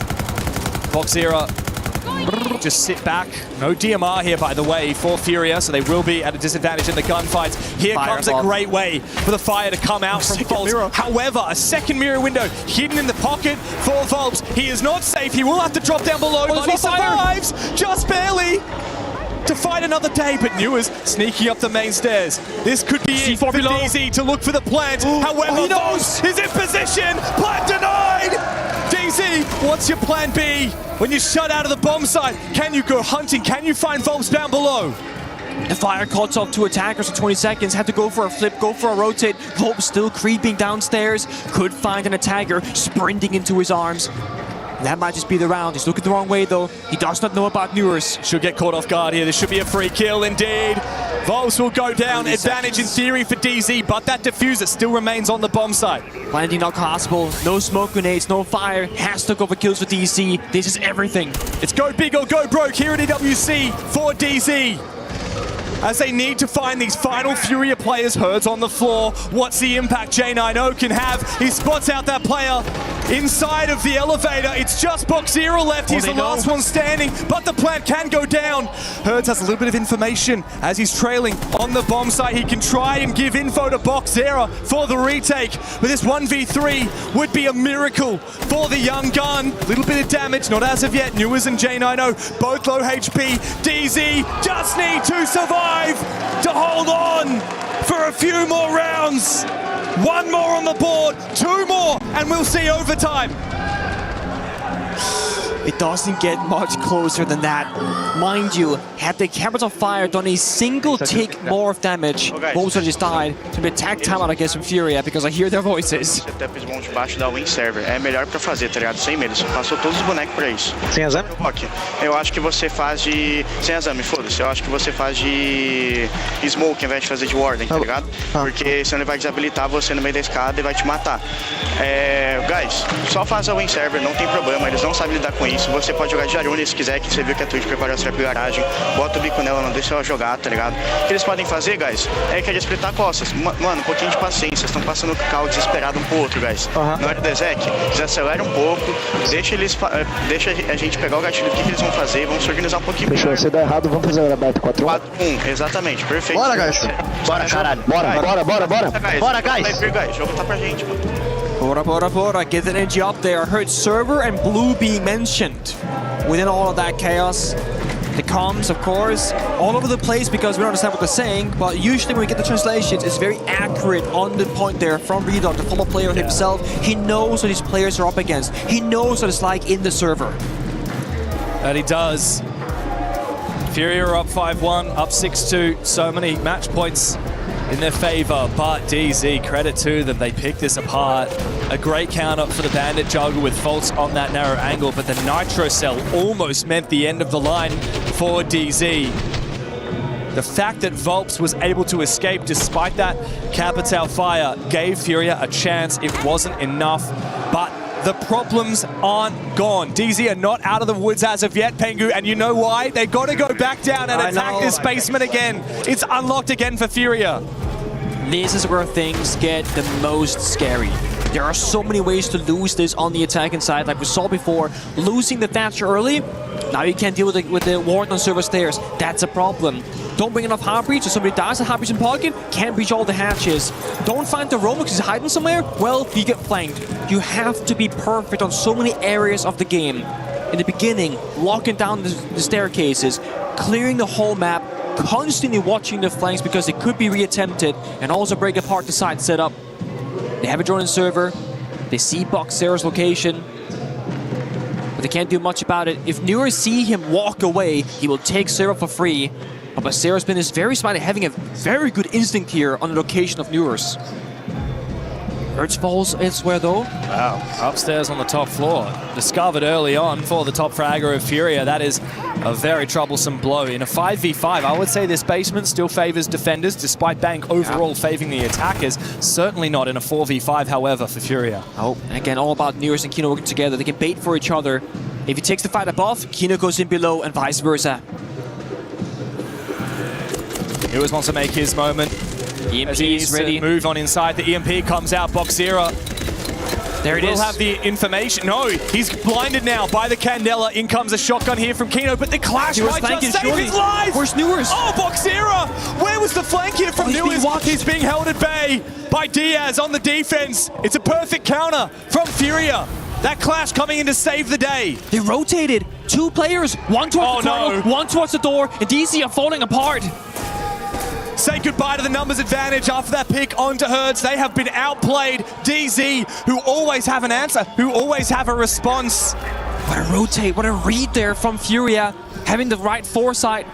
The fire is finally gone from the server staircase. Then they're going to try and go for it again. However, the smoke will keep them guessing for a brief moment. Opens up the hatch now, finally. From NJR, but the engagements will come through regardless. Lawyer will fall. Volps a little bit exposed, needs to try and fall on back safely. However, the hatch inside the bomb site is still open, which means False will prevent his retreats. There is no option here to fall back for Boxera and Volps. They are trapped here inside of server. They will have to fight for their lives! Boxera! 10 kills for the young gun as he tries to make his way back inside. DZ, they were the last hope for Rene, but even for a major champion, nothing is granted. You can close your eyes, but you cannot block out the drums. Another grand final calls for Furia. The final thing that DC will hear and see at this event will be the drums of war, supporting Brazilians, supporting Fury this entire tournament. A hard hard-fought battle, lost by the North Americans, Furia proving that Salt Lake was a fluke. The early exit, losing to a CNL team with this kind of roster, that was their beginning, but not their end. This is them scaling and rising to the occasion. People had said that the age of Brazil was over. It was done, and it was North America's chance to shine. We saw that with 2 NA teams in the grand final on home soil in Salt Lake City. But here in Paris, there's something in the water for Brazil again. Furia down from the lower bracket in group stage, and now all the way deep into their first grand final with this new roster. And it's crazy because it could become a Brazil v Brazil grand final. GK against FaZe is the next match later today. There's no question it's favored there. Yeah, exactly right. That's going to be the expected winner of FaZe Clan. This was DC's chance to go to the final, then take down the best there is in the whole world in FaZe Clan. But the story ends a little bit too early. I think a couple of weaknesses were shown up against Weibo, and similar weaknesses exploited now against Furia. The map veto was, I feel like, a little bit one-sided. I feel it was DC favored more often than not. But in the server, no doubt about it, Furia, they played the better style of Siege. Herds and Volps know what it means to win a major trophy. Hell, Herds knows what it means to win almost everything except an Esports World Cup. But for Boxera, just plucked from Tier 2 months ago at his second ever international event. It will be his first ever grand final. Diaz and Loira have both been there before in grand finals, but never raised a trophy. And now Furia, they silence the major champions. They shut NA out of the tournament, and they go deeper. They take one step closer to that elusive trophy. Boxera, he just doesn't shake. Every clutch, every 1v1, every gunfight, every opportunity, he seizes it. He takes those risky fights every single time to great success. I mean, what a story for him. A lot of different Brazilian players, like JV, Casey, Hertz, they're saying, this guy's up next, this guy is crazy. And when they're gassing someone up, you better listen. And if there is someone to complete the trifecta, a 6 Invitational, a Major, and an EWC champion, it will not be False today. No, it could well be Hertz. Furia are ready, they're roaring, and they are here to play as we go down to chat with Loira on the stage. Yes, my friends, it is done and dusted. Furia make it to the grand final, and I'm here with Loira for a quick chat. Now look, you're doing it, you make it to the final, and after defeating Dark Zero, the most recent champions from Salt Lake City, do you feel that this is redemption for how Salt Lake City went for you and the team? Yeah, of course, we're doing a great tournament. Everyone thought we were terrible after Salt Lake. We are just showing everyone how good we are. Final, let's go. I mean, it's a roster that was built, 6 months ago. To make it this far is pretty impressive. It's in the final, not the first one. You'll be in it. What do you feel that this is, why do you feel that this is a team that can actually get gold here in Paris at the end of tomorrow? I think we just do our job very, very well. Every day when we are in Brazil, we just work and work and work. We try not to lose our minds in the way. And I think that's what makes us good. Like, nothing special. Nothing unusual. We just do our jobs, and I guess we do it good. It's very difficult not to lose your mind when you have also the crowd here cheering for you. Now, it's either FaZe or GK that you'll be facing tomorrow. Who do you expect to win the next semi? I expect FaZe to win, and I want FaZe to win. I think we'll have some deals. We'll have something to make it right with them. So I hope FaZe wins, and I hope that will be the final. Very good. Then at this point, I'll ask you, do you want to say anything to the Furia fans that are cheering for you this whole day? They're just amazing. Like, look at this. Like, I can't even believe, like, they're cheering for us, you know? It's They're the ones that are here, but what about the ones that are watching you from home and really cheering you on through your career? You played in different regions at this point and back in a final once again. Yeah, it's so nice to have people like back home watching us, cheering for us. Like I said, I can't believe like people were cheering for me, cheering for these boys. Like it's just an amazing feeling, you know. And thank you very much, guys. I hope you guys keep watching us on the final. We're gonna need you guys. So thank you. I tell you, it's going to be real loud tomorrow, but for now, we're going to get loud in the backstage because I'm going to grab the rest of the team once they take their beautiful photos. Come on over. Gentlemen, let's come over and crush a key together before I give you back to the squad. All right, come on in. Whatever, we'll take the photo together. Come on in. Hey. Call me part of the Furia family at this point. Come on in. It's time to crush that Dark Zero key. Remind everybody, Dark Zero, the most recent major champions, they are out. And who's in now? It's Furia. Could be an all-Brazilian grand final, we're yet to know.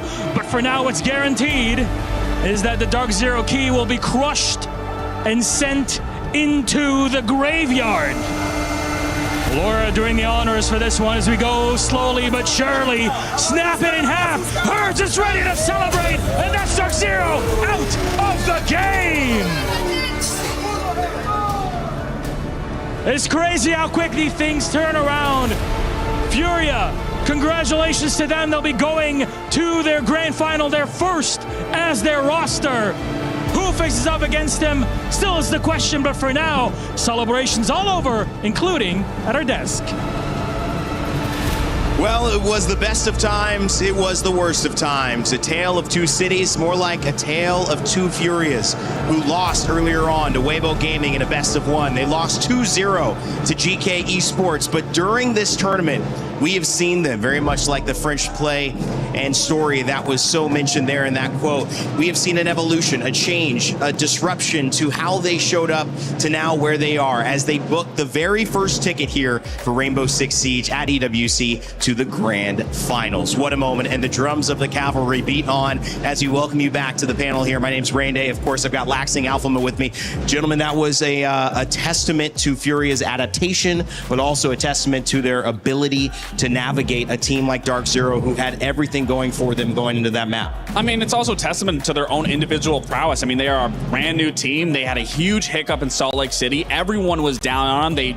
They tucked their tails. They focused on what was important, get through SAL, qualify through here, have to go through those plans and just fight tooth and nail all the way through. I mean, it has to be rewarding to end here on a grand final, and the way that they did it to go into this last map was tremendous. My main takeaway is that we've been praising the firepower on Furia, right? Yeah. They've got some of the best gunners in the world, and that's true. But what I saw today in that last map, that was strategy. That was depth. Absolutely. In attack, how many clean executions have we seen? Preset plans on the very first round. That rush with the blitz. Yes. All of these things are innovative. They're new. And they're just adding layers upon layers on their playstyle. Not even just the executions, being able to exploit DZ, being able to find those gaps and punish them round after round. Exactly. It's the consistency and the level that you want heading into a grand final, that you are coming into that series refined, brand new, refreshed, revitalized. And you even heard from their end, they want to take on FaZe. There is something to prove in that matchup if it ends up being that way. And again, so well deserving to be in a grand final. And this crowd, they let you know exactly what's going on. You can see the results of each round with your eyes closed, but you cannot block out the drums. I love that line from Dev and Pengu on the cast. I also love talking about what this means for the region, because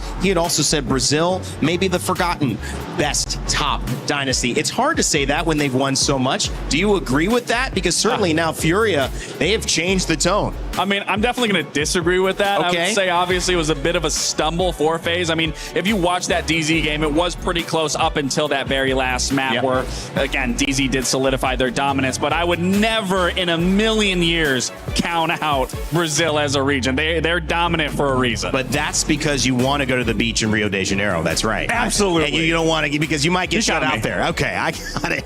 Head-to-head, guys here. Herds and Boxera. Alphama, these two players, phenomenal. Absolutely, and for many different reasons. On one side, on the left, we have called a veteran here, the one that won the 3 majors, if you can't reload as a major.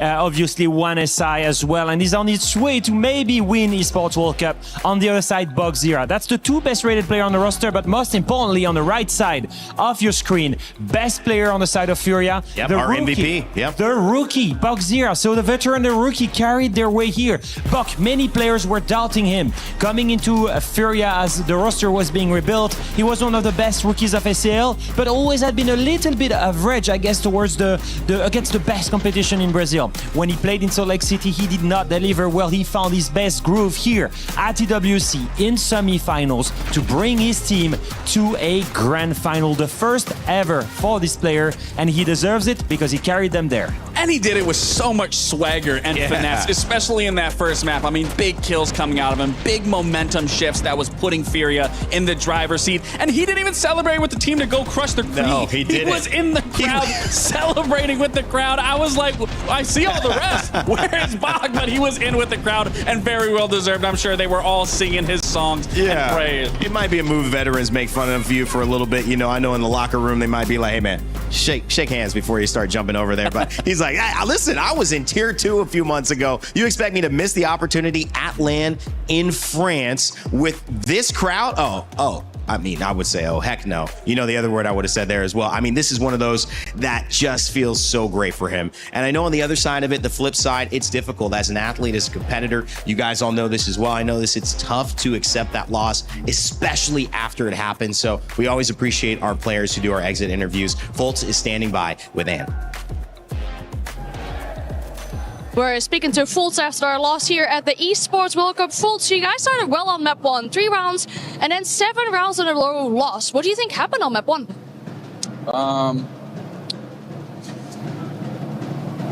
I think we hesitated on the opportunities that were presented to us on a couple of those rounds, and then they did a good job of kind of snowballing that momentum to end up taking the map. And then map 2, you win that one. Do you think that's down to the Brazilians that you mentioned earlier, or down to the fact that it's your own map and it's that comfort zone there? Definitely both. I would say both. All right. And then what's a Jasmine and a Jessica? We heard you guys talk about that. I can't get into all that, but it's a bunch of funny business. So. And how come you're using words like this? Is it so that eavesdroppers don't listen in and have an idea of what's going on, or what's the reason? It's just to lighten the mood, because a lot of times it can get very serious and always about the game. And sometimes the best things for you is just to make a funny joke and detach from the game. So that's kind of our idea with that. It worked. We saw smiles on your faces. And then talking about map 3 as well, finally. You got so close to the comeback. What do you think happened on the final map? We just made a really bad decision. We got I think an OPK on a guy ratting, and then decided to kind of speed up server without even getting any hatches for some reason. So yeah, just an overlook on our side.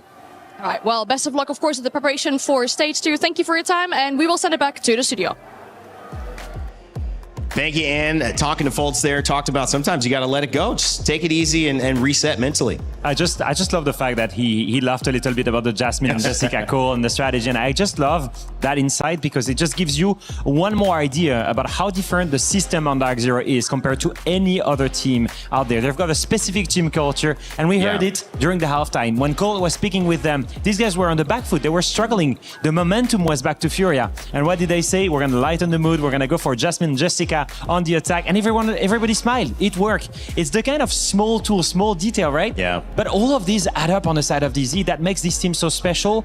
They will be back for sure. Absolutely. I think they stumbled against a really strong opponent with really high momentum today. Any other day, I think they can also take on Fury and win. I think for Dark Zero, we're not tired of seeing them. We're going to see them in more events. I love their culture as a fan now, just kind of watching them a little bit more in this week of Siege that I'm joining you all. It's been a pleasure to see the way that they take on the game. I've always loved more of the philosopher coaches, the Phil Jacksons and the Greg Popoviches, those kind of people who get you in the locker room ready to go in a way that's different than most of these other teams. Now, let's put a capstone on this conversation, because Dark Zero, they're heading out, obviously, but Salt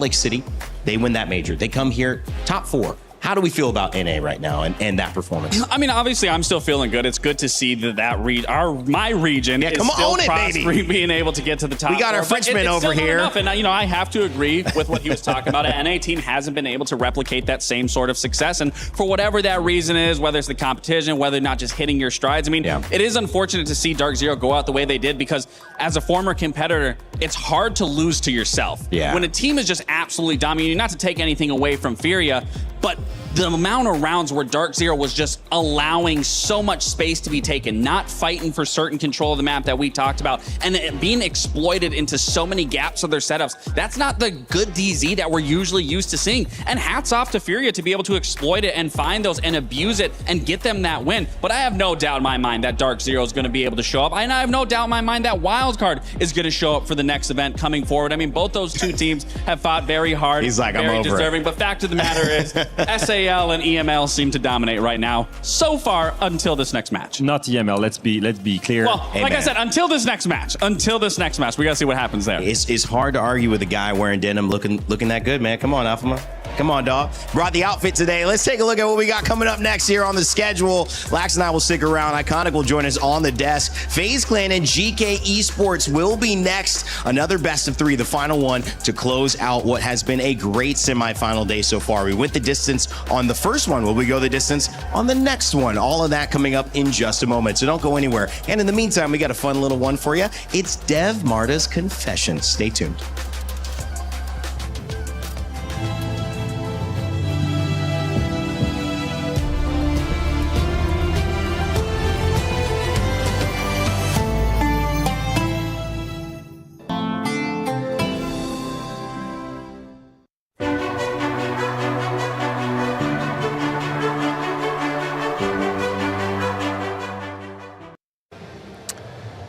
Right, I hate to tell you, mate. We've not really had too many conversations. I'm a complete liar, actually. I was just telling you this is going to be a nice little bit of fun content, but it's actually Dev Marta's Confessions. I was told to throw you off the scent a little bit, but it didn't work. No, it didn't work. You were just convinced that this? I was fully clued in. Well. I am just not that elusive then, am I really? Right, well, we'll squeeze into it straight away then. Production and makeup artists tend to arrive pretty early to these events, as you know. Most talent are usually on time. How have you been this event for your tardiness? Look, I have a relationship with the clock that I would consider flexible. Yeah. Certain times, there is a requirement to be on a specific shuttle bus. Sometimes that hasn't been met. But, goes around, comes around, right? How many times so far? Twice. Twice already? Twice. I've been here for 5.5 weeks. You know how many I've missed? How many? Not one. Please don't fire me. No, it's all right. After some of these videos that I've been doing on here, I haven't been fired yet. You've been fine. So, James, I hear that you love to travel. That's well known. What the hell happened in Rio last year? I had a feeling this one would come up. Yeah. A lot happened in Rio, but I think I know what you're talking about. Yeah, I got robbed. I got robbed. Is that where we're going with this one? Yeah. Come on, give me the story. This is that thing. Like you always hear about, you go away, this kind of thing can happen. Yeah. But you never really think it's going to happen. All right. To you. Can I just say, firstly, I love Brazil, and I'm learning Portuguese. Like, I love it that much that I want to go back. But yeah, like everyone says the stories about, it's a bit rough in Brazil. I jumped on the back of a moto taxi, like back of a motorbike, for like a 45-minute weaving through traffic to go and meet up with my friend at this hostel on the other side of town. And I was like, my God, the most terrifying thing that's ever happened to me. I get there, I call her on the phone. She said, actually, I'm at another hostel. You can see me down the road. I wave at her 100 meters. I'm like, oh, okay, cool. Start walking. Guy comes up on a motorbike behind me and grabs my phone out of my hand. And the guy still sitting on the motorbike, points a gun at me and says, what's your code? What's the phone code? And his buddy's standing there holding my phone and he's pointing the gun at me and yeah, no shit. Most crazy moment I've had in my life. Yeah, I don't think I've ever in my 15 years had a gun pointed at me, to be fair. It went on for like 10 minutes. They really wanted the bloody code, and I just kept saying... You persisted for 10? Said, I don't know. And even up to one point where a group of people from one of the hostels came up, and they were just walking between the hostels. They saw the guy with the gun, and they screamed, and they run off. And the guys are still there for a few minutes. I'm like, bloody hell, leave me alone. Not one of those people called the cops, by the way. Not one of them. I was out there on my own. And by the way, I did get my phone back because it was a crappy old, like... Oh, they just give you it back? No. They rode off with it eventually after I didn't tell them the code. They went off. That's ballsy, by the way. I'd have been like... I was about to say my code just live. No. I mean, like, no, they would put it in. Yeah. They were, like, literally, like, grabbing the phone, trying to put it in front of my face to unlock it. Yeah. It was crazy. But yeah, they ran off with the phone eventually. I went back to the hostel and talked to my friend, called my hostel, said, hey, go into my bag, open up my iPad, you can lock my phone remotely. Yeah. So they had my phone, but they were off in the motorbike. We were using the Find My iPhone app to track them, saw where they were going, and eventually it stopped moving. Called, like, someone's mate was a police officer. He went over there, I'm FaceTiming this police officer, and he literally is walking through this field of grass towards this little marker on the Find My iPhone app, finds it, and it opens it up, and it's just a picture of my bloody dog staring at me, and I'm like, oh my God. So I got the bloody phone back. I did. And they didn't, like, get anything? No, because it was an old enough phone that it's not worth selling for parts. Yeah. And it was locked, so there was no way that they could unlock it. I'd have, like, folded immediately. I wish I had all my loved ones. I haven't told I don't think I'll ever tell my parents this story because they will fucking... Hopefully they're not watching. They won't be. But yeah, I can't possibly ever...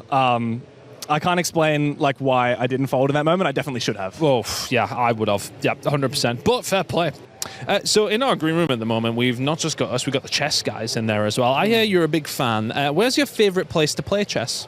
So, you know, so many things got to do in a day, right? Hard to fit everything in. Sometimes it's nice, like, you know, answer your messages while you're having some food, play your chess while you're taking a dump. Like, that's really the only place that I play my chess, to be honest. I was really, really, really hoping I was going to be so stereotypically here. I was hoping you were going to call it the dunny, but here we are.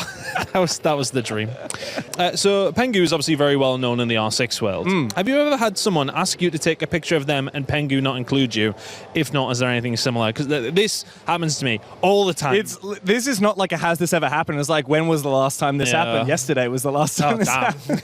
It's fine, because the thing about it, like, between the two of us, we've won 2 world championships, a major, 3 pro league finals, one of the most esteemed and most accomplished Rainbow Six duos in the world.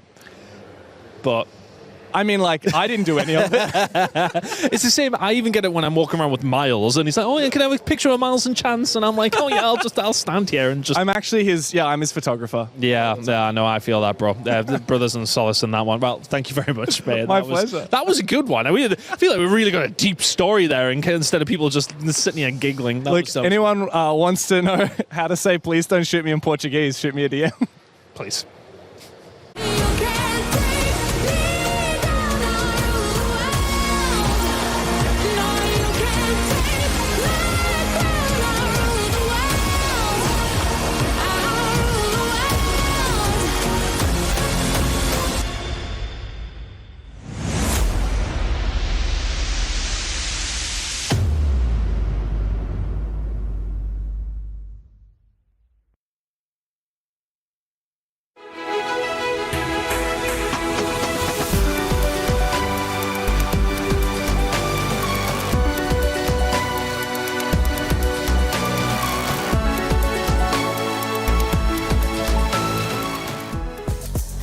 Welcome back to the Lenovo Legion Gauntlet. I'm your host, Rainday, here for the panel, and we're jumping right back into our second semifinal of the day. One grand finalist already booked their ticket. That's Furia, knocking out your Salt Lake City major winners in Dark Zero. So one Brazilian team has already said, we'll see you tomorrow on Saturday. But who will be the next to join them? That's where the conversation continues now. FaZe Clan, GK Esports, coming up in just a few minutes. But I'm not alone. I've got my man right here, Iconic, who has joined us. Lax has been with me already. But Iconic, I want to start with you, man. How you feeling? You looking fresh, ready to go for a big game number 2? I mean, I'm feeling a little bit heartbroken seeing my guys go out on Dark Zero. Really? I was talking to them after the game, consoling them. You know, it's just hard being a competitor, knowing the emotions, especially after getting so close to another grand final. Yeah. And my heart goes out to them. Yeah, it is tough to see, people that taken out. I mean, you guys both played in the scene, still playing, and this is never easy, but it's part of the process, isn't it? I mean, it's the competitive nature. At the same time, yes, it's sad, but it's kind of a bittersweet because that is just the nature of the game. Yeah. We know what it's like to be in those moments. We know what it's like to be on the other side as well. Sure. So it's just, just the nature of it. I always said, man, there's something about playing that you have to be willing to do this thing where you volunteer that I will maybe lose this in order to get the win. It is kind of part of the sacred act of throwing it up. So hopefully these teams will take some lessons from that. But moving on to today's PS5 story of the day, we've got an expected versus an unexpected team here. FaZe Clan, obviously, the unexpected team. No, I'm just kidding. Obviously, FaZe meant to be here. It's GK Esports who make that run. And so talk to me about this theme of this matchup today. Lax, I'll start with you. Yeah, I mean, the expected is obviously FaZe being in another semifinal. That's not going to be unheard of. If you were to tell someone in the Siege community, hey, would you believe that FaZe is in a semifinal? No one's going to be like, wow, that's a surprise. But if you were to say, hey, GK's in the semifinal, you're definitely going to be like, whoa, what happened there? And they certainly weren't tournament favorites coming into this event. You would have thought maybe it was the Falcons. You would have thought maybe it was Secrets, Fanatics, whatever. GK was not going to be on that agenda, and they're here, and they're ready to deliver. They've had a bit of a miracle run in a way, where the unexpected thing that's occurred, taking down Furia as well, 2-0ing them, and now Furia's in the grand finals. That should show that they have the capability to be here, but it's more so because this roster's kind of new, Iconic.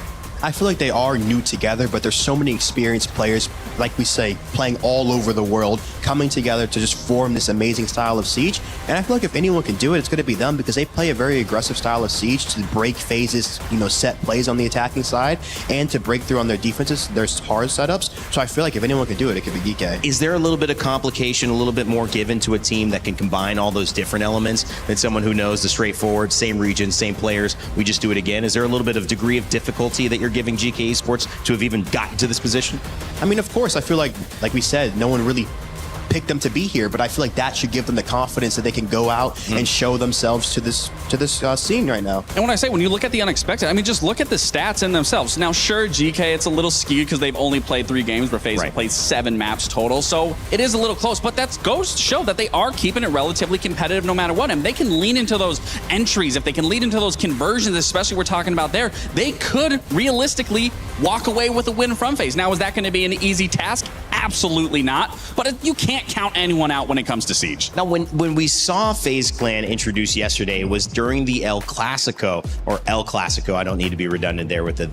However, it was a different El Clasico than we anticipated. 2 brothers going up against each other, but it was dominant performances back and forth, and it felt like, who is going to come out on top? Well, in that 3rd map, FaZe showed their true class, and that shows us that this team is ready to perform one more opportunity, and they will be in that grand final yet again for a chance to do what Handy and Mini haven't done, which is take on an EWC title. We had a chance to catch up with KDS and Ann before the match. We're speaking to FaZe ahead of their game today, speaking to KDS as well. You guys played the El Clasico yesterday against Liquid. It was a very close game, but I felt like every map was super dominant on either side. What do you feel happened in that game?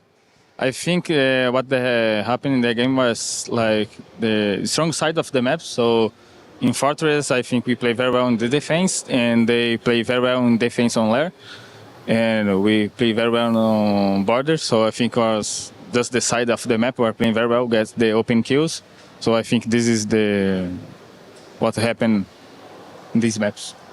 Now, FaZe is the longest standing roster that we currently have in Siege. You guys have been winning a lot of tournaments. Do you feel like this is what's been helping you guys as well, that kind of consistency to always adapt to every single meta that we've had?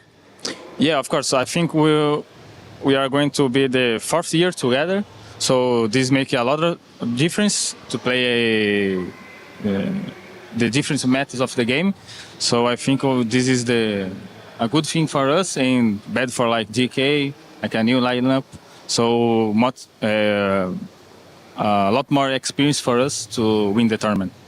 Yeah, speaking of GK, your opponents for today, what do you make of them? It's the first time we're seeing them on the international stage. What do you think their main strengths and their weaknesses are? I think the strength of GK is like the new lineup, not much information of them.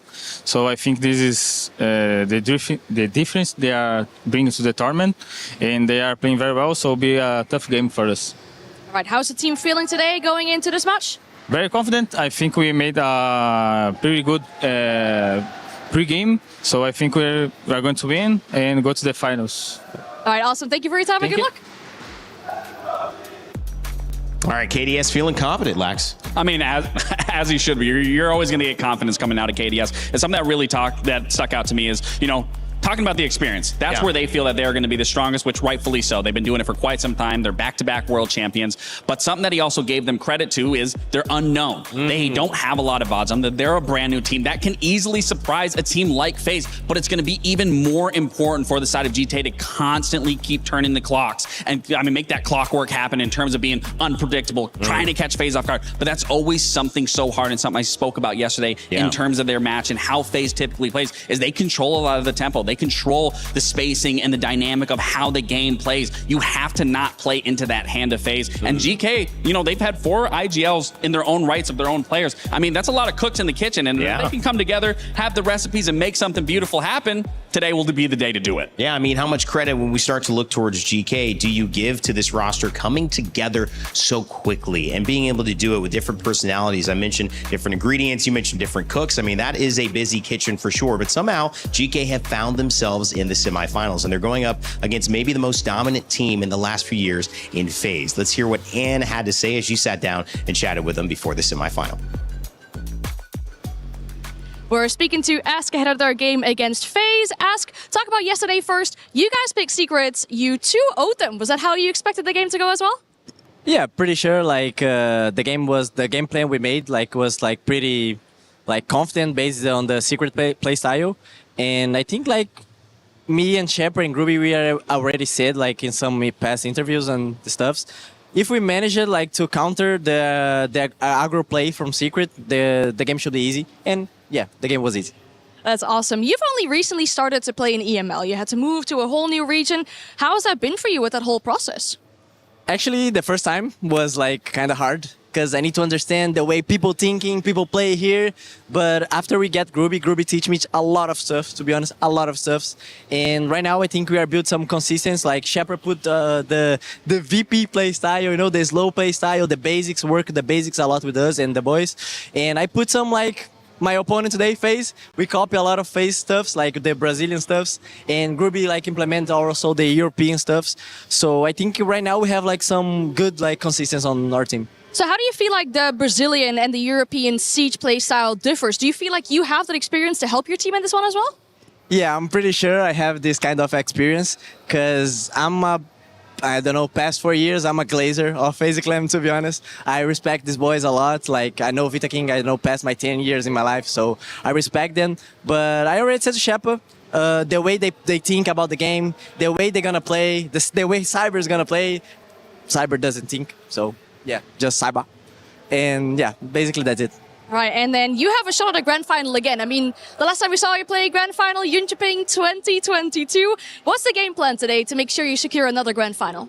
I think the game plan was stop Handy and Cyber. We kind of have prepared some stuffs. And I think that's the main plan for us. But I think in general, just play our games. I think we are playing really, really decent Siege right now on the moment. And yeah, if we, again, the same as Secret, if we manage to play our game and counter Cyber and Handy, I think the game should be easy. Yeah, why not? Awesome. Thank you for your time. Good luck. Thank you.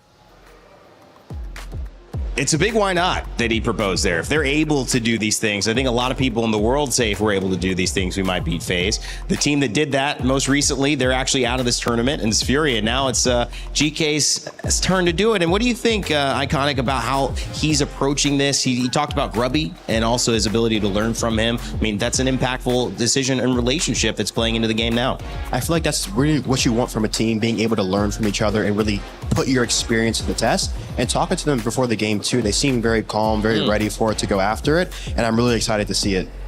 Yeah, something that me and Leo were talking about the other day, just in the green room, is their attack specifically. And when I was talking about, there's 4 IGLs within themselves, that was on previous teams. They all were able to shot call. And Leo talked about they kind of play like a spider, like an arachnid. You look at the limbs, they're going in different areas. They're able to entry, and that's what kind of allows them, because as being former IGLs, they can kind of pick apart, read it a little better. But that's also could be a little bit of a double-edged sword. Too many cooks can be a problem in the kitchen. It can. And if you're FaZe and they understand that you're going to be taking the map one by 1v1 surrounding the map. If you're FaZe, you read into that. You understand. You just double up. You take the man advantage every single time you go into those gunfights. And as you know, it's hard for an ag.al if you can't get into a building. And if you can't make any bit of headway, FaZe reads into that. You're going to need to quickly be able to adapt. So thankfully, they have the side of EML in terms of experience. They have NA's side of experience. They have SAL's side of experience. So they have everything across all regions to really cultivate a very good core, dynamic, and structure. It's just a matter of being implemented when it needs to be. Iconic can't believe the drums are back. He's like, I thought Furia wasn't playing anymore. So it's getting loud. It's you mean game I can't time. hear? Let's take a look at these maps, gentlemen. FaZe picks defense on GK's pick of Chalet. You see consulate response from FaZe, and GK picks to defend as well. What's your take? What's most important about those? I feel like Chalet one of FaZe's best maps. Absolutely. Like GK, they do have a strong flawless record. On it. They're flawless on it, 6-0. So I feel like it's one of FaZe's stronger maps, but it's one of your also strongest maps. So you're going to have a lot of information on it. You're going to be able to go out and just play your game. Fortress Decider, but I want to go back to Chalet. What does it look like for GK to be successful on that map since FaZe is so strong? Starting on the attacking side of Chalet, you really need to make sure you can get rid of those operators of maybe like a zombie castle, maybe a Womai here to make sure you can kind of make it so they can't shell up inside the map, make them exposed, and then you can work it slow, work your opening picks, and then like I said, they're an arachnid. They like to spread out, go for the gap. Chalet's a map where you can start the round slow and really build your momentum throughout. I mean, you can end the map just being outside the map. And as long as they can, cut off, block these rotates, get that man advantage going to their favor. I mean, we also heard in KDS in that series, it was that man advantage, always getting that opening kill going into their favor. And you can do that pretty aggressively. Just being outside the map, taking that control then from there and using that man advantage in your favor when you go into that late round execute. But again, it's going to be so important for them to understand if FaZe is reading into their playstyle, they need to adapt. They need to rotate a play over to get that space, and then they can move the pieces around. Then they can try to get to that mid to late round, but they're going to need to get the opening pick into their favor. Doing their best, FaZe, to get back to a grand final, to add that elusive trophy, the EWC trophy, right in the middle of the stage into Handy's hands. Iconic. What does FaZe need to do to make it there? I mean, FaZe, they already have all the answers. They have all the keys. They have all the tools. It's just about going out there and just shutting down GK's strength and making sure that they're playing extremely well, they're staying calm, and they just keep adapting. Well, on that note, it is going to be a EML battle here that is set up to take away maybe the potential favorite of this tournament, maybe the best team in the world, FaZe. GK Esports trying to do something special here, and it is their chance on the main stage to kick it off. Yes, you have heard it right, my friends. Furia are set in. They're going into that grand final tomorrow. But that's story for then, Adam. We still got more to get through today. I made you a promise. You did make me a promise. Yeah, I'm kind of taking a leaf out of Hertz's book here. You promised me that it was going to be a cataclysmic couple of semi-finals. The first one was amazing in every way, shape, and form, but there's still one more to go, Milos. One more semi-final. One spot remains in our grand final tomorrow. But who will take that final spot? It's all to play for. There's a lot of stories in here. We mentioned it in Furia before. Diaz Lucas, his first time making it to an international grand final in over 3 years. Wow. That is massive for him. In this game here, FaZe, they know their finals, right? GK on the other side, never seen it before. Okay, this is going to be absolutely incredible. Paris, are you ready for this semi-final? There's an energy in the room, Milos. I say we get the teams out right here, right now. And first up, would you please welcome to the stage, it's FaZe Clan! Quashing the Liquid Stallions yesterday in a quarterfinal. Now it's the turn to take on the Dark Horses in this competition. Will they keep them at bay? And will they ensure a way into the grand final here at the Esports World Cup? They're ready, they are focused, they're fiery. And this is going to be a real test for FaZe Clan. We cannot wait to see how they get on here. For the millionth time, they made it on the stage, though. Their opponents, please join me in welcoming GK Esports! The only EML representative left here with us today. What did they do yesterday? They knocked out the reigning champions of Team Secret. It was an all EML quarterfinal to make it to this spot. They've earned it. A lot of people have called them dark horses. Nobody would have expected them to make it here. This all international team. has so much to prove. They've already done so much already on the main stage. This is it. These are your last two semi-finalists. We're going to ask our players, go to your stations, please. But our key bearers, please do come forward for this final face-off. GK, you can go to your stations. Ask and Vita King. Let's kick things off with Vita King. Anything you'd like to say to your opponents at GK prior to this showdown? Eles são um time novo que não ganharam nada ainda, chegaram numa fase muito longe do campeonato e hoje vão cair para o melhor time do mundo. Basically, these guys have won nothing. We're going to destroy them today. I don't know. I'm gonna talk in Portuguese, like show some respect for you, but inside the match I'm not gonna show some respect for you. Já ganhei de você no Tier 2, Bullpad, tirei do EWC, Reload, acho que eu sou o pai de vocês e hoje não vai ser diferente. All that I can get here is we guys seemed very confident, if anything, but we saw what happened to you last year in Reload, right? That makes sense? Exactly. Hell yeah, look at that. Oh yeah, great work there. Fellas, shake hands, please. I'll shake hands with you as well. I love that. I'll do it exactly the same. Best of luck to both teams here. It's all very friendly here at the Esports World Cup. Yeah. Amazing. We have got ourselves a huge semi-final. Who will be the victors, GK or FaZe Clan? Let's find out. Rain Day, fellas. Warm things up for us as we dive on in. Thank you so much, Adam and Milos. And the big question I want to answer to is how many languages does Milos freaking know? Too many. All of them. Too many. Did he really translate that in more? I mean, my goodness. And many talents right there. I mean, it's just, he's too comfortable in Siege, guys. He's been here too long. He's got too much time to try to learn these things. Shout out to our lovely stage hosts, keeping the action as well and setting the tone iconic. This is certainly a great atmosphere to play a game like this. And GK Esports, they won the battle of EML, but it's not enough. They want to go all the way. Of course here, especially going up against FaZe Clan, just a notorious opposition in the history of Siege 2.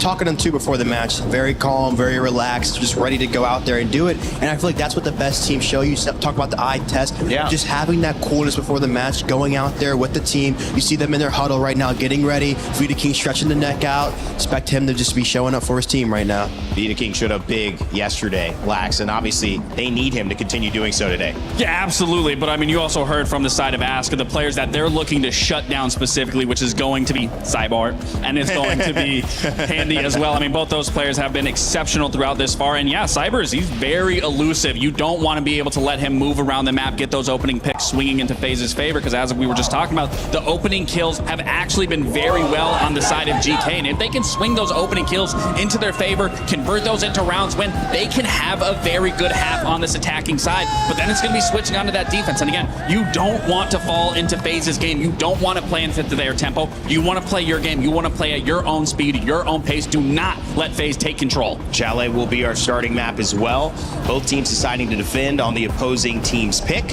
And so iconic, this sets us up for a very important few rounds if you are on offense. If you can get an advantage here, I mean, that's going to be huge heading into your map. Especially too on the defensive side. We talk about defense, just being able to build that momentum. You saw in the game yesterday in El Clasico how just defense-sided those first few rounds were, and that really just established a momentum throughout the whole game. So if you're starting on the defensive side, you really need to put your foot down and make sure you're stopping what the attack's going to do, because if the attack can build that momentum and run away with some rounds, it's going to be very difficult for them. How much do you think FaZe want to avoid what happened yesterday? I mean, I don't think they'll allow it. Yeah, I mean, because that felt like they knew they maybe made a mistake on that second map. They probably want to come out swinging. Again, when you're looking at those fundamental errors of yesterday, they were playing against a former team that they constantly have played throughout all of SAL. Again, those idiosyncrasies I'm talking about, that is not going to be applied here. If anything, they don't know what GK is going to do outside of what the VODs and they've watched. And as we know, that's only a blueprint. You have to be able to adapt. And whoever's adapting the best is going to be the best team in the server. And that is where Vita King is going to come in and shine. And to the other side of it, the adaptation that we've seen in real life in this team has been on GK Esports. FaZe is familiar. This roster has won everything. GK's the one who had to do all of the putting these pieces together, finding the right ingredients, and it's proven to get to a semifinal. Iconic, does this finally prove that we shouldn't be considering them a dark horse, that they deserve to be here, that they are legitimate contenders in this fight? I mean, I feel like they still are the dark horse because this is their first time here, so I feel like if we see them building this consistency in the next EML stage into the next major, I feel like that's when you start to strip off the dark horse title right now. But right now, they're in this unknown. They don't know what's next for them, so they have to just keep moving step by step and not let any pressure build upon them, because like we said, no one expected them to be here. So them being here is a gift. All right, already getting rid of the Blackbeard. They're taking away Yaga's ability to be able to be that spearhead, open up some rounds for them. Getting rid of the Azami, I mean, you were talking about that on the defensive side. I mean, great call from the side of GK. Allows them to easily push through Highway, get through all the way into Fire as well. And then the Grim, I mean, these were already bans that you were already previously speaking about. Yeah, perfect bans from GK. Gonna be a strong half for them. Let's see if they can really just punish FaZe here. Well, GK Esports have a tall task ahead of them. Take some of the most top-performing, most consistent players in Siege, and not only win 1, but 2 maps against them to earn their spot into the Grand Finals. If they did that, certainly the Dark Horse title would be removed. But that's a lot to do and a lot of pressure, and we know how FaZe is ready to show up. They bounced back from the loss to Liquid. Now they're looking to book their ticket to the Grand Final and face Furia for an all-Brazil matchup. But series will be determined by who can do it the longest and the best. So as we kick it off, we've got 2 casters, who are ready to go with the action. It's going to be Xenox and Guz.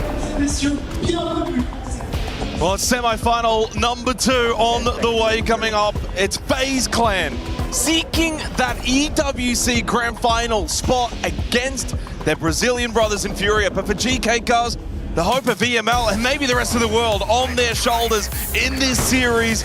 They do get Chalet, spoken about on the desk from Lax, a 6-0 record. They've not ever lost this map since this team was put together. Let's get this semi-final underway. Has to be a very heavy weight though on their shoulders. FaZe, the most formidable squad to face in Rainbow Six. And if they are to produce an upset result today, this will have to be the greatest couple of hours of Siege that this squad has produced. They've done a phenomenal job to get to this point, GK, but to go one step further, it's an almighty hurdle. Both as a team, as individuals, needing to be at their very, very best, expecting FaZe to, well, be at their very best as they typically are. They start on the defense. Very clinical series yesterday. Sark's looking for early contact against Cyber.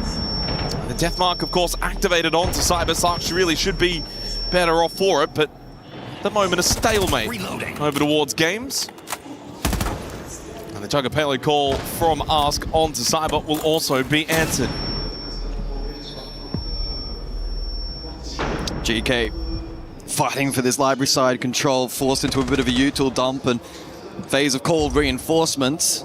KDS doing a good job to retain presence and control and not forfeit his life, resulting in an attacking stall at first fight, though. It does go the way of GK. A nice opening kill for Upor onto Handy, one of the top players for FaZe.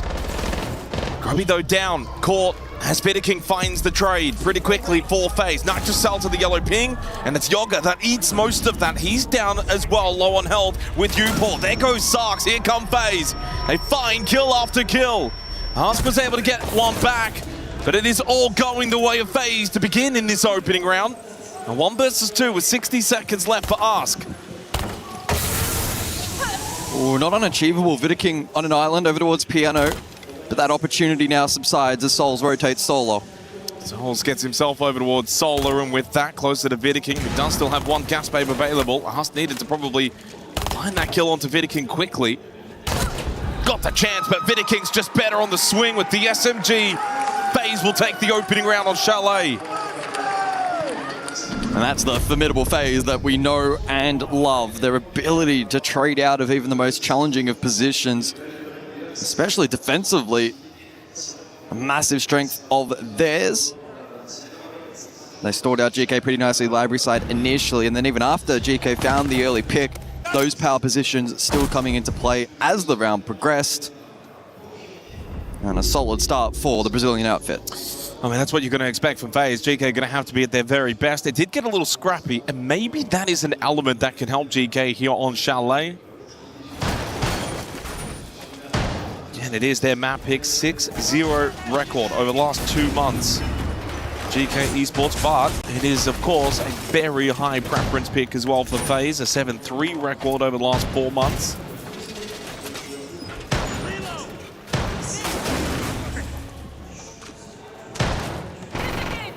Seconds left. terms of a little bit more information as to how we've gotten to this point. Semi-final appearance for GK. Grubby's been leading the way, 53-34 KD over the course of the Esports World Cup. 118 EPS. Ask and Newport, Sarks all 100 plus as well. As for FaZe Clan, well, Souls has actually been their best statistically up until this point with a 121 EPS. No surprise, the rest of them are all 105 plus. They've been absolutely perfect. No one is letting the team down for FaZe here at EWC. Second round coming up, Bar Games. Once again, looking like GK early here will lodge the attack on Library's side into this Mirror and Aruna combo, though. It's going to be quite frustrating and require a lot of util layering to clear that. Keep in mind as well, the Kite Electro Claw also helping reinforce KDS's position over towards Mez. If GK are to force this play, it's going to require clinical attacking work. Bar Games has been very difficult to attack into so far at EWC, and even more difficult without the Capital. Lovely early kill from Vidiking on the poles, playing off that heartbeat sensor with the Nitrocell. Shuts down a key piece of utility for GK Esports. Bar Games sits at a 71 defensive win rate percentage at the Esports World Cup. That's going down, and then Yoga as well. KDS putting the DMR to good use. Well, the early warning signs are clearly here at the semi-final for GK. It's been a great run, but now you face the most difficult of tasks. Grubby might have to just take the next minute or so outside of the map. An informal timeout. He doesn't even get that. Flawless from FaZe. Well, 2 rounds in the books. They've done nothing wrong. All they've done is sent the warning to GK. It's not going to be an easy series. Yeah, they have very much sent that warning shot. Make it 2. Strong start from FaZe. We expected no less. They have the weight of expectation on their shoulders to, of course, perform, and so far they're playing like a team destined to win. GK, on the flip side, need to find a way to inject a bit of life into this match. That round, a pretty good illustration of if you put a slight foot wrong, it's going to prove costly. Grubby had that opportunity on the cross Mez to shut down KDS, and again, very challenging. Probably low percentage, but he then goes on KDS to find that double, huge difference maker in the round. It's going to be very tricky for GK to try and problem solve their way back into this half. And quad Nitrocell as well for FaZe in this next round, so they're going to have a lot of explosive utility. We're going to see GK really switch it up now. They're going to bring the Monty, so first time seeing shield play from GK Esports. Scrubby jumps onto that. Yoga's going to have his work cut out for him on the Thatcher as well if he wants to try and stop some of these Nitrocells.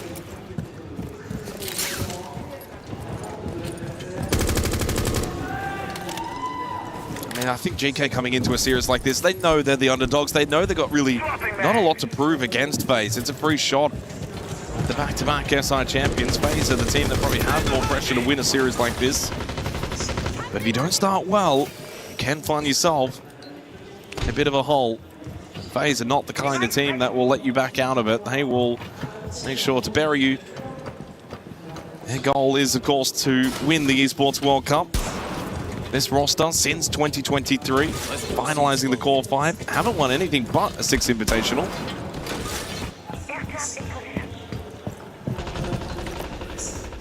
GK taking pretty good ground here, courtesy of the Monty.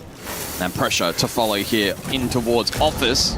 One of those 4 Nitros utilized, and Vidiking now goes for the trick, has a coverage courtesy of Handy. Zoda, of course, to stall out the hard breach, and so far, so good for FaZe. Yeah, a bit of space taken from Grubby on the Monty, so he can counteract this mirror shield. Of course, needs to be careful of the Nitrocells. KDS ripped one towards Piano, and he can still get a lot of information as well, playing behind the mirror shield. He's on the roof looking for a rotate halfway through this 3rd round. Enemy devices are off the board. Enemy devices are 12. Looking to disrupt the shockwire batteries of Vidiking. And Grubby has got himself into Piano. Again, it's kitchen dining, but you do want to clear this top floor. You pour on the rappel outside of this bedroom window. Time ticking down GK need to try and find a way to open up this map. Handy's prone, by the way. They might not even be aware of his position. They've walked past, never mind. Yoga over through the Ego Bulk, got the opening kill. Ars got rid of KDS, but it's a crucial jump out from Cyber. Another rat position. King's trapped, surely can't get anything to go with him. He almost got Grubby's knees, but Grubby with a pistol hit the shot, and GK might just find their first round on Chalet. It's only Souls that remains towards Dining. And so much time for GK. And now spotted out, Souls in a rough position. And the power of the Monty on full display. GK are on the board. Okay, we've got ourselves a map here. The question, though, be, as that was the third round, DeFaze just immediately banned the Monty because Grubby made a lot of really good work on that Montagne. Great space, was able to counteract the mirror shield, push down Library Hallway, get himself into Piano, and eventually that kind of just continued to force FaZe back. Now, they've banned away the Blackbeard. I'm thinking this Monty might just go immediately, and it does. Mirror to follow at least. As the Monty did help deal with the mirror, that too will go. Does leave the Blitz available for GK, but it's a very different shield operator to the Monty. Bedroom Office up next. Yeah, certainly an intriguing tactic then from FaZe in the previous round. Played util heavy on the office wall initially, then went to rat positions through the mid-round, and largely courtesy of the Monty, who was then sniffed out nicely. Good work from GK to be disciplined and ensure that the clearance on that top floor was clean. And they finally get around on the board. Much needed just for settling the nerves a little bit and being able to find their footing. Yeah, I think that's the main thing. On a semi-final, spotting the grand final on the line, you're up against FaZe, so the quality of the opponent is something that's always going to be in the back of your mind. You want to get around early. And especially after they just got flawless in the second round. A really solid response from GK. 5 seconds to insertion.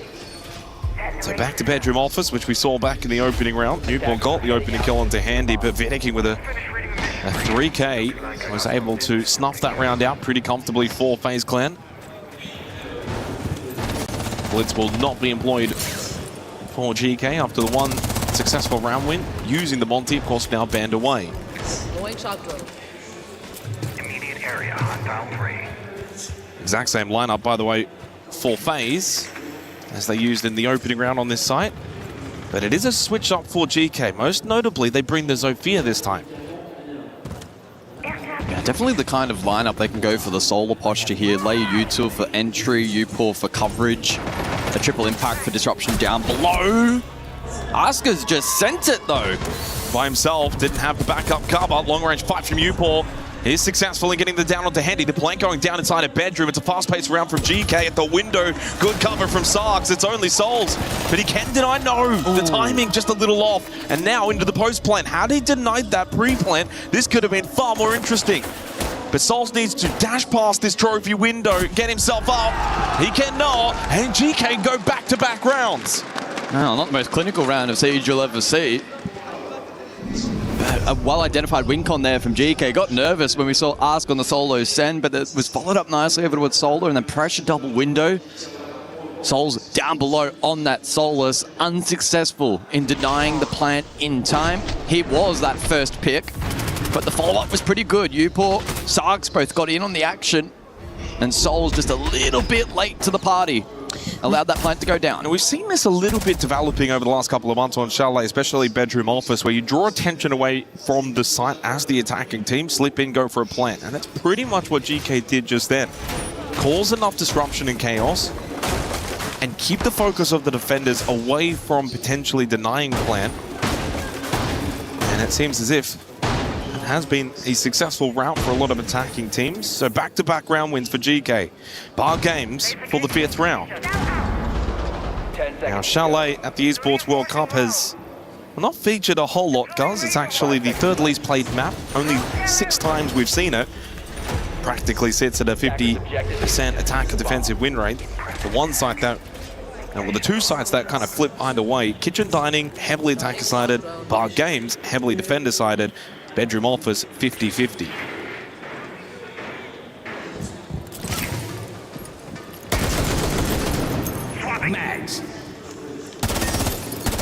course, last time out, didn't really get a good opportunity to see what GK really wanted to do on this side, as they lost Upor straight away early on the Capitao. He'll bring that again.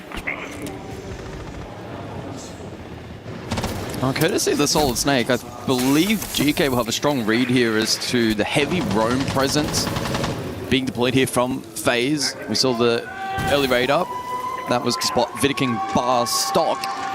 And as evident by the player cards, it's a very well-dispersed defense here from FaZe. Maybe there's an opportunity in which GK can look to exploit that. But the longer they posture, I think FaZe are probably going to get an inkling that a direct hit may follow. Sarks goes searching. GK eager to exploit the site. Easier said than done.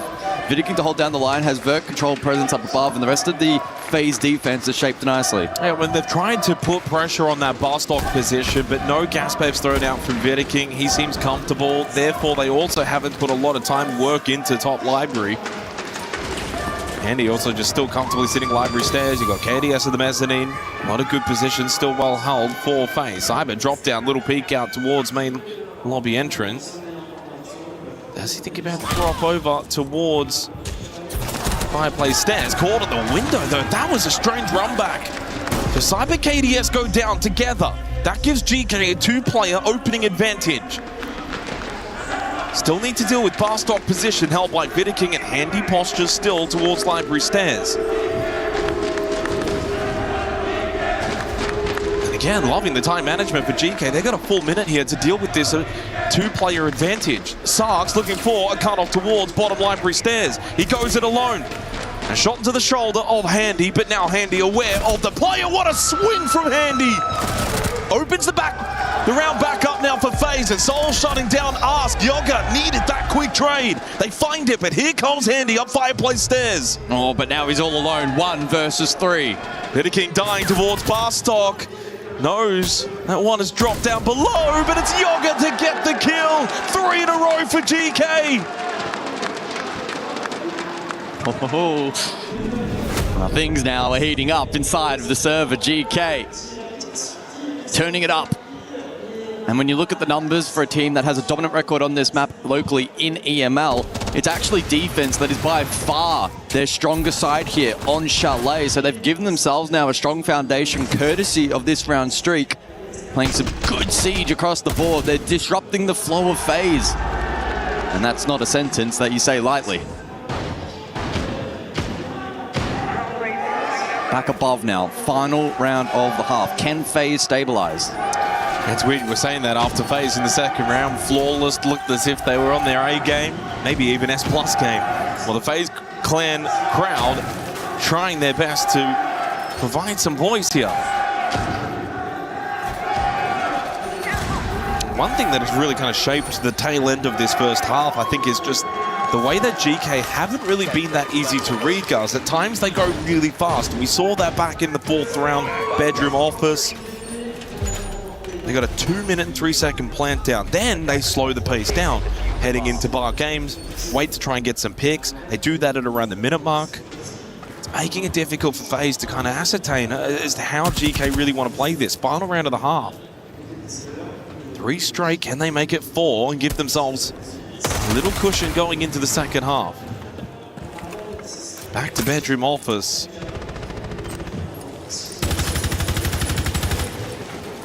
This time the Solus will be dropped for the Mozzie.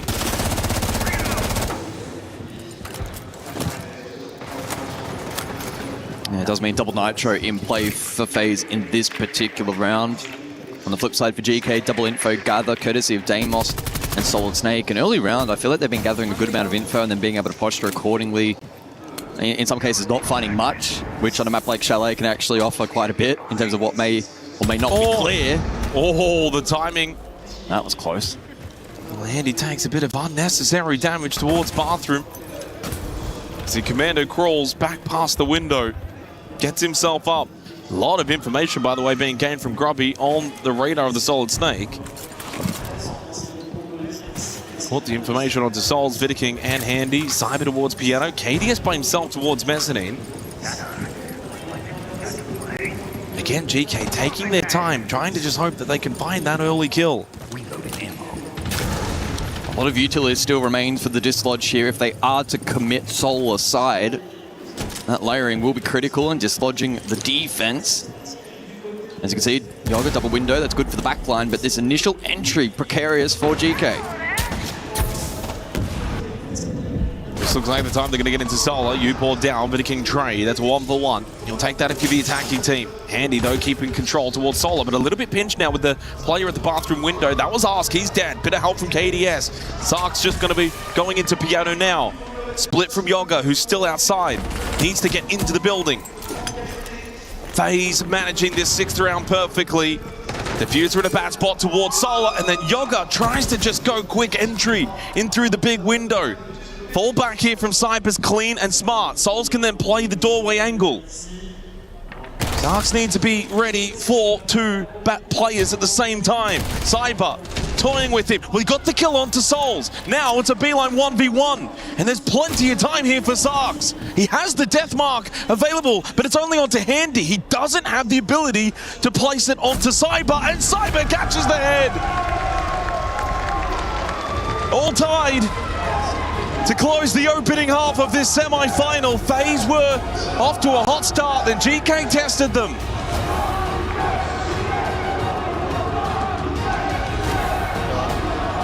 Demais. Cara, é o seguinte, tipo, tá super tranquilo os rounds de defesa, tá ligado? Então, tipo, os caras estão cozinhando, uma parada que, tipo, a gente se afobou ali e querer dar uma adiantada que não precisava. Mas vocês estão percebendo, tudo também previsível, só ficar paradinho, sabe? É, não, naquela ali, tipo, meio que... Então, na verdade, eu tentei pegar o cara de um jeito diferente. É, vamos parar a play quadrado dos caras e fechou.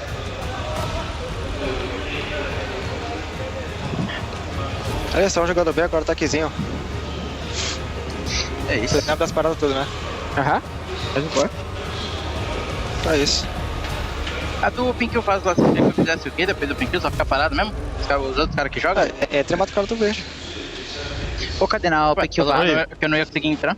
Vou marcar os in the guy big window, okay? Yep. Literally, especially if you play master door, Arvid, don't, like, you can easily pick the guy master fucking big window and kill him, okay? Because he has a shit angle on you, and you have the pick advantage. Yeah, just take a deep breath. And again, don't be scared, they're same humans, guys. I think, Harvey, you should probably start with Vamais. Yeah, if Vamais are banned, I'll play Vamais. Yeah, Vamais are definitely banned. And that's it. Yeah, I mean, yeah.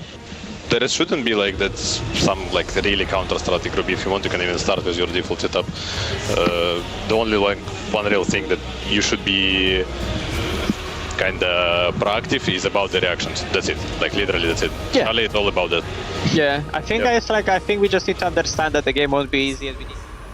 Well, a lot of calm on the side of GK as they are tied, heading into their defensive half. And you mentioned before, defense has been a strong point of theirs on this map of Chalet over the last few months.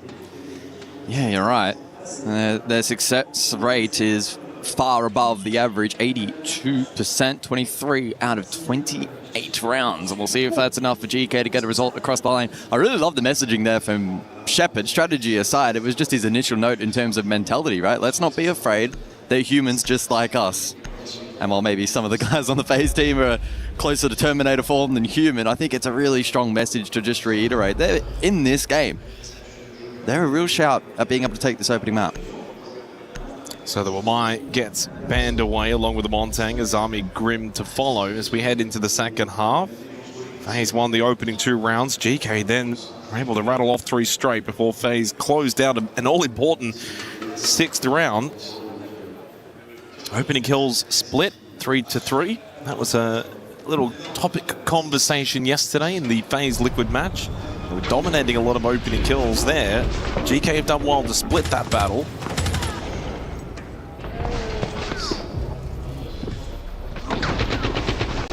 Yeah, just a little outmatched in that last round. Lack of util layer onto Handy. Came down to a 1v1. Yeah. But if that entry was maybe a little more clinical, it may not have been filtered down to a 1v1. In some ways, a little unfortunate there as well. No deathmark target available for the final duel. We swap halves. I also love the fact that, you know, in the first half, we haven't got a single player that's got less than 3 kills. And we haven't got anyone with more than 5. It is straight up 5v5. Everyone's pulling their weight. Everyone's performing well. Really solid first half. Let's see what FaZe can do on the attack of Chalet, because as you mentioned the numbers for GK defensively, FaZe do still sit at a 60% attacker win rate on this map of Chalet over the last 6 months. I think it's actually higher than their defensive win rate as well by about 1 or 2%. And we go straight back to bedroom and office for the 4th time in 7 rounds. This has been the feature site. Let's begin this semi-final. Again, a reminder for this map of Chalet. It is the map pick of GK. Reloading. And just quickly noting the bans as well. FaZe go for double util with the Wamai and the Azami. And so we'll see how heavily GK look to lean into trap util over the course of this half, and how FaZe attempt to contend with that. Won't be a main focal point though here in round 7. Well, it's not majorly. Oh, Grubby! Well, that's one aspect of GK that they've looked really comfortable to take these swings, take these battles, take these fights. They haven't looked scared. Grubby has certainly started well, has to navigate another frag grenade, but has done a decent job of this. Still holds this mezzanine position.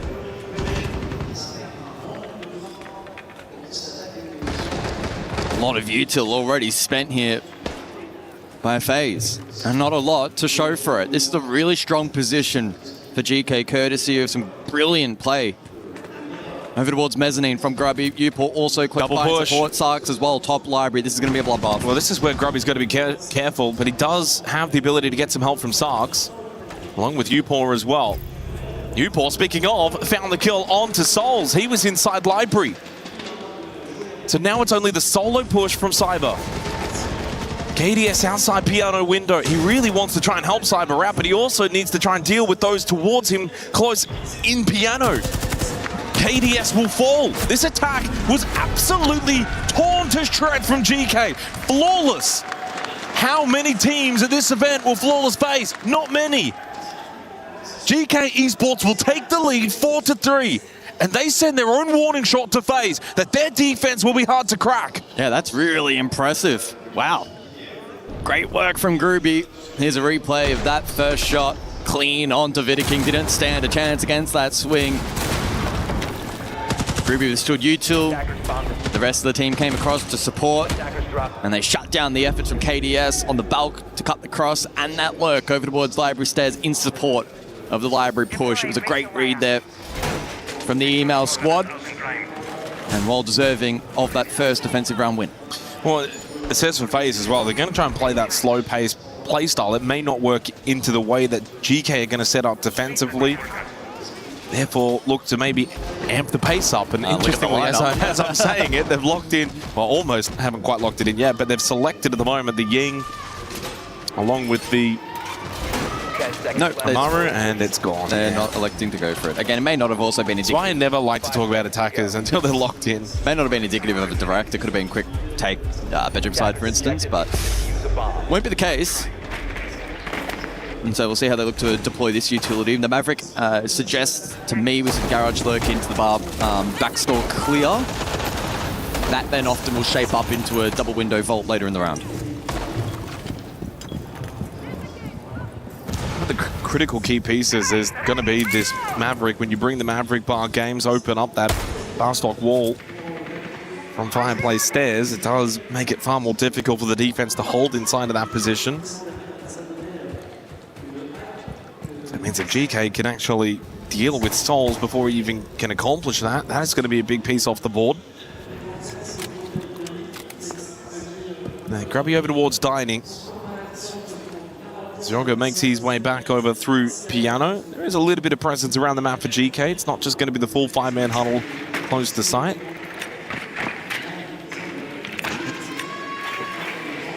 Andy will make entry through basement.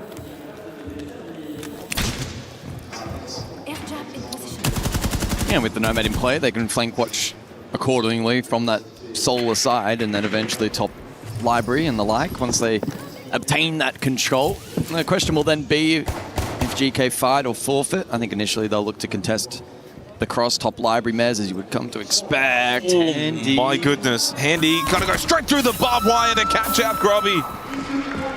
Sensed his opportunity, and finds the opening kill for FaZe. That's why you got to be so cautious. If you're on the defense and you're not going to play trap heavy, you've got to be ready and waiting for that kind of play style on Chalet. And that barbed wire is not going to stop him. Yoga, though, will stop KDS. That then immediately traded by Souls. Battle towards top library. Ask will get the kill onto Handy, knowing that he wanted to push back up.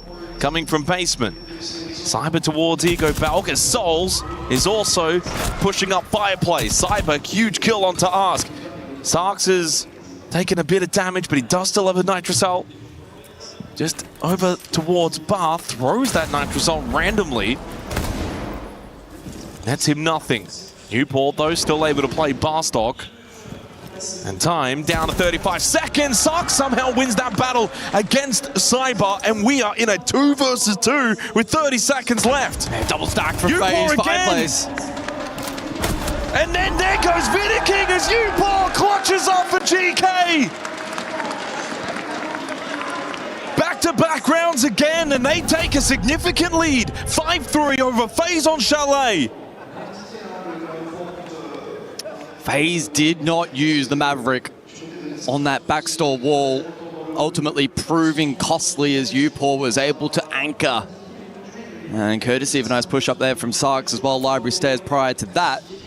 They were able to bring back round number 8. It was a strong lurk from Handy. Oh, Handy just wasn't ready for even that got caught, yeah. But then that got traded. I mean, this was a 3 versus 2 in favor for FaZe, and that's that swing, that spot there. Sark's big battle 1, that sets up Paul, who's playing Barstock. DMR long range, and again, there was no pressure on Barstock because the Maverick didn't go for the blowtorch to open up the wall. GK with a 2-round advantage against FaZe.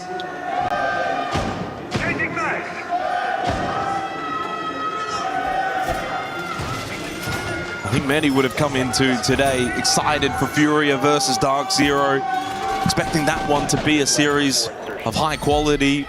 Hard to say who would go on and win it, and I think it largely lived up to the expectation.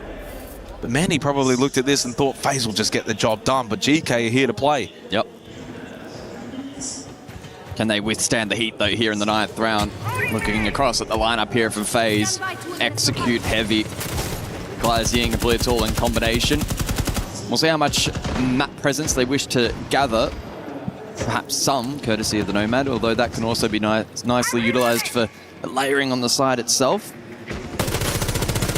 Sarks caught. It's a great pre-placed drone there by the attack, and Sarks unable to drop down hatch. That's costly for GK.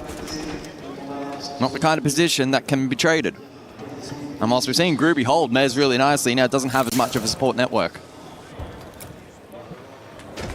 In fact, that's actually going to prompt Upor to push across over towards top library stairs. GK will aggressively try and hold this portion of the map. Soul successful on the Glaz, you're going to fall as well. FaZe starting to fire back now after a couple of rounds in favor of GK. They've won 5 and lost 6.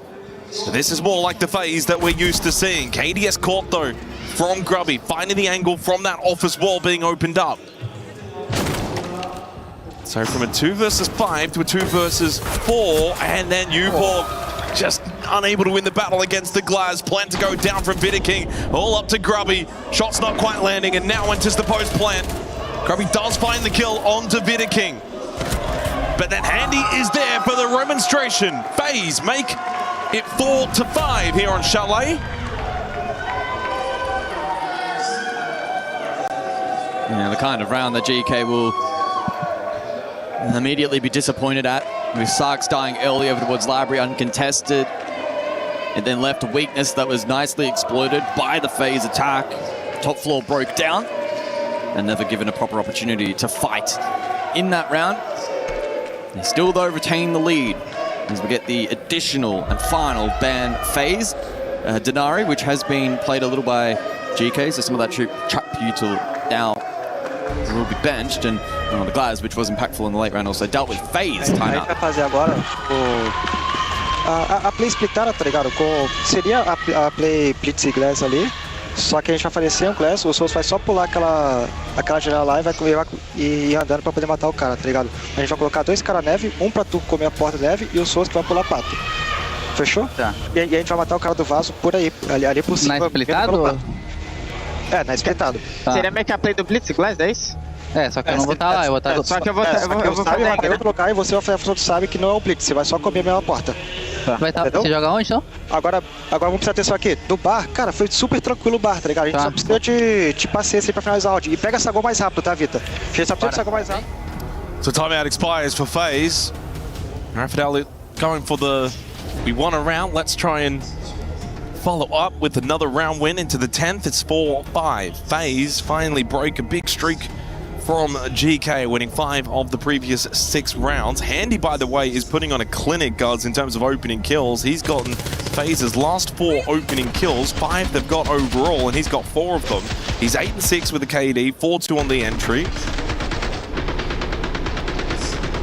He's been a difference maker early on in these rounds. And for the 10th round, back to Master Bedroom and Office. And this time, FaZe, and one I was going to say we'll go the Zofia, but they love an attacker repick. We didn't learn our I lesson. Definitely knew they were going to switch off the Jackal. Vidaking's not playing Jackal, but I thought maybe they would play the Zof. That will not happen. I didn't think the Nook was too crazy either, especially with the Denari ban, maybe trying to extract some of the trap, but there's still so much up because FaZe don't full commit, as they initially went util heavy with their first couple of bans.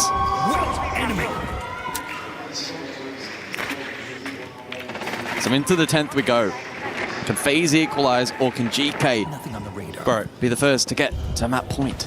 Noah's just walked up to me, by the way, and he's got a sign that says, "Ask me for help." Razor Bloom. I don't know who he's helping. Directions to the airport, perhaps. Oh. So out of the timeout for FaZe.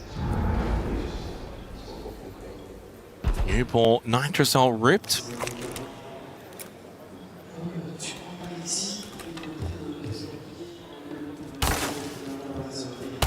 Slow tempo in this round. Well, I mean, FaZe can do that. GK did it as well in the first half, switching up the tempo, fast pushes, then slow pushes, playing into the drone game a little bit more. FaZe kind of doing that this round, especially with the Twitch. They'll bring the shock drones from Souls, look to get some utility, try and find some more information. Because GK are playing a lot of the map here. Sark's over towards Library, Grubby's still over towards Mezzanine, so they are stretching this top floor. Speaking of Grubby, he does win the battle against Souls. Handy also making his way into Library, then gets the trade. We'll need to deal with Sark's top Library stairs, but Handy has been influential for FaZe. And we'll see if FaZe go for the hunt, or instead like to cut Sark's off. Surely the style of map where the ladder is certainly a possibility. Information. Yoga sitting at that Ego Valk doorway. Sark's forced back, death mark. Can't commit to that position. Good clear by FaZe. They should be able to get back up West Main. Or does he recommit back over towards Library? I think he could go for the It looks like he might, and if he does do that, he could catch Handy in the back. If Sarks were to push up Library stairs, Handy's probably dead.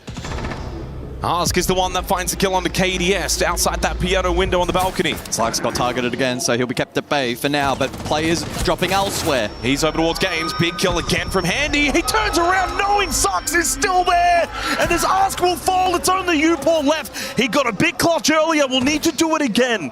Has the information. Knows that Vidaking's pushing. So he goes shotgun. Got the kill. But Cyber! Cyber! Big clutch, 5-5. Oh, that was such a close round. It could have gone either way. They're at the end with a shotgun up close, but the trade work from FaZe, too good.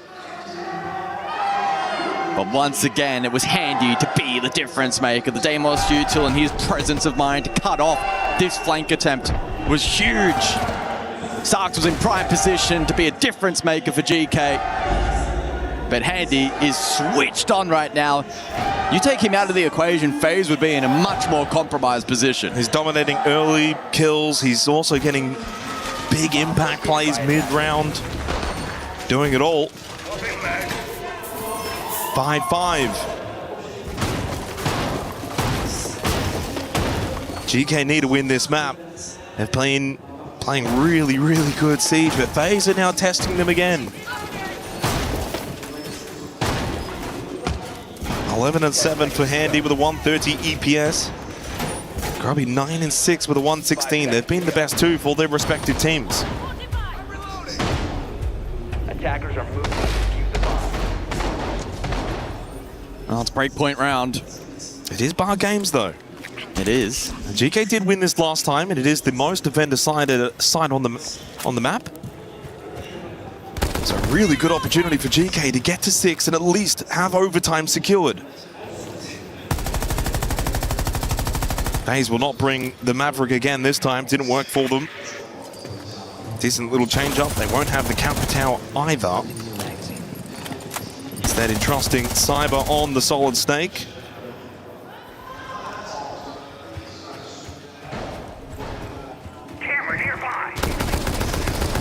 Again, every single round for FaZe, they really just take that first minute, drone, get information, open up different ways to get into the map. They're not looking to take fights on the attack. GK as well themselves not really providing a lot of opportunities. They're not really peeking windows, not looking for any kind of aggressive play early.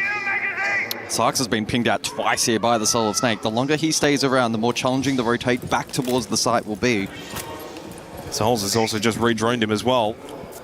Nitrocell at the windowsill gets two! Oh, both KDS and Cyber. Huge nitro from Sarks. We thought maybe he was the one in danger, but no, he was the danger. That might be enough to secure them overtime.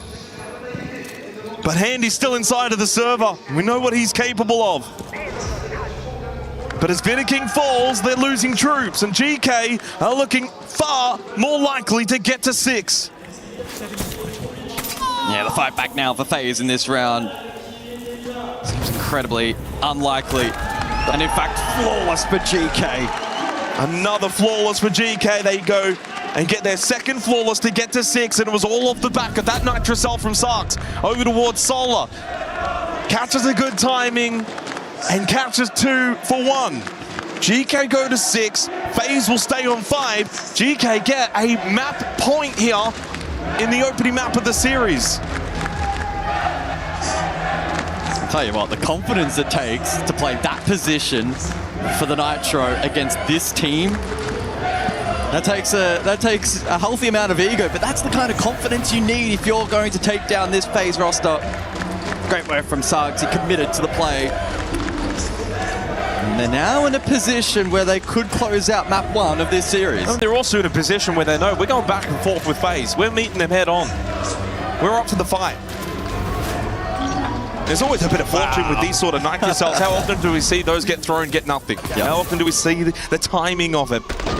Usually miss a kill, but this time he gets 2.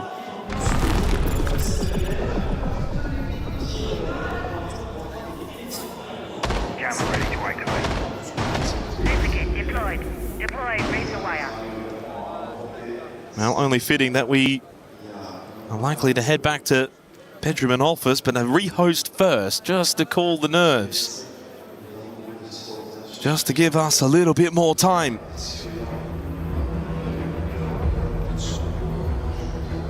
And let it build the tension at 6-5 in favor of GK. What a run this would be. If they can beat FaZe here on Chalet, they're 1 map away from the Esports World Cup Grand Final.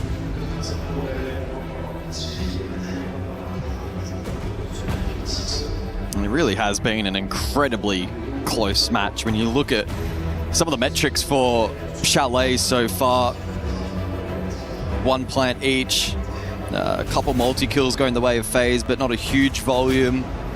In terms of the opening kill as well, it's been fairly even. 50-50. The conversion as well has been a little bit mixed. It's come down to a couple of key moments where players on both teams have kind of stepped up, made heads-up plays. A couple of key moments from Handy. We saw, of course, a crucial key moment from Sarks in that previous round, and that's what semifinals and then later to come tomorrow, grand finals are all about. Key moments, individual plays, they can be the difference maker in an arm wrestle, and that's what this has turned into. You don't get to 6-5 against FaZe if you're not hitting some good shots, having a good day. And Baby Shark in the crowd there as well.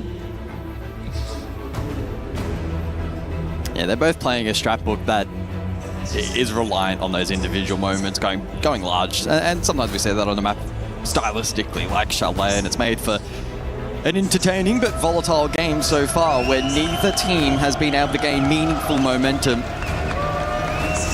We have all 10 players almost back inside of the server. In fact, that's all 10. So I don't think we'll be too far away from concluding regulation. I almost said concluding the map, but maybe OT will be required. Well, maybe. You might be right. We'll have to wait and see. It is a possibility. Can't help shake the feeling. If this goes overtime, though, the experience of a team like FaZe, it'll be hard to shake them. Here and now, this is the chance and the opportunity for GK Esports. Up 6-5 on Chalet, their map pick as we head back into the server. Can they close it out against the back-to-back SI champions? A team of misfits that many wrote off probably going into EML Stage 1. Then they caused some huge upsets. They had an amazing group stage, knocked out G2, qualified for EWC and are here in the Final 4. And one round away from being one map away to a potential grand final spot. Bedroom and office will be the site choice. Do we go to overtime, or can GK take the lead in the series? So top 4 we go. A site that has been 50-50, played in rounds 7 and 10. GK won it first time out. FaZe responded on the attack on the reattempt. Was though quite a close round, and it was Handy that gave them a great opportunity to convert with a 3K on that reattempt. 10 seconds to go. What we've seen from FaZe, though, is a lot of slow play in the last couple of rounds. Do they go for a little bit more fast pace? They've got KDS on the sands, they can throw out some ROUs, they could look to hit quickly. Bedroom Office does enable that. You draw the attention away from the site, throw a couple of shield screens out, and try and cause some chaos.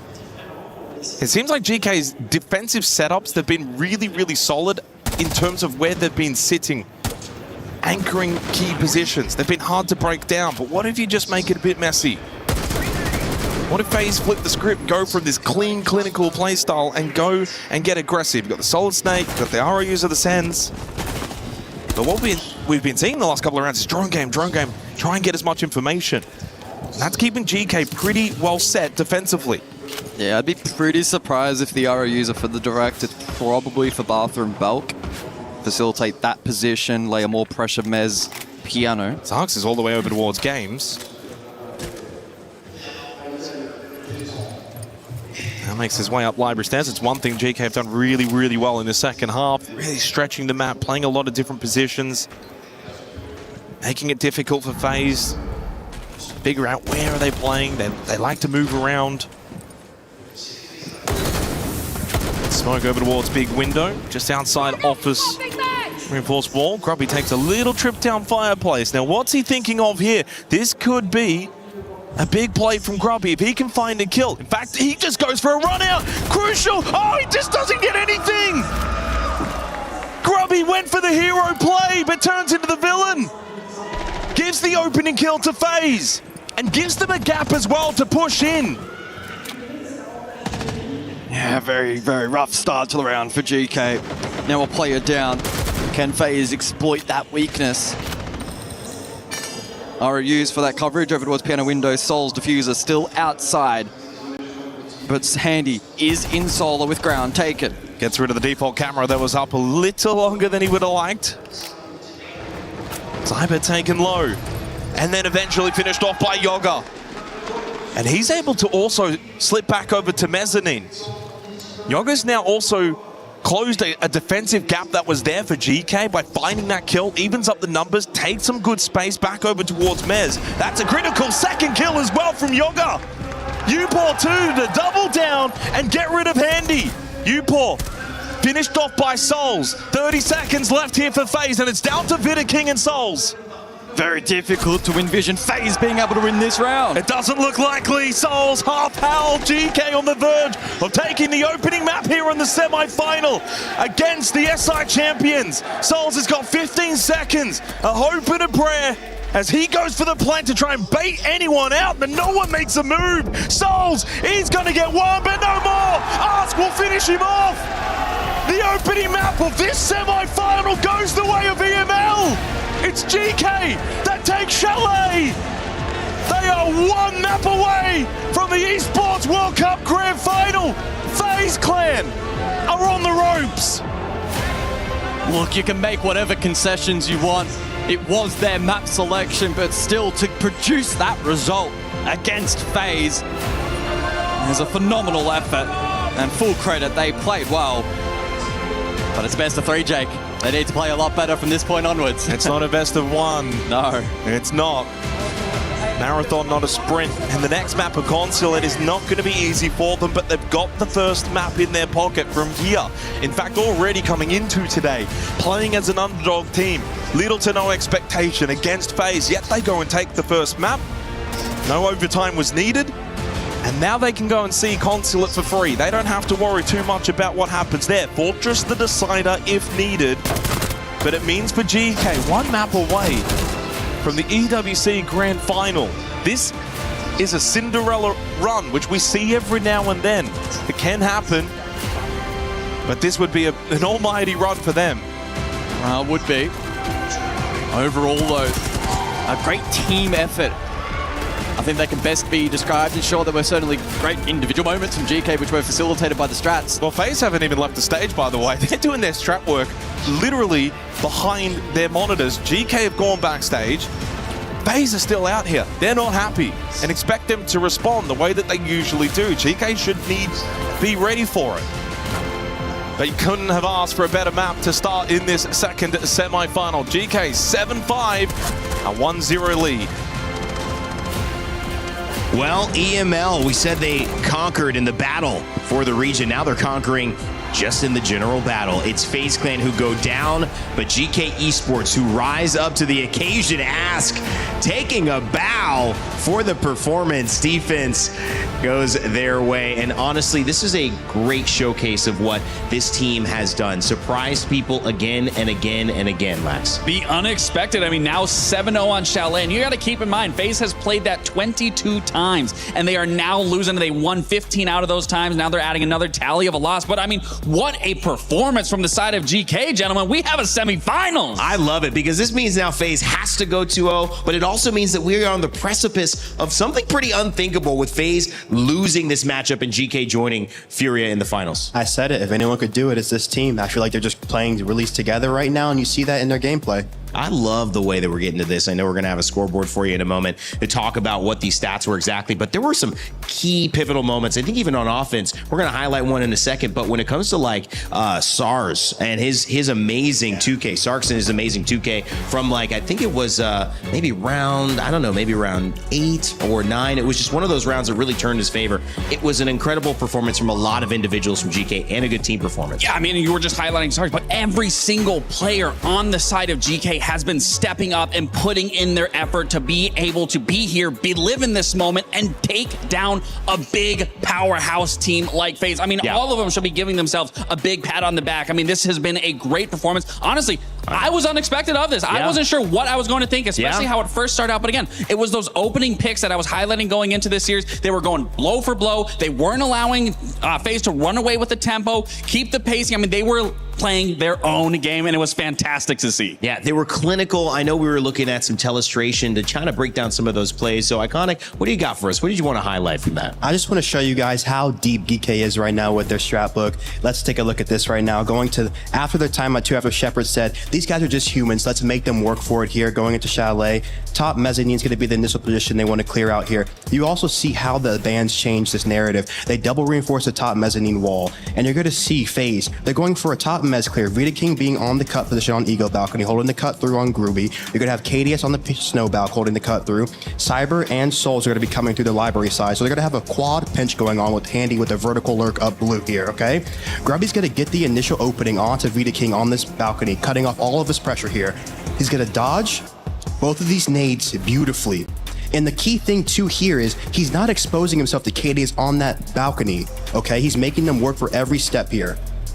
And then too, in this late round, you're going to see how this strat gets so deep. You're going to have U4 on the piano double with Crossfire onto the piano hop. You're going to have Sarks on the blue stairs who can have that double hop too with him, and the vertical lurk with the shotgun. Asa to be able to hold for KDS on the snow balcony, Yaga to have a great crossfire deep library with U4-2, and he's going to have crossfire to mezzanine walk and towards the Ego balcony, all being reacted off of Groovy here on this top mezzanine position. Look at all of these angles you have to worry about if your phase going into this clear here. We're going to stop, we're going to pause, we're going to go through, you're going to see the kill come through on souls from U4 from the piano double, and then they're just going to walk into their setup. Yaga from deep, it's just a beautiful way to make them get in the map and work for it here. I mean, that was a beautiful telestration day. For your first ever telestration, big round of applause being able to break that down. And that's exactly what I'm talking about. Not playing into FaZe's game, playing their own game. Ruby being an important piece right there, staying alive, not giving up that position. And FaZe wants you to make a move there. FaZe wants you to peek into them, but they held their angles. They held their space. They played their crossfires and shut it down time and time again. Well, Yaga's been such an incredible player. Handy as well coming into this was maybe the most talked about member of FaZe. And you could look at this head-to-head. These players, you know, very hard to separate in terms of a cost, but obviously the impact that both of them have, they need to play well for their teams to succeed. I mean, who would have thought Yaga being here, one of my ex-teammates, he's just an amazing player. Yeah, just he's been around the world, and I just so excited to see him really finding his footing and that success on this team, and he's just a staple player. Why do you think it's working for him? You both know him. Why do you think it's working right now? Because he's been in moments like these. He's built for moments like these where he can step up and he can shine. And again, it's hard to just highlight one individual on this team, because if you look at that entire stat line from across the team, everyone was within 1 or 2 kills from each other. Everyone is putting their best foot forward, and that's exactly what you want coming into a semifinal. But not only coming into a semifinal, going against the 2-time world champions. You need everyone firing on all cylinders and believing in one ideology, one structured form of a team, and that's exactly what they're doing. The key thing for Yaga too is his mentality. I feel like he's a very stoic person, doesn't really give too much about who he's playing against, and you just see that the way he carries himself. It really doesn't look like he cares too much. Absolutely not. So he's just very calm, and he just loves the game of Siege. I'm sure he does care, though.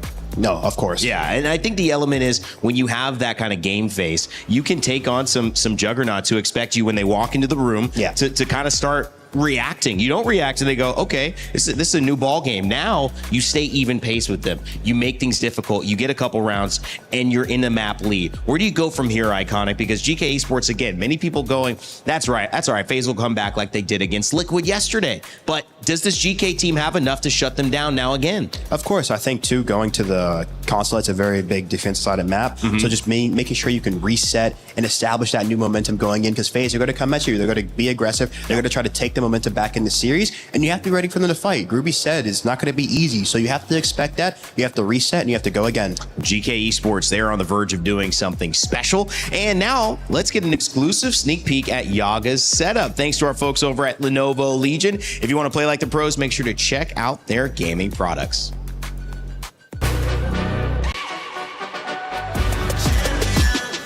This ain't no regular thing. Came for the ring, you know what I mean. You see my name in the lights, better get right, I'm champion.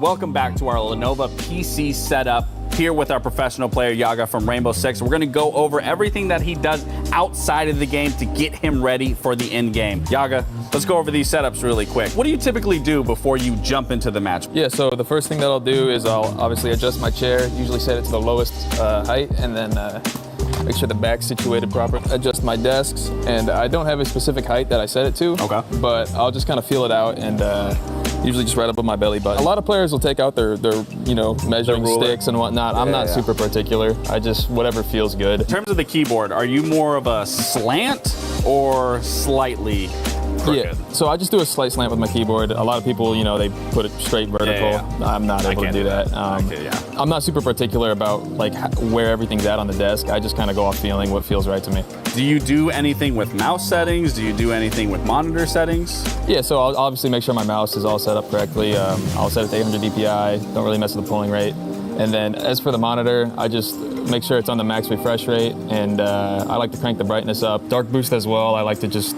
really get the brightness up. So that way, way brighter. as you can see the difference here. Are you more of a headset guy? Are you more of a IEMs? A little bit of both. So I use the headset to talk, and then I'll use in-ears for my audio. Like you don't change like to the defaults, maybe like an FPS setting, movie setting, anything like that? Yeah, you keep that pretty standard. I'll usually set it to like Gamer 1 or whatever the setting is on there, and then just kind of customize it until it looks right. Do you change any NVIDIA settings or anything like that? No, I don't mess with those. Okay. All right. Well, that sums it up.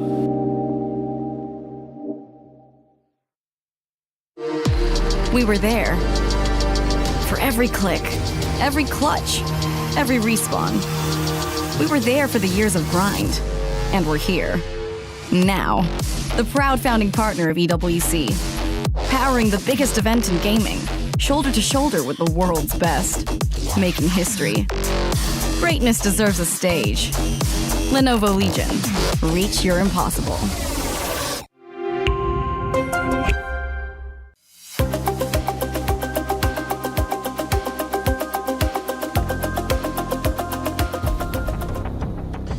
Well, history and legacy on the line for FaZe. They don't really need to build any more of it. You know what they do. You know who they are in the Rainbow Six Siege scene. But when it comes to GK Esports, Yaga and Yoper and these players, they barely joined together as this roster since June. So it was kind of a underdog story in a way, where you thought there's a lot against you, there's a lot that could go wrong, but things have gone right at this EWC. They found their rhythm, and they've been able to turn it into a map lead against FaZe. And Iconic, we know how hard those things can be individually, finding rhythm on a new team, but also against FaZe.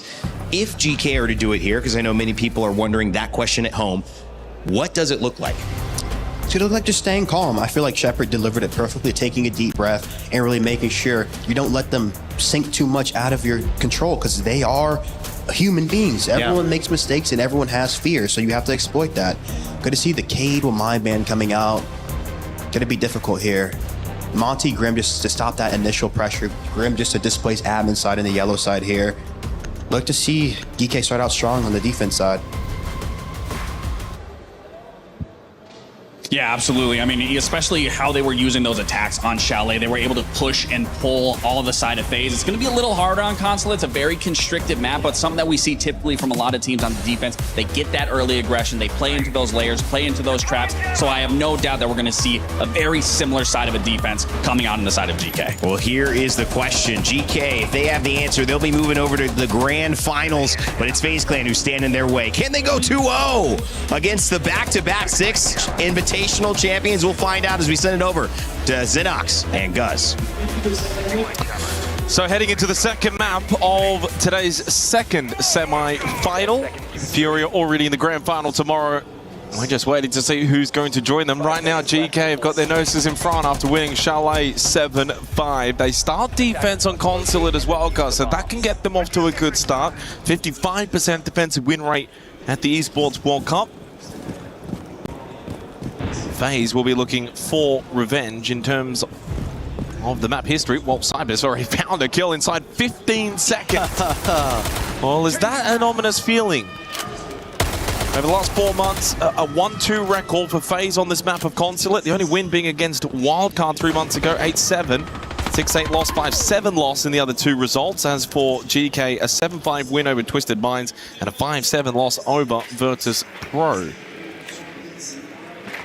A good start for FaZe, getting rid of the Tachanka straight away, 15 seconds into the map. It would be very on brand for FaZe Clan to go into this second map and steamroll their opposition on their selection on their home ground.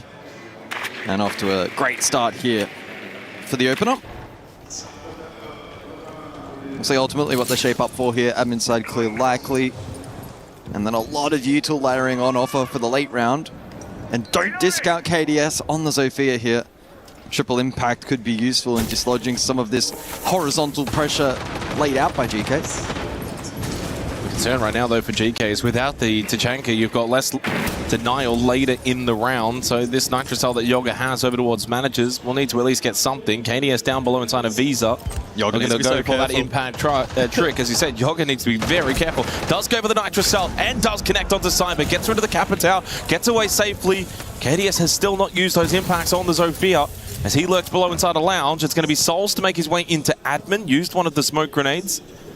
But that position's already been vacated. GK are happy to just get that kill, fall back to play to site. Sarks and Upor have gone all the way back over the CO side of the map. And back now, actually rotate back over towards long desk. I really did expect the triple impact coffin, but KDS saves it for on-site. Just a singular for now, and instead electing to go for more vert pressure. And there goes Yoga, courtesy of Souls. Glaz finds the next pick. An advantage again for FaZe. The good news, though, for GK is probably the fact that the time is starting to get quite low. Only 40 seconds remaining in the round. Souls also low on health for this Glaz. They'll be seeking a default plant with no real denial available for GK. No Tachanka. Vulcan canister's been popped towards default, so the flames are up right now, as you can see in front of Souls. Upor's getting closer. Souls has been taken down. Can get revived? No, he cannot, because Sarks finds the angle.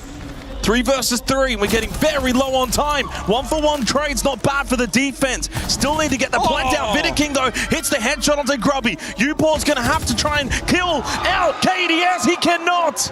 FaZe take the opening round. A close one to start on Consulate. Oh, Vidiking just is that guy.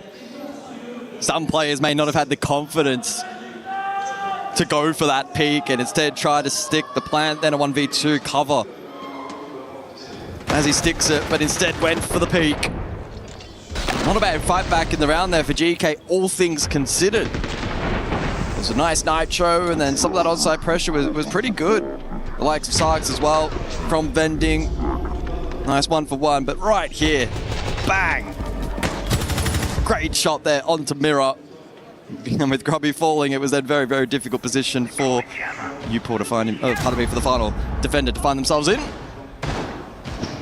Solid start for FaZe, certainly not clinical, but it was good enough. 13-second opening kill from Cyber put them in a very good position early as we go basement for the second round. This will allow GK to really extend the map, play into a roam game. 10 seconds to go. People will go onto the Solus. And a little change up as well for FaZe. They'll get Cyber on the Solid Snake, Handy onto the Buck, so they'll play top down with the Bucket and Ram combination. They'll play into this roam set up by GK. This is where FaZe can be really deadly on a map like Consulate, where it's basement site and you're roaming around. They'll take their time, they'll drone, they'll get intel, especially off the radar of the Solid Snake from Cyber. Loading new mag! As my friend would say, time to make a new door.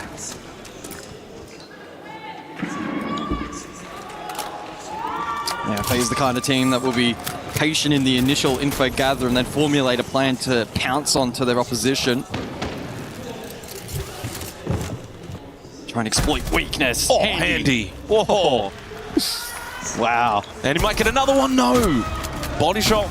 Never mind. Headshot from Sarks will do. Handy's been finished off. At least the trade is there. And onto the Buck is pretty decent. No more skeleton key. Of course, the 3 Boogie Auto breaches. Kanius is going to use one on this meeting floor.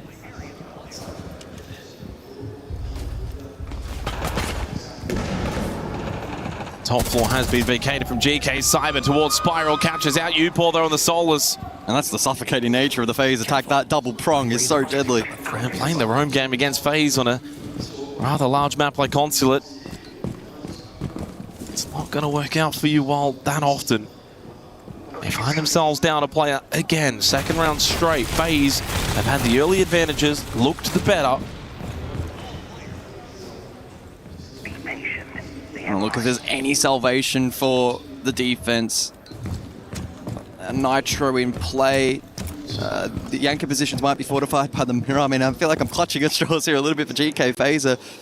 Sarks is playing yellow stairs though, so is this Nitro even going to be playable? He's probably going to have to play contact shotgun up close. Unless he can use it a little bit earlier. I don't know if it's going to be there for the late plant denial. Souls, by the way, over towards Garage will go direct. Oh, Foot has been spotted. Oh, damage into Cyber from KDS. To be fair, Cyber ran right in front of him. Better Kings full white now, starting to turn their attention towards yellow stairs. A good timing on the swing though from Sarks. Got them down onto Vidiking. That will delay them. They'll go for the revive, but they'll only be 30 seconds. No pressure outside yellow. It's a full stack from FaZe Clan. Flash dump over to clear out Yellow Stairs position. Sarks is going to play live. He does still have that Nitro cell. He'll try and fall back. No, he'll hold the angle. Oh, he got at least the kill onto Cyber. And 2 low health members for FaZe to push forward. Vidiking inside of Expo, but it's a double stack Yellow Stairs. This is winnable for GK. Grubby had no idea. It doesn't matter. Ask has been able to help out. Grubby, can you believe that's just happened? The holographic side is quite big. KDS will go for the plane. No, gets off it. What? Why did he get off it? What just happened in that round?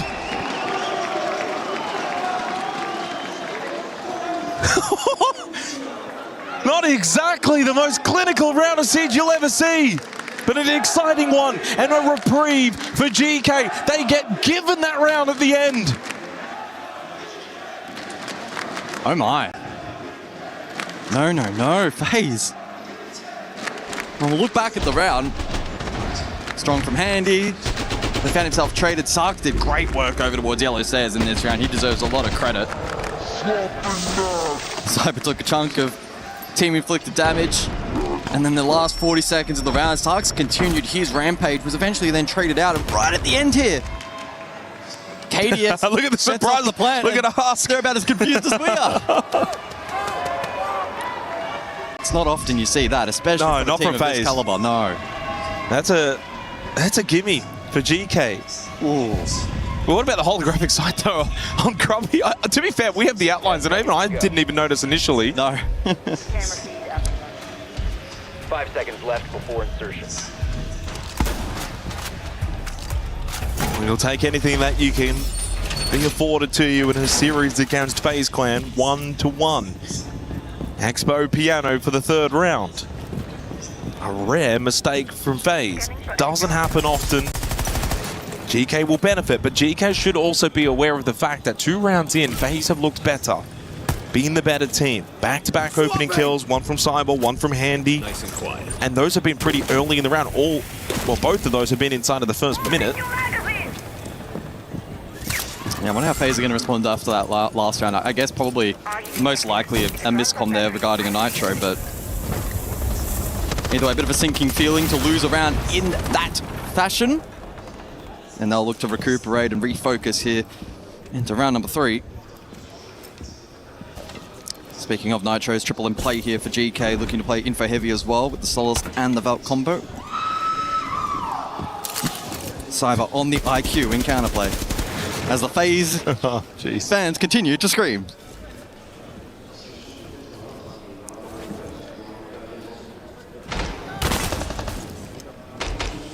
No comment.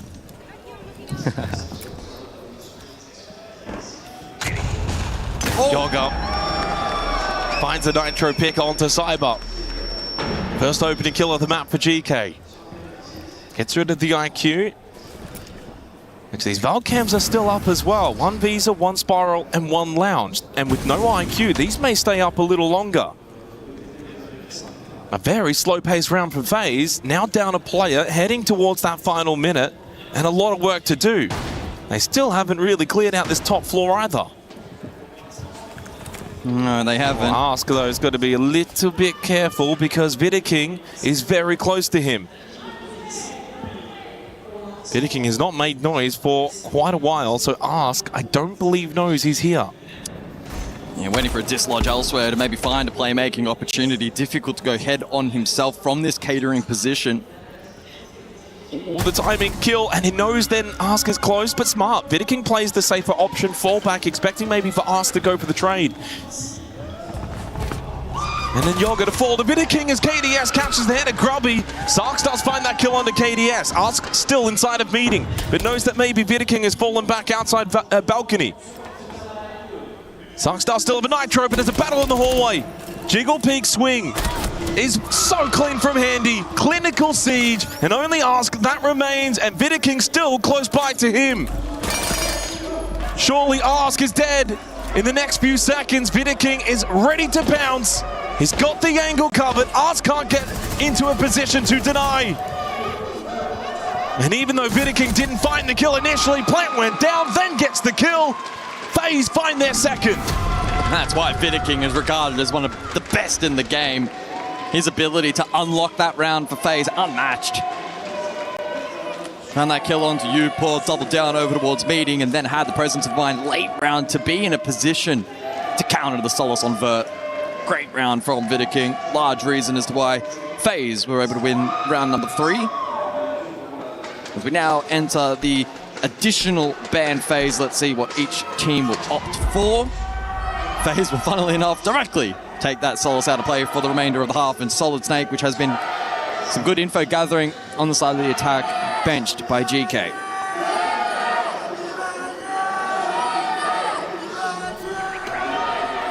Well, started well for GK with that early Nitrocell onto Cyber from Yoga, but then it fell apart pretty quickly thereafter. And Vidiking's positioning with the balcony breach had a big impact into the round, and then just came down to a lot of 1v1s. Handy, really good jiggle peek, swing, kill, and from there, round just got away from GK. So back to CO meeting, gave this a go in the opening round, lost it though to FaZe. Definitely some more concerns though for GK on a map like Consulate, which you want to be getting these defensive rounds. FaZe already with 2 attacking rounds, puts them in good stead. 10 seconds left. 5 Solace and Solid Snake banned away. Even though the mirror has not been banned, Grubby will drop it and bring the bandit instead. They also bring the Warden instead of the Mute, as the lineup change from the opening round on this site. And the change up for FaZe as well. They will not bring the Maverick again. They've actually played Maverick 3 rounds straight. It's actually a 4 attacker swap from what we saw them bring back in the opening round. Only the Sophia will remain.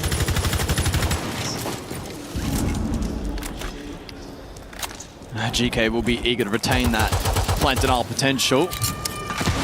The Tachanka in combination with the Goyo and double Nitro will mean that time management for FaZe is going to be likely very important in this 4th round.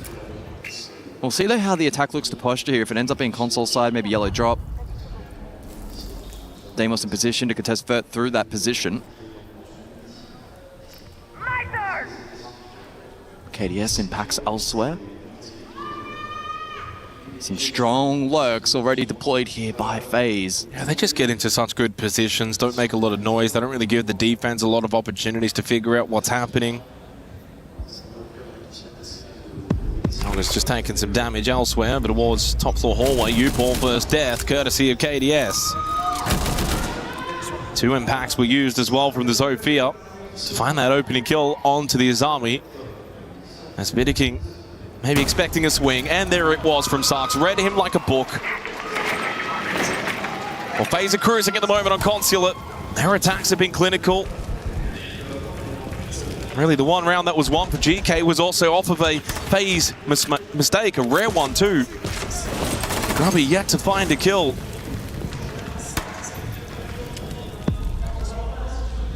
Such a suffocating attack from FaZe. Oh my goodness, how does Yoga not win that against the Vault-in from Cyber? I mean, he was low health. Asked to try and keep the round alive, but he too will fall to Handy. Was death marked. Grubby finds his first kill against KDS. Can he get the second? No, had the chance maybe against Cyber towards Vending. But make it a 3-1 lead for FaZe Clan on the attack of Consulate. We're going to see a tactical timeout from GK Esports. Yeah, guys, I just think that you need to relax a bit more. Harvey, you keep forgetting to watch the cam again. What do you think about bringing the Clash right now? I think it should be good for top floor. For basement, you still got a good job. You left Sarks for the death position.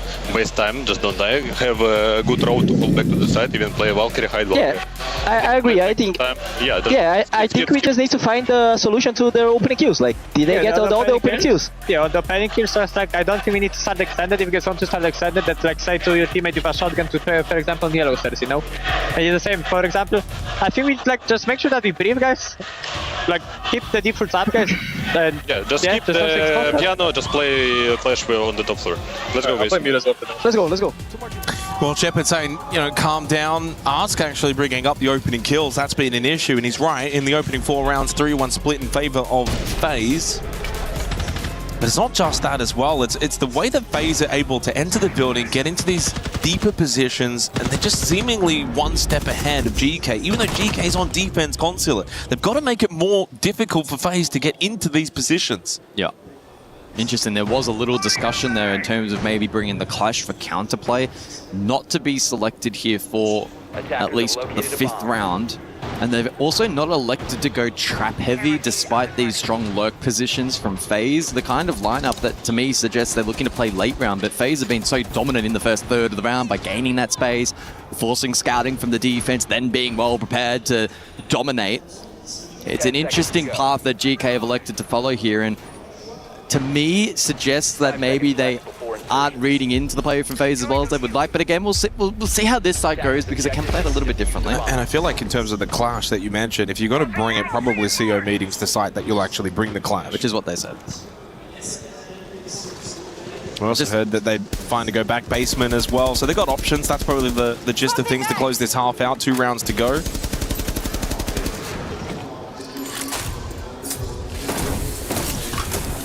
The problem, though, when you kind of bring up that discussion, which is what Ars did in terms of the opening kills, it means almost inadvertently that the first sense is to say, then, do we play safer? Yeah. But I don't know if that's the right way to play against FaZe. I mean, they're already exploiting a lot of these entry positions and getting into good positions early. Obviously, you've got to take the risks. Take those early fights. No early entry and lurk from FaZe, at least in this round, so they've been able to keep that at bay, whether intentionally or not here in round 5. And that will certainly favour, I think, GK and the lineup that they have presented. Info from the Val, good crowd control, Smoke and Tachanka, and the Mirror as well for the Vert hold top floor. Yeah, a little lineup change from the 3rd round of Expo Piano. Versailles from Yoga. Well, back in that 3rd round, it did find the opening kill onto Cyber. This time, a little bit of damage onto him through admin. Halfway through the round, and the slow pace for FaZe here on Consulate has been to their benefit. Zarks does spot one through the drone hole. ADS on the move through break. So they're just starting to close in towards that vending hallway. This is really good stall out from GK. FaZe have not been allowed to find position. Well, again, because they are playing safer. And they can do that with the Shamika launcher to a viewport. He can delay the ability to push through this hallway. Yoga's ready, close angle swing towards default. It would be a 1v1 against Cyber, and he does win that 1v1. There's no follow-up trade potential. Solzlok's front door. Handy was also basement. They'll look to connect site here potentially and draw out GK. Yeah, but time is also starting to get a little low here for FaZe. Grubby's Nitro Cell doesn't connect over towards catering. Bidiking still outside of the balcony. Sol's now below inside the lounge, as you mentioned, and then caught by Grubby. Through the vert, finds the headshot. Yoga will fall to KDS. Still has 2 impacts available on the Zofia, and up through the hallway now he goes. Long desk held by Upor. Handy finds the headshot onto Ask.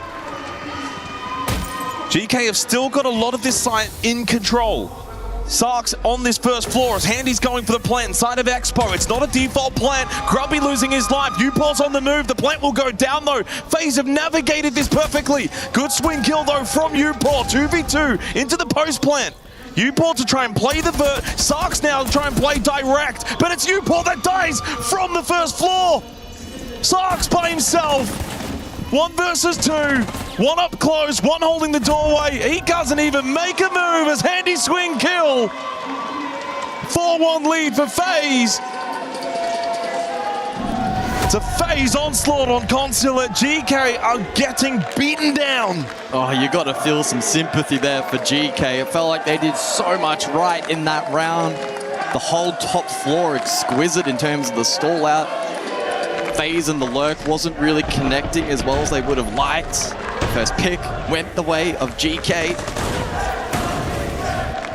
But then it was courtesy of the likes of Handy and 5v3. His lurk. He was basement, went up spiral, found that key pick. Then got the diffuser planted in the blind spot. And then hit a really gnarly shot on the vert, you think, up above. And then was just able to play nicely into the 2v1. That is a tough pill to swallow for GK. Handy's up to 17 kills now across both maps. The next closest is tied, Yoga and Cyber on 13.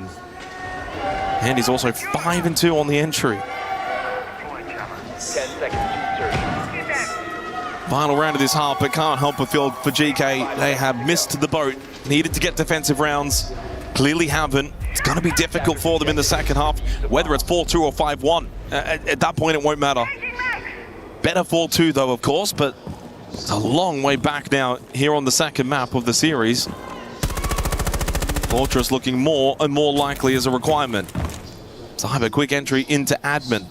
It is basement, though. Not expecting a whole lot of contest up above. Oh, wait running on. down the hallway, though. Hold on. Sarks, and Sarks is dead. He has no idea. Cyber's already deep. Entry through admin. 30 seconds into the round. Another opening kill for FaZe. We heard Ask during the tactical timeout talk about it as an issue, and it remains as such. Now we'll force some playmaking here from GK, but the cutoff already deployed from FaZe makes Visa side precarious for the defense and will help isolate these defenders. Now the Vert to activate Sledge Ram combination for FaZe. They also then have double hard breach for the direct onto site. Oh, timing onto Uport. Good repeat though from KDS, knowing that Uport's far more out in the open. Tougher shot for him to hit. And then a good kill though from Ask onto the running Vidiking as he falls back down through storage. And then elsewhere, Yoga finds a crucial kill onto KDS. Brings it back to a 3 versus 3. And Yoga critically able to get back down yellow stairs before Handy could cut him off. They've been able to stabilize on the defense. Not a bad position for GK. Yeah, but Handy's still alive. And he's the boogeyman right now, the way he's playing. Sure is. On that Blackbeard, he can take some space. Reloaded. So Handy will push down Spiral. Already into basement. Cyber and Souls have got good control. Fire extinguisher will pop. Block vision towards the hallway. Cyber then gets rid of Ask. Oh, Yoga! Huge battle won. Cyber though and Handy both combine. 5-1 lead for FaZe Clan. 2 rounds away from Fortress. An almighty dominant half. Tava comendo a mira no... Perfeito, Ralph, né? 5-1, pô, tá. Esquece, só aqui, foca no jogo. É, foca no jogo. Tem que entrar na mente dele também, ele tá vendo que ele tá com cara de puto. O quê? Tá gritando lá. Ele tem que entrar na mente dele também. Ele ficar putinho pro jogo. Esse aqui que é precisando de chocolate, com fome. É louco, só almocei hoje. Também tô com Uma fome. dose de Ele tá pensando. Ah lá, ele tá botando a culpa no time dele já. Os caras aqui que jogar. Os caras aí que jogar. Os caras colocando a culpa no time. Caralho, aparecendo na live, tá ligado? Yeah, we can do it. Yeah, just like don't choke right now. Don't choke. Yeah. Like it doesn't mean that if we're like 1-5 down, it does not mean that like okay, we skip this map and we have to go for the next one. I mean, Like, exactly. you're still in the game. Just work for Guys, the just win again. just take it fucking easy, guys. Make sure that we use that time for a brief, guys. Listen to Shepard, listen to voices, guys, and please do not, guys. It's 1-5, guys. We're gonna fucking combat most likely. If not, we're fucking Fortress to play. We don't care. Like it's no problem. But make sure that we play as a team, guys. If you want to play fast, let's play fast, guys. This kind of play is gonna work, but we need to do it together, guys. If you ever want to fucking do the free flow attack, we can do it. If somebody wants to do the fucking Tung Tung Sakur, let's go for it, guys. But make sure that we do it as a team. Exactly. And we're gonna fucking win it, guys. Like we had the same situations against Fnatic where we struggled, guys. Against Enterprise, remember, guys. Enterprise, it ended like we started the same way. What's the Tung Tung Sahur strat? I hope we see that one. Grubby taking over the halftime talk at the end there, but Shepard brings up a good point. You know, you can't just turn your attention to the next map. 5-1 down, it's going to be difficult, but play to the best of your ability, and who knows what can happen. Yeah, it's about keeping spirits high. Well, you want to go down fighting here. Fortress is not going to be much easier against FaZe either. It's not as if there's a safe haven map on the other side. I am getting the sense that the third map will be required. By the way, the record on Fortress for these two teams, a 1-3 record in the last 2 months for GK. 6-8 lost to G2, a 7-3 win over Secret, and lost to Virtus.pro 2-7 and 3-7. In the span of a week for FaZe, a loss to Team Liquid 4-7, beat Low 7-5, beat Liquid then 7-5 in a rematch, and then lost to Virtus.pro 2-7, of course, last week, and 7-0'd Liquid yesterday.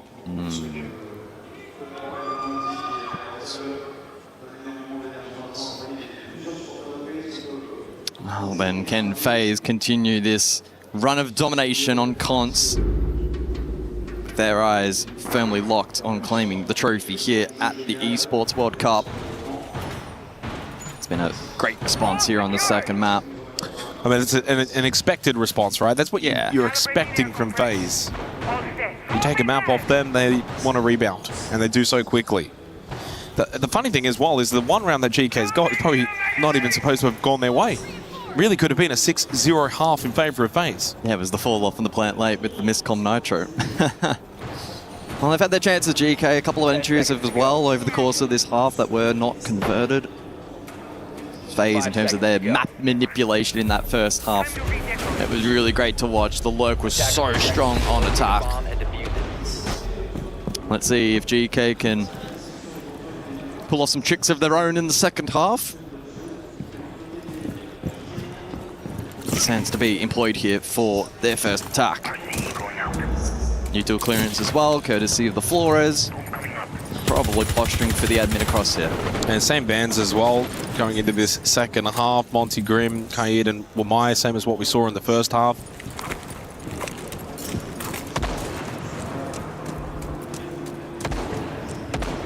I think if you're GK, get a couple of rounds here, even if you don't win the map. If you lose 7-3, 7-4, you feel a little bit better about yourself going into Fortress. If you get like 7-1 here, that's not going to be a good feeling going into that third and final map.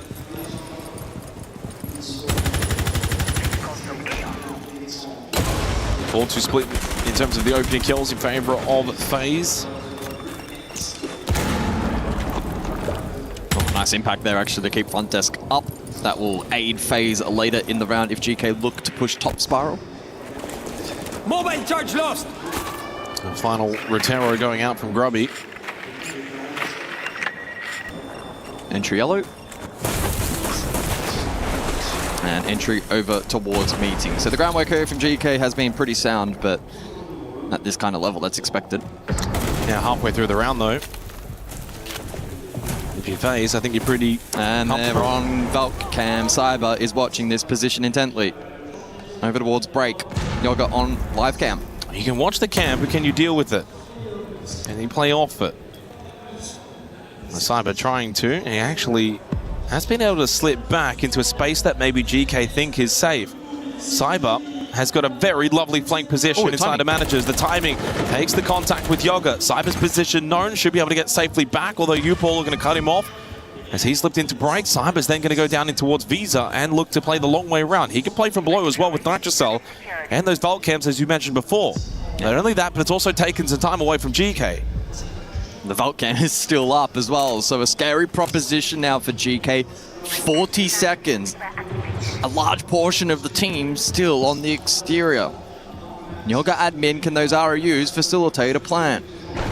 Getting concerned on the timing front now as well for GK. They're getting quite low. They haven't even cleared out long desk either, and they've still got to deal with Cyber down below. But it is Souls that will go down first in the hands of Sarks. Up Cyber comes through Spiral. Easy shot in the back of the head of Grubby, who was dealing with long desk. That's now top Spiral confirmed for FaZe. 1-for-1 trade keeps it quite even, heading into the last 10 seconds remaining into the round. Yoga still has the kit. He also has an ROU over towards meeting. He's now been eliminated. There goes Sarks as well. It's only Arse that's left. Damage into KDS gets the down. 2 seconds to find this killing the Vidiking. And he cannot find it. FaZe will go to 6. And not long to go until they probably find all 7 here on Consulate. FaZe doing a good job to hold on in the tail end of that round. Bit of a chaos ball being thrown there by GK. Some of the U2 layering there from the ROUs and the back hit yellow side. Just kept things a little interesting and kept FaZe honest. But doing a good job there in communicating the win con late in the round to get the job done. Diffuser dropped. Vidiking won that key duel. And then immediately beelined it as far away from Ask as possible. And ultimately it worked out.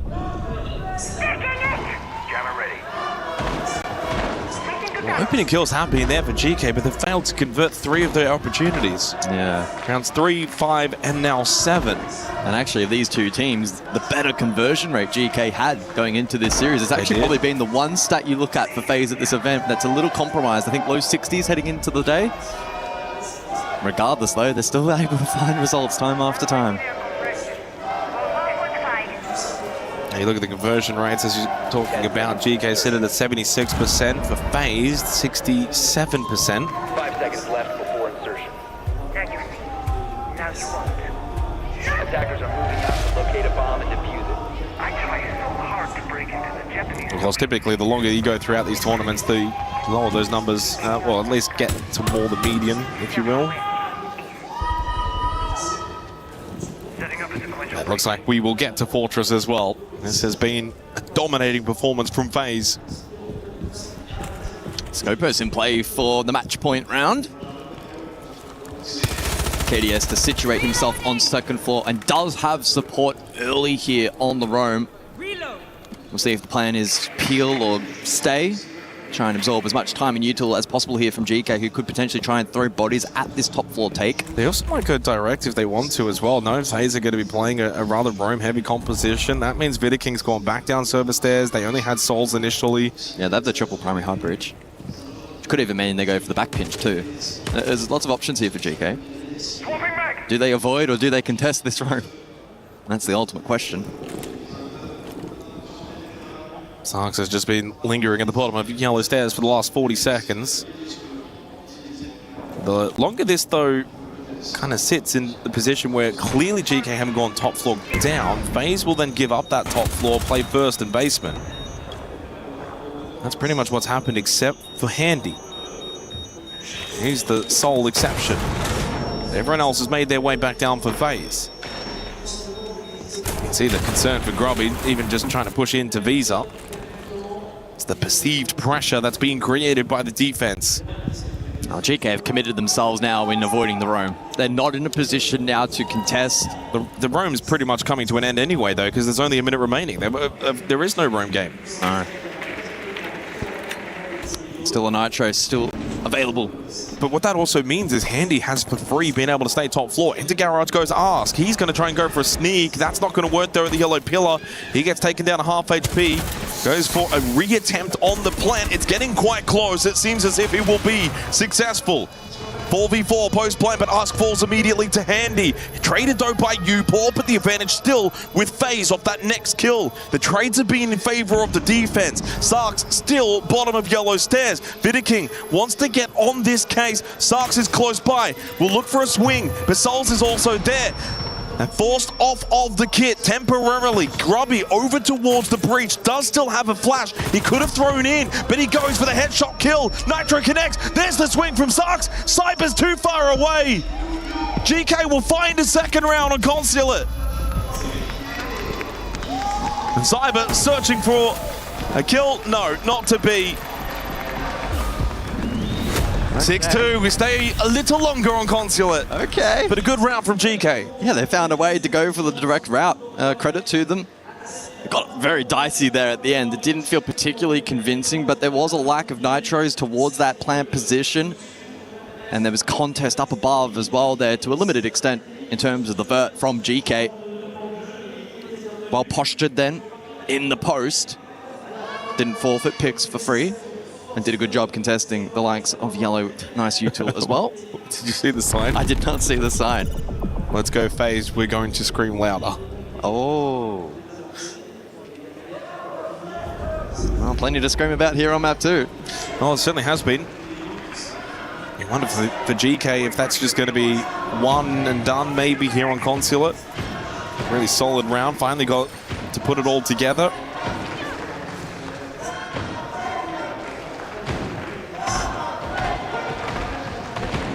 I don't think FaZe are in the business of giving up a 6-1 lead today.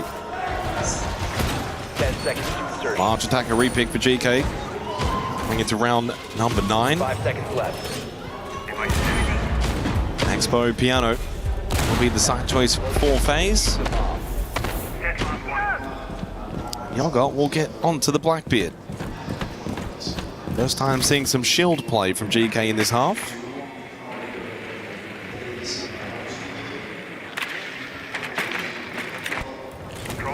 He was contained a little bit back on Chalet.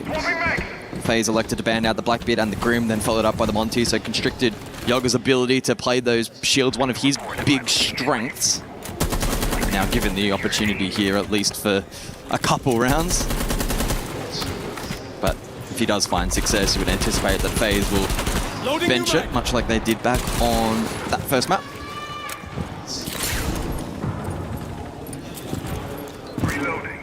Speaking of the Blackbeard, it's admin side entry, and they'll look to link up with the meeting hard bridge.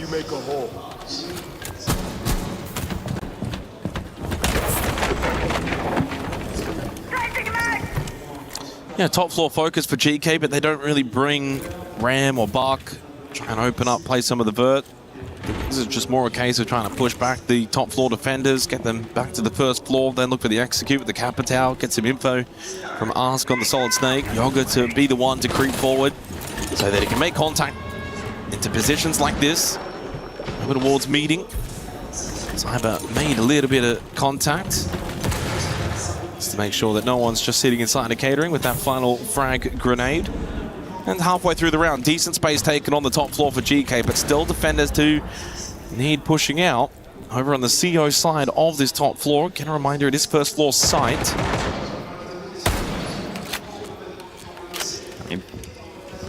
Both teams in a decent position. Double Nitro still available for FaZe. KDS goes Garage. And Souls, no doubt, will look to rotate down yellow eventually. Good to and throw here in round number 9. Neither team significantly ahead. Yeah, GK happy to take their time. As we've seen so far in this half, opening kills at the 24-second mark and the 53-second mark. Still 5v5 heading into the final 40 seconds in this round. Radar information from Ask on the KDS and Bitter King over in basement. I am starting to get a little concerned though for the time, and the fact there are still basement present defenders as well for FaZe means that GK... This has to work for Ask. He needs to find a way to contest the Nitro. Well, it's a multi-level battle. There's still defenders on the top floor as well. GK could easily get pinched when they do eventually get to the site. It's not just down to Ask. There's going to be a lot of players that are going to need to do everything. Nice to know. KD instead hits the headshot onto Ask as well. 6 seconds. Got to go grab this kit and start planting and do so quickly. Porte's picked it up. We'll go for the plant. No more time remaining. Will FaZe be able to find this kill? Shut down Grubby. Good anchor cover. Porte gets the plant down successfully. We're into a 2v2. Post plant as Grubby finds a third in the round. Handy on the top floor. Does then find the kill onto Porte. We enter a straight 1v1 and Grubby's low on health. Handy is born for these moments. Grubby goes above. He'll contest the vert. Handy will need to draw out the shot. Handy's not entirely sure as to where Grubby's gone, but I think he's starting to clue on that Grubby indeed has gone above. Pros don't fake, but this pro will die. Grubby, wonderfully played round. 2 in a row for GK, so they make it 6-3. It's a long way back, long way, but they've done well in the previous 2 rounds. 1 by 1 for GK. Yeah, look, not entirely sure if that was the Triple T strat, but either way, it was pretty well played. Got nervous, though, there towards the end.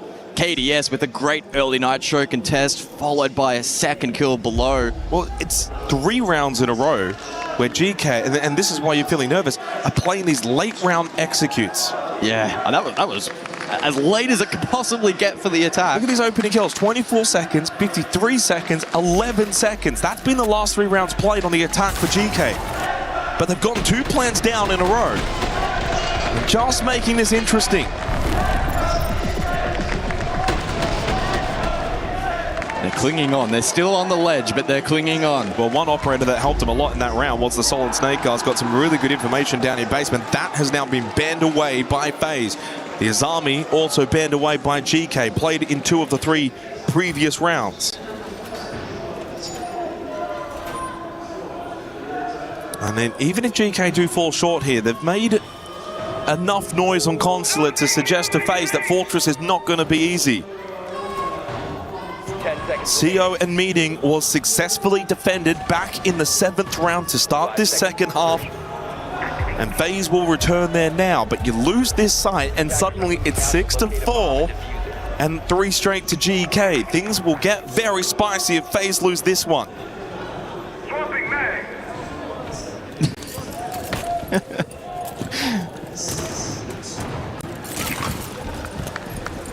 Alrighty, let's lock back in. They go the pulse with Handy to get information. Of course, with the Azami band out, this time they'll bring the Alla instead.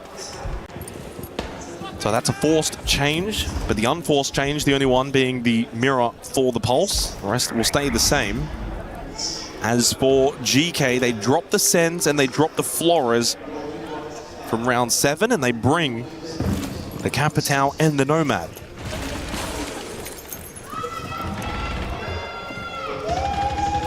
Again, it will be probably a slow-paced round for GK. They're in no rush.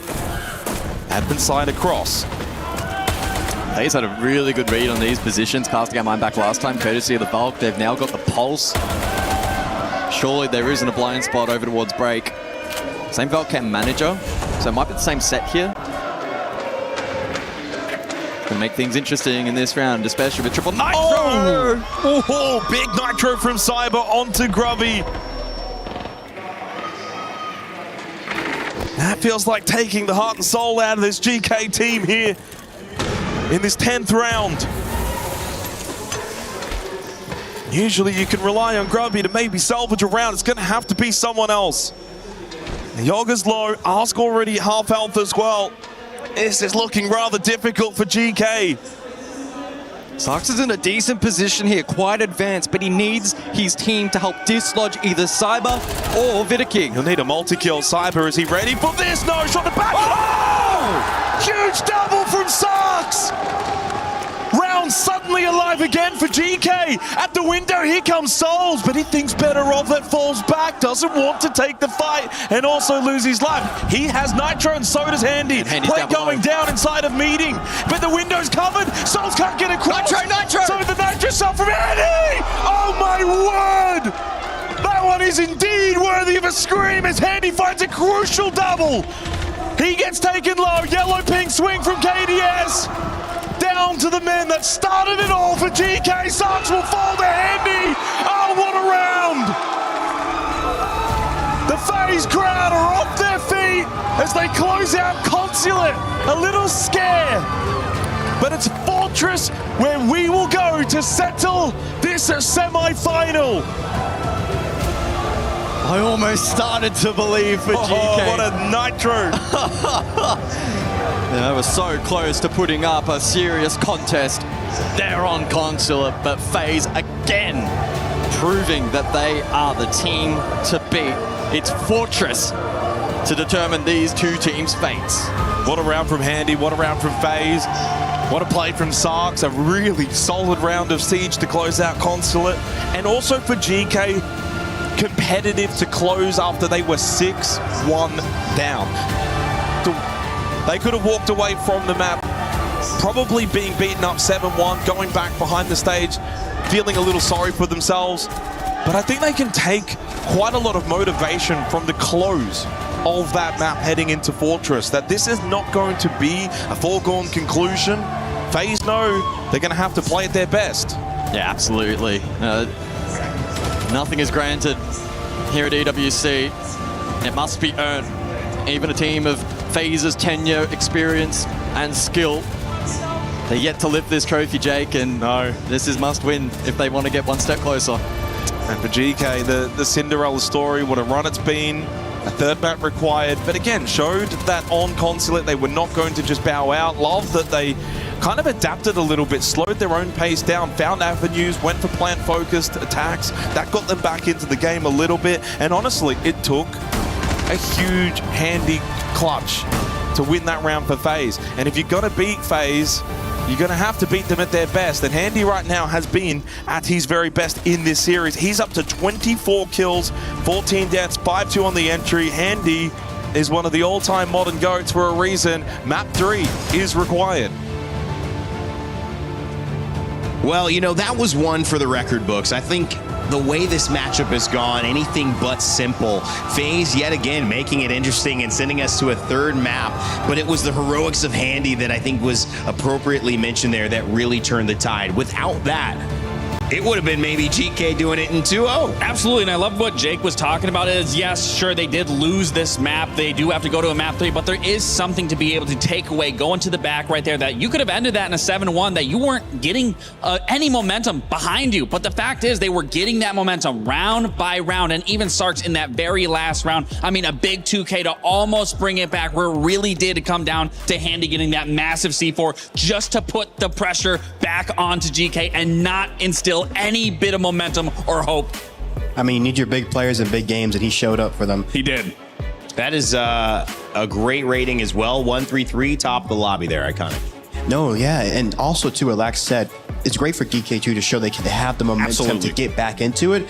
Obviously, it's hard just when you go into that big of a deficit to really build back, because it only takes one round for FaZe to close out, and you saw they hit the pulse. It ended up biting them. Extremely great tactics from FaZe. You see them just having that deep state win cons, and I feel like it's going to be a great match going into the third map here. I mean, this third map, everything is on the line. One map to decide whether you're fighting for $750,000, a chance to lift the trophy. GK Esports, though, to me, so impressive the way that they bounce back. And you talk about momentum, that's got to give you a lot heading into it. Certainly, and honestly, going into this series, like I said, I'll put my foot in my mouth. I thought it was going to be a FaZe. At least you got some nice shoes on. Clean sweep. Fact of the matter is, they beat FaZe on one of their best maps, which respectfully so is also GK's best map. But something for me, I mean, one thing that really sticks out for me is just the fundamentals from this team. They don't let anything paint a narrative for them outside of what they believe is going to work for their system, work for their players, and they don't give up. And that's something that you need to go against a powerhouse like FaZe. So it leaves me very confident when we get into Fortress. They haven't shown it at all throughout this event, where FaZe have. They lost to virtus.pro 2-7. However, they did beat Team Liquid Alienware 7-0, but they do have that VOD, and that's where KDS gave them praise, that they are unknown. They're an unknown entity going into that map. They're going to look at a VOD that maybe was back 2 months ago, maybe, and there's a lot that could have changed from then. How prepared do you think GK are for this third map? I mean, you have to be prepared. It's best of one now, and Fortress 2 really does play into their style of the attacking side, making sure they can spread out and kind of work the gaps here. So I feel like it's just really a test of the mental, making sure you can actually get yourself back in this game, because it's a marathon. It's not a sprint. And here you really have to make sure you can finish strong and not let the cracks in the system show, and keep those plays going. I asked, what do we need to do? And the reason I asked this is because, I've noticed, and again, I have much less experience watching Siege than all of you. I've been here this week really loving it, and this community, you guys are amazing. But to me, when I look at GK, they look like a team that if they get a little bit of a cushion, they are dangerous. And if FaZe denies that, then FaZe has the upper hand. But that first map and the second map, the difference is we had a lot of contests late, but they didn't get those early rounds, and so they were always chasing FaZe. Again, and that's why it was very important and very crucial for that momentum to start to be able to come back for the side of GK, of just even getting those last 3 rounds to end it on a 7-3 instead of a 7-1, because then they can believe in themselves going into this next map of, we almost were able to do this. Had that C4 not landed by Handy, who knows if then we're pushing it into an overtime and extending it from there, and then it's left up to mystery from there what that could look like. So if I'm in GK's seat and I'm a former player, this is the momentum that you need to carry into a third map, of just having the belief that you were the better team, that you could have been the better team had everything went into your favor. As Handy shows us exactly why he is who we say he is, how, I guess, important is it that he has this performance going into map 3? Because I feel like as a teammate, he's firing. Of course, too, but I feel like it's even more important for the team to be operating strong, because I feel like what happens when these players play the best is when the team is playing the best and they're operating together, and the game is just coming to you. I feel like if he's just getting his solo kills, solo frags, and the team's not really finding much momentum into these rounds, it's going to be bad for FaZe Clan. But if he's just getting the kills in that engine churning, and they're actually going through their motions and they're playing well all together, that's a very different story than him just solo fragging. Yeah, kind of solving problems by individual skill versus as a reflection of the problems they're solving well. His individual skill is showing up. Exactly. So it seems like FaZe's engine is working as well. On the flip side, in GK, we saw Sarks have some good moments. We saw. I mean, I think Grubby have a big impact earlier on in map 1. Who needs to show up for you in your eyes heading into this final map? I mean, realistically, the entire team has shown up tremendously, whether it was map 1 or map 2. Sure, it might have been a slower start, but that also is the beauty of not having the best start on the second map. Is it's just not on one single person. You just can't look at one person and be like, well, you weren't finding your rhythm, we weren't finding our rhythm. Yeah. That really took the entire team coming together, finding those gaps that you were talking about and exposing them when that Sarks was doing extremely well. They're going to have to do the same thing now going into Fortresses. Again, just working together, believing in the system, believing in their ideology of how they work around the map, exactly what they did on Chalet, where they were pushing and pulling FaZe around on their defense, exposing them, getting that opening kill into their favor, and then we would see them almost look flawless going into that execute. I think key thing mentally for GK is who would have pictured them to be 1-1 with FaZe, a map off the I wouldn't have, absolutely not. Me, because I have to represent because Alphama's not here. I have to say something positive about So I think they have to use that and flip that and just go for it, honestly, this last map. And you probably can't just treat it as if you're lucky. You got to treat it like you deserve to be here, because one more win, you're in the grand finals, you're facing Furia, it's all your game. All right, let's send it over to Chris, who's got a club championship update for us. Chris? A genuine pivotal moment just happened here at the Allianz Vault over in chess. Of course, Trav, a huge moment. We had Falcons taking on ag.al, and just arguably the unthinkable just happened. Yeah, a massive underdog. Dennis Larzovic representing ag.al has just taken down Hikaru Nakamura, representing Team Falcon. So that, as you say, it's a pivotal moment in the club championship, guaranteeing himself a spot in the final. And it's not just that either, because the other Team Falcons player is playing against Magnus Carlsen in the other semi-final. So this might lock them down to play off against each other. Obviously, if they're in that third, fourth playoff against each other, they're going to guarantee Team Falcons 500 points anyway. But they're missing out on the big chances of getting those 750s, getting those 1000s on the board. So this is a huge moment for ag.al, and it's Dennis Larzovic putting them on his back at the moment. And just to actually give it a bit more context to the story, obviously Nakamura is third ranked in the world, I believe, as well. I'm not too sure where Dennis is personally. Do you have the chess knowledge? I don't, unfortunately, but he is a massive underdog. But it's a massive underdog. So for him to go through and do that is absolutely huge. That is a massive moment for ag.al now in the grand scheme of things. That's Falcons losing out to them, ag.al extending their lead at the top of the club championship. I said beforehand, this is not done until the very final day at this rate. Can't wait to see what happens. My word. What an update here from the Allianz Arena. Back to you.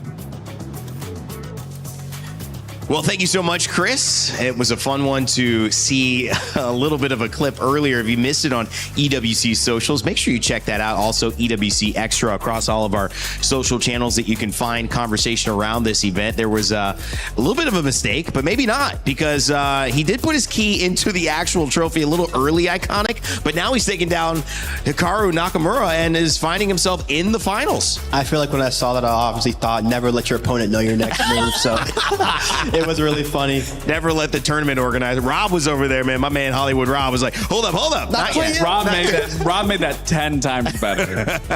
ag.al with that move 500 points away from Falcons at the top of the leaderboard, and it is going to be a tight race. 1 week remaining. We still have several games that Falcons is representing in, but that was a great sign for ag.al. Exactly the cushion they would hope for. Gentlemen, heading into our picks and bans, all the discussion, all the analysis, it's so difficult. And I know this coming as pro players, because your perspective is one where there's nothing to really talk about here. We know what to do. We've trained for this moment. We have to go out there and execute. I mean, forget the picks and bans at this point. On the side of GK, they just all need to look at each other and believe that this is their moment. This is their time to shine and rise above all expectations that have been thrown their way and dethrone, knock out FaZe Clan from this tournament and push themselves into a grand final. I feel like, too, as a competitor, these are the moments you always love. The pressure fully stacked on you. You have to go out there and perform. This is really what you live for. Well, FaZe has been fantastic. These picks and bans coming up on your screen as well. They've given us some drama, I will say. They've not made it simple for those who might be getting their EWC pick'ems in. By the way, a reminder to do that. It's getting loud in here. It's getting loud, though, but that's the way you like it in France, where it's all on the line. Tomorrow's grand finalists, if they win, they're going to get $750,000. Second place earns $350,000 around that money. That is life-changing cash. And these players are one map away. It's time to go to Fortress to see who will either stand strong or break down the walls in Siege for our final map, for our final series, for our second and final grand finalists. Let's get it on. So the third map was required, but the winner yet to be determined. FaZe will start on defense, the most defender-sided map in the pool here at the Esports World Cup. It'll be a safe start for them. For GK, they'll get the first half to see if they can steal a couple of rounds on the attack and set themselves up for their own defensive half to follow. The bands Monty, Deimos, Azami and the Mirror. 10 seconds left before It feels as if it's all set up for FaZe Clan, guys, but is there one last twist in this tale? Maybe no big surprises in terms of the band set here from FaZe. For GK, much more limited data, of course, but this will be the first time that they ban out both the Azami and the Mirror here on this map. Again, they're very, very limited data. I think at this event so far, we have actually seen Fortress start to open up maybe a little bit more for the attack. Of course, over the course of stage one, very much a grind fest across all regions.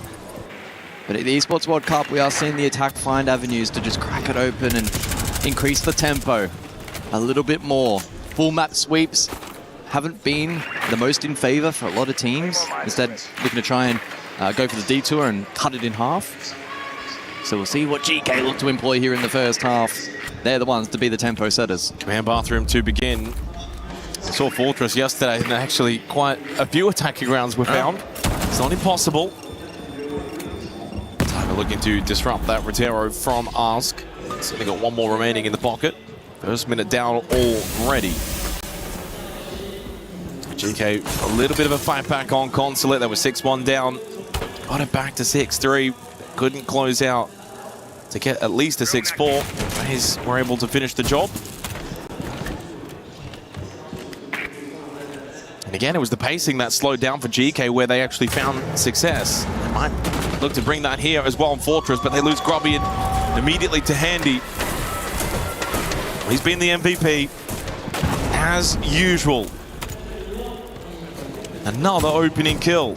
Heard Ask talk about that earlier back on Consulate as an issue for GK. It remains still to be an issue. It does. It's going to complicate the late round now for this attacking unit of GK.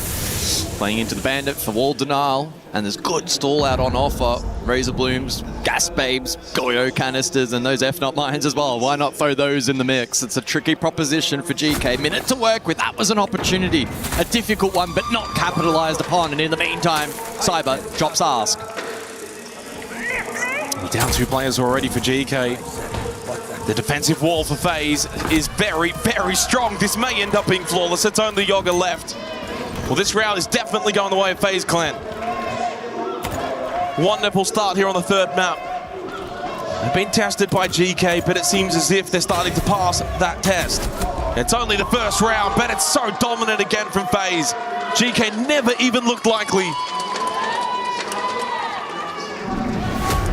This is going to be a difficult half for GK Esports. We have seen Fortress played 11 times here at the Esports World Cup. Interestingly enough, the primary side of choice, Commander Bathroom, is actually the most attacker-sided of the three that have been played. 45-55 split in favor of defense. Dorms is 63% in favor of defense, and Waiting Room Cafe sitting at 70%. So weirdly enough, that's the kind of site where for GK you want to be trying to get off to a positive start, and unfortunately for them, anything but.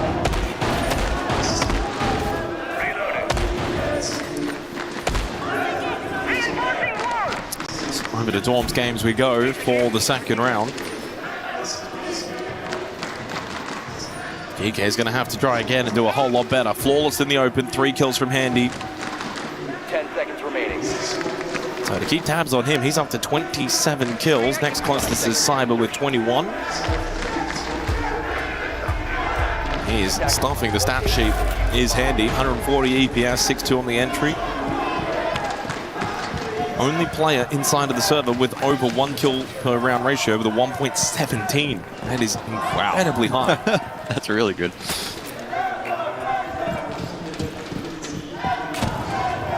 The early posturing again here from GK is suggesting full map clears, and I don't know if it's recency bias, but I can't help but check the feeling that from what I've seen at this event, teams that typically cut the map in half, you know, reduce the amount of map clearance needed, have probably found a little more success. Also the pace when executing towards the site. Exactly, it gives you more breathing room later round and can help layer more pressure early in the round as well onto the defense. A little bit of space being taken here for GK. Simon will play Dining on the Souls to try and get some information. He's been scanning a large majority of this round and knows where those drones are spearheading from. FaZe confront the defense accordingly now. No enemies detected. I don't think they'll be threatened at all by any kind of back hit. Inbound. It's important that Sarks can find some information here on the radar of the Solid Snake. Ooh. Okay, got it. Grubby on the shock drone, missing initially on the Cayenne Claw, but then follows up. Halfway through the second round, Arse down the courtyard corridor. North side push here from GK, coming on down towards the site. Flank. Cyber just needs to sit and wait.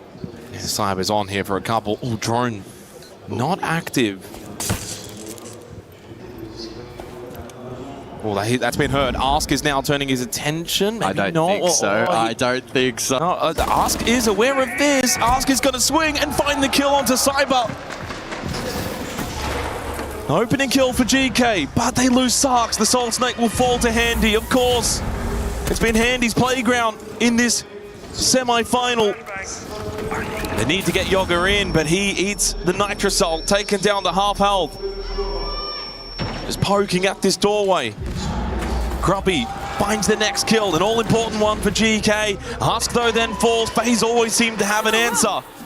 Grubby trying to find a long angle in towards the site. They deal with Handy. Grubby then falls. It's back and forth trades. KDS gets rid of the Blackbeard. Upor in a 1v1 against Vidiking.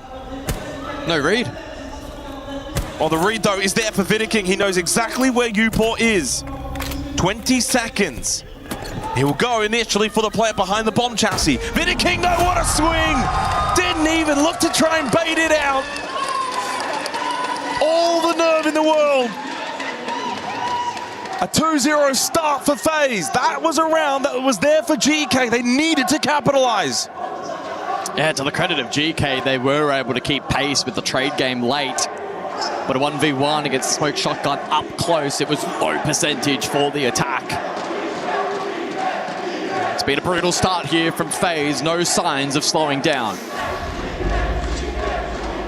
No signs of slowing down, but it did come down to a 1 versus 1. We haven't seen many of those in this series across the 3 maps. Upor had time as well. Could have faked plank, got off, hold the doorway. Vidiking just swung anyway.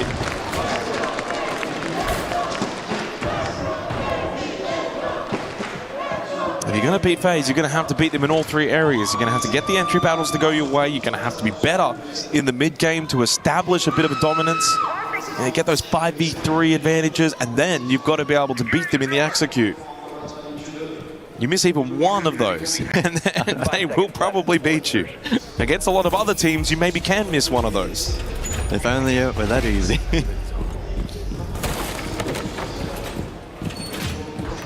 So down below to Cafe, the tertiary selection here for the defense.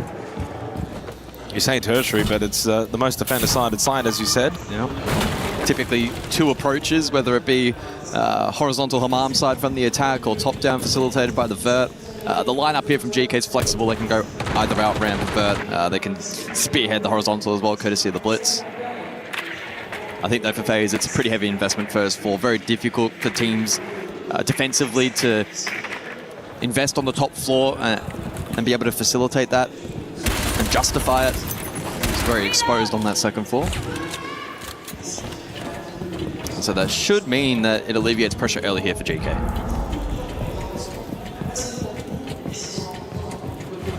So Yoga will clear top floor. Walking counters to pop. They want to get this briefing hatch opened up. Sox will get to work with the X-Cars from the Habana. It's going to be interesting to see if the attacker of GK is susceptible to the flank. No gridlock, no nomad. We've already seen it once before. Cyber in the previous round. If there will be a flank. I wouldn't be shocked.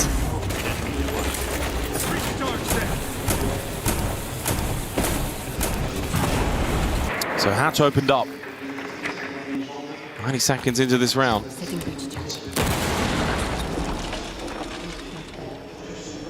FaZe have offered nothing to GK. They're happy to just contain themselves on this first floor. They have done a lot of sweeping on the horizontal. They'll have a very, very good read on this push from GK.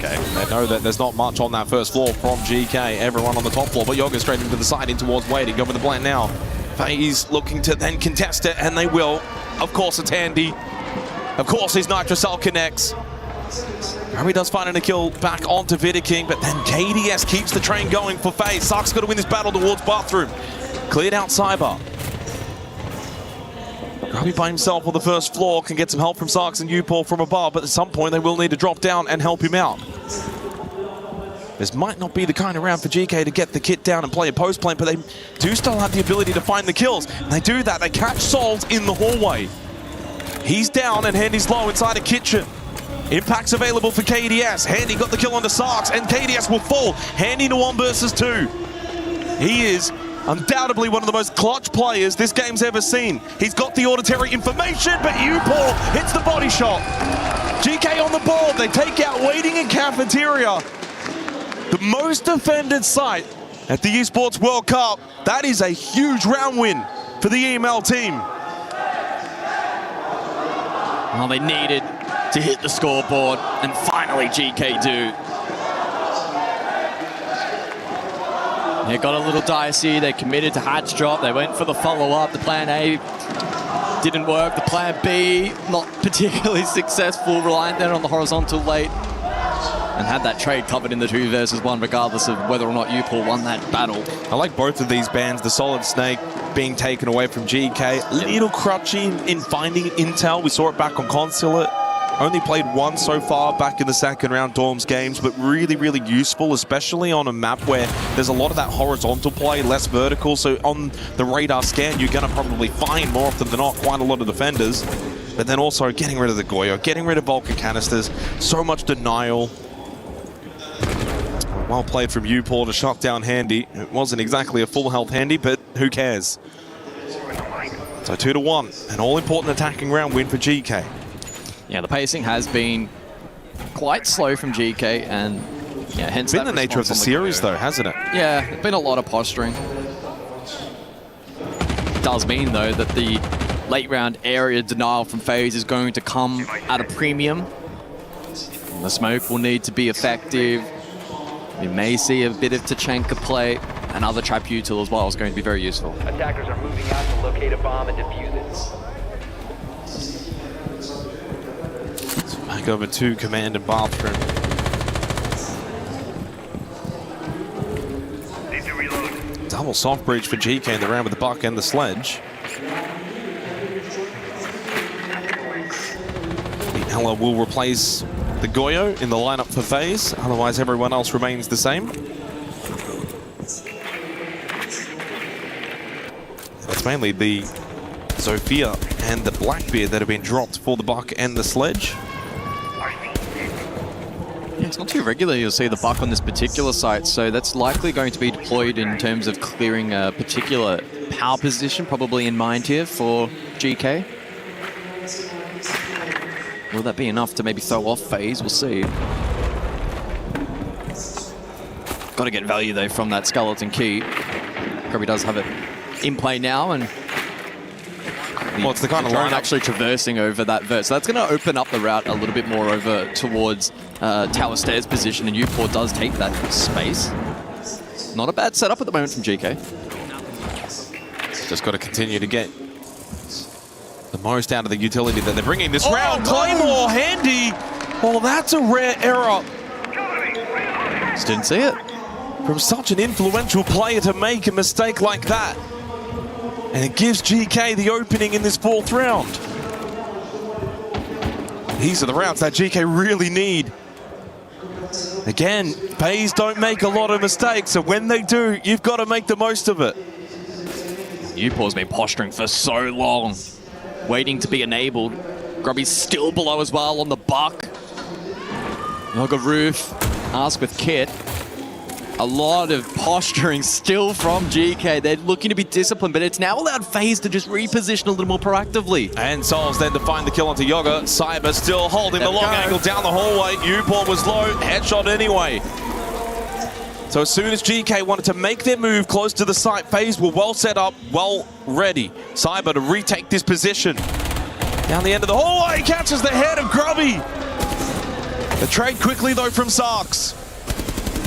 To think that they got the free opening kill onto Handy, and FaZe still are holding on. And Ask caught. It's only Sarks left as FaZe look like they will escape here in the 4th round, although a knockdown onto KDS. Sarks, if he can find a headshot onto one of Souls or Vidiking, this is a little more doable, but those two will play surely together. Grabs the kit. Heads in towards command, will go for the plant, and there's the immediate swing from Souls. They had him covered, never getting that plant down. FaZe go 3-1 up. That's a missed opportunity for GK. GK will now take their attack timeout. Make the comment, that's all, you know, we need to chill out. Give me like 20 seconds, guys. I think you just need more more utility, you know. You cannot like let this guy on course like be on this position. And you need more information on the books, like for example, Yoga just, I think, stick with the shields. Same, you can literally do the same direct, even if you wanted the Sark's plan with the Ying suicide, you know, like Sands on the breach, or Ash, whatever like this. You can just play fast on that side. Yeah, if they don't have electricity, I think it's good. Yeah, for the end of the round, just play like more, you know, safer, like with the good comms, with the good utility. They're literally like the only win condition for them is literally to swing you, I think, right now. Yeah. Let's go, guys. Let's go, guys. Let's play, guys. Make it fucking 3-3, guys, and we cook on defense, you know. So tactical timeout expires for GK Esports. 2 rounds to go in this half. Is it fair to say one more attacking round's all they probably need? I would agree. Any more would be bonus. They had a good opportunity though this round. Handy. He fell to the Claymore searching for info. GK then with a lot of staging through the mid-round, but then it allowed some of these repositions, like Cyber Museum. They're all solo swings though. They're all individual pushes. There's no team play. There's no play off each other. There's no trade potential. Solo swing after solo swing. That just feeds into FaZe. They spent so long on that first floor that by the time they got second floor, you mentioned it, FaZe had been able to re-establish good positions. GK left themselves a little time then in dealing with it. I'll be intrigued to see how they play now off the back of the attack. A lot of discussion there about tempo, maybe a little more aggression and directness to be expected. The util layering for a direct approach on the site. A mention of electricity as well and what role that may play in the round. Kai Yi to be selected by FaZe, and we'll see if that may foil the plans of GK. It's a critical round to maintain touching distance. 3 rounds straight, the opening kill has not been converted, by the way, so that's gone a little bit haywire here on Fortress.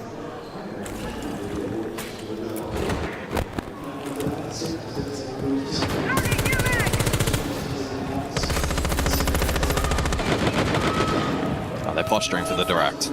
I'd just like to see GK play a little bit more team-orientated with their push-in. Try and overwhelm a couple of isolated positions. Use the numbers to their advantage. Sarks vault in. Old Tower couldn't quite catch the timing, and they lost Ask, and he may get swung here on a bad timing. Indeed, that's exactly what happened. Power play from Vidiking, but he goes down. GK going to pick up the pace, and it does mean it's a 3 versus 3. Uport, Cyber, both on the same health as well. This is equal.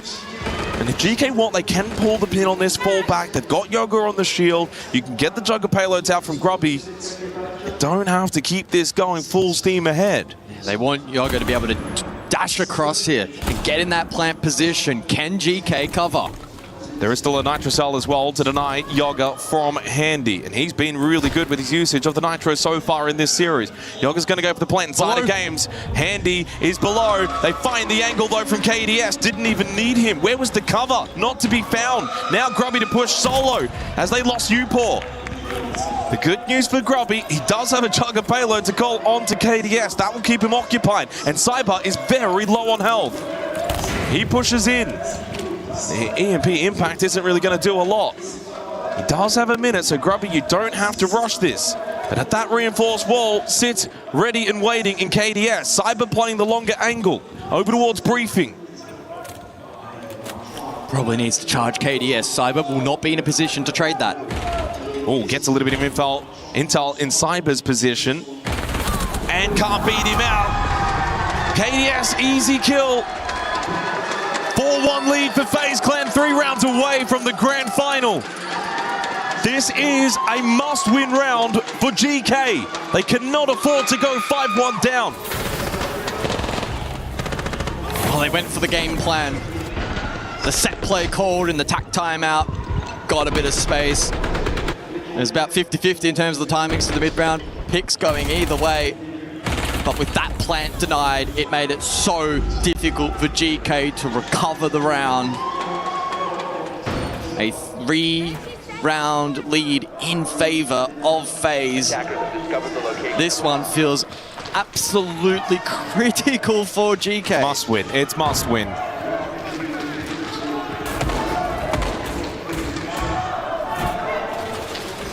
Hanging by a thread for GK in the EML region. As FaZe are 3 rounds away from confirming an all-Brazilian EWC Grand Final.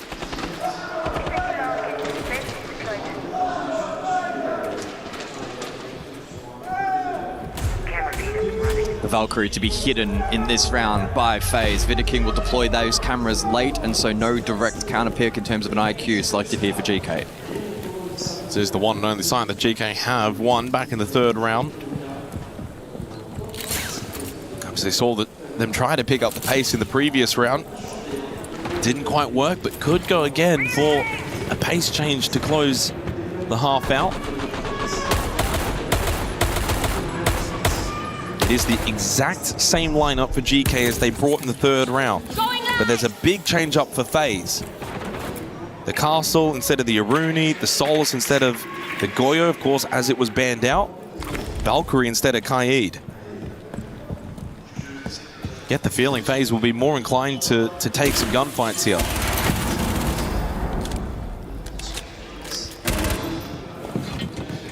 Yeah, we'll see how they respond.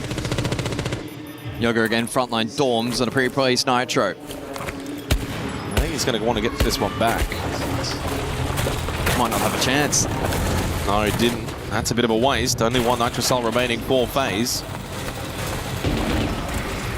I'll be searching through the floorboards, but nothing to be found initially here as they've got full games control. Oh, Boogie Auto Breacher will go out. The damning thing for GK is we have seen the hatch drop attempt once before from the attack. It was the double dip from GK that time around, and FaZe did a pretty decent job in withstanding that initially. And last time out, FaZe didn't go for that flank back up top floor either, so they might look to employ that this time. Yeah, of course GK did win it out last time, but the plan A was not particularly successful. Neither was plan B, really. No, it was a plan C kind of round. I think they're going to recommit, though, to a similar set. Straight down Old Tower for Yoga. Throw the smoke to his right-hand side to allow the cross. Oh my goodness, caught on the timing. What a long angle swing from Souls. It's not working out for GK to close this half. They lose the blitz, a 0-6 half for Yoga, but Upor says, let's still go for plan A. He goes straight into Cafeteria at the bomb chassis. Nitro. It has been found, and the Nitro connects from Handy. Great teamwork from FaZe.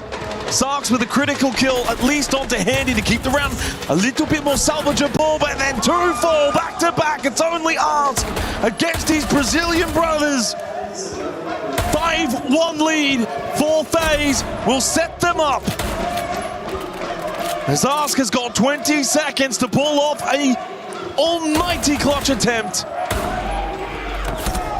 Not gonna happen, never looked likely, and it looks now like FaZe will be heading to the grand final. 5-1 half, 2 rounds to go into the halftime break.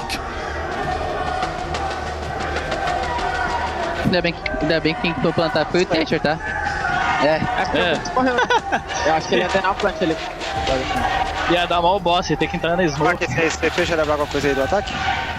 Não, a gente vai fazer a caçada com a pastagem. Cadê o ritmo da cavalo? Beliche, isso aí, vai fazer a comida beliche. A comida beliche é aquela que vai o Souls e o range pro... Se liga, a cozinha a gente vai fazer aquela nova, que é primeiro caçando em cima e depois indo pra baixo. A Falcon. Já horizontal de início, já foda-se. You can literally do the same like here, because map is not similar, but some choke points, you know, they're like really similar. So who are you going to ban? I guess Monty. Yeah, probably Monty Solid Snake or Monty Demus. Monty Solid Snake, I think. Yeah, nothing special, guys. Just reset, play your own game, all in your hands. Yeah, I think like we have good defense, but I think we need to find the reset point, you know, like and like just play our game, you know. Yeah. Like to be honest, everyone realized we are kind of like troll 3 rounds. Let's be honest. Yeah. So doesn't matter, you know. Let's like start on defense, like start like positive, start like with good comms. You start extending if they go for the clears. Let's fight, you know. Let's help group be always fighting, you know. Let's rely on our team play, you know. That's what make us like stay achieve like here, you know. So let's keep doing. Yeah, remember Chalet again. Remember how we played. I think you can even play the same way here. You know, like play on the reactions, rely on each other, speak more about the win conditions, about like most important parts of the map, how you need to play. That's the difference between Consulate and Chalet, you know. Well, a big second half coming up for GK. They at least get to go defense, but only managed a single round on their attack. FaZe will be brutal. Interestingly, both have the same attacker win rate on this map of Fortress over the last couple of months, sitting at 34%. Does maybe indicate an opportunity for GK to go on a defensive run. It's not impossible to think that that could happen. Kayed and the Monty, we heard, of course, GK talking about their bans, either the Deimos or the Solid Snake. And it will be the Solid Snake as the Bandit follows the Kayed as expected as well.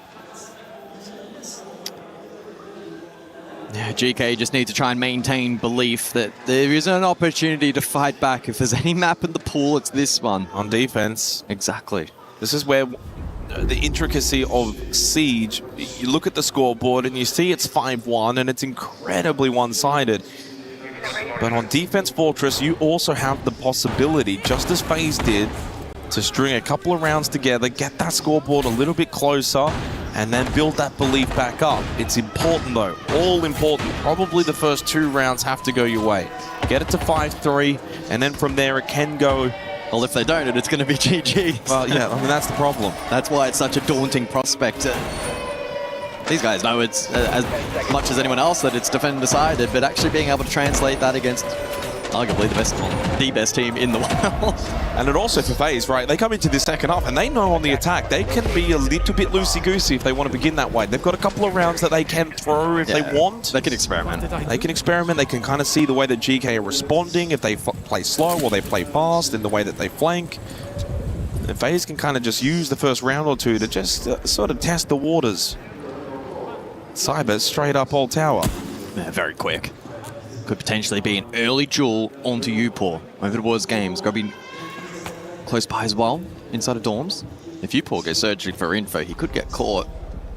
Yeah, Cyber has not made a sound since he made his way in, but a lovely little jiggle peek. Gets the information required as to his position. That's a small win for GK. Not a lot really comes from it, but they get the intel on Cyber. He doesn't find the opening kill. Lost the drone as well, that's nice. Can fall back and play the second canister. Death mark from Cyber on to UPOR. UPOR has fallen back outside of games. GK not exactly rushing back to site, which is command bathroom. But slowly, though, they do make their way back with the focus of the site in mind. So their space has been gained for FaZe over towards games and dorms.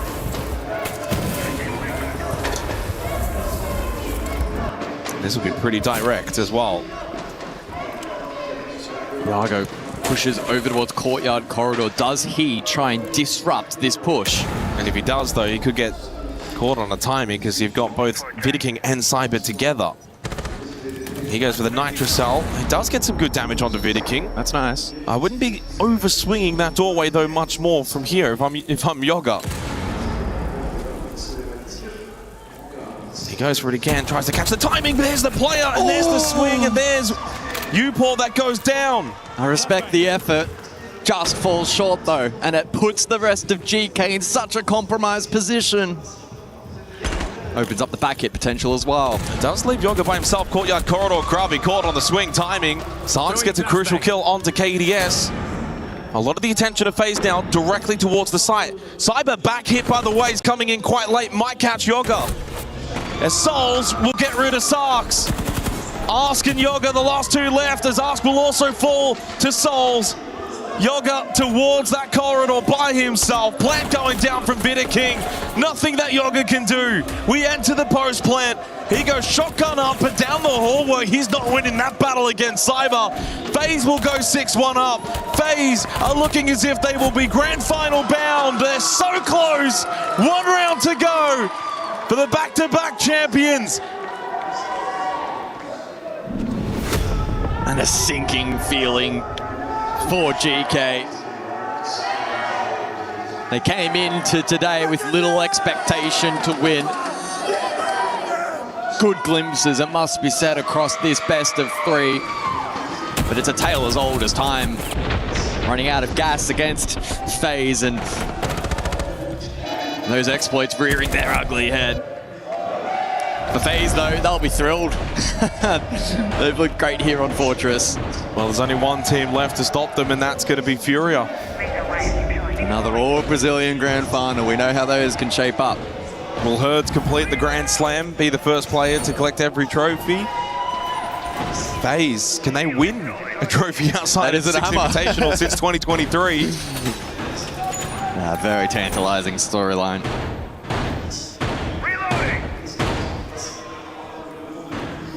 Not 100% confirmed just yet, though. No. But this would be an almighty effort if GK could win 5 consecutive rounds.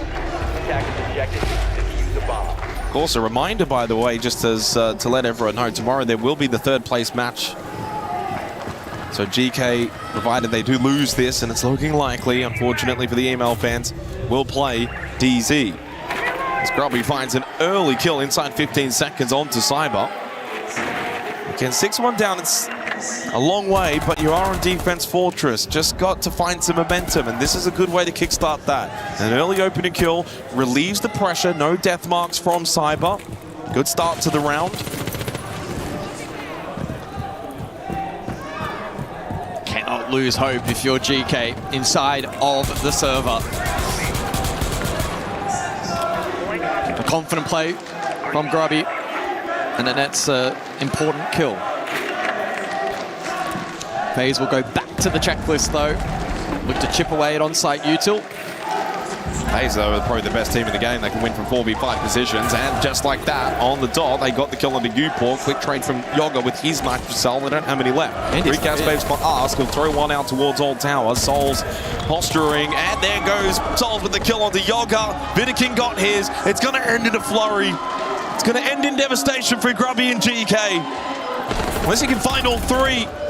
Had the chance to stop Handy, but he gets into a plant position. And then that's it.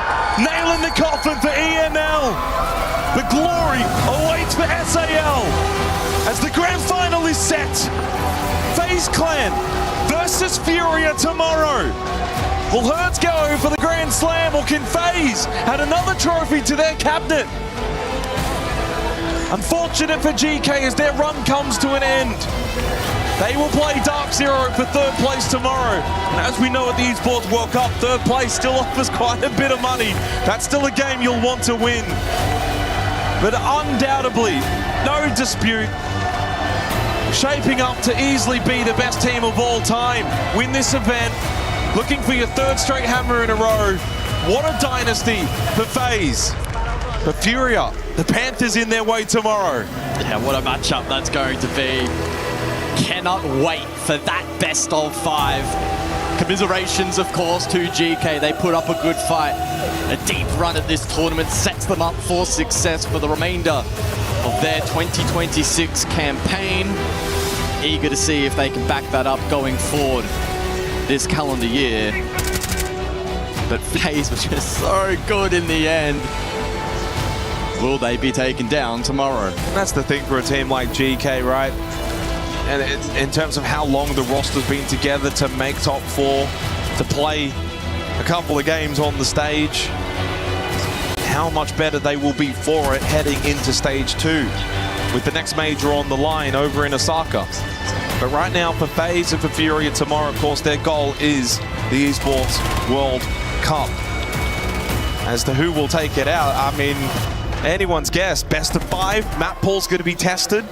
FaZe probably go in as the favorites considering their overall experience, but Furia are playing some hot Siege right now.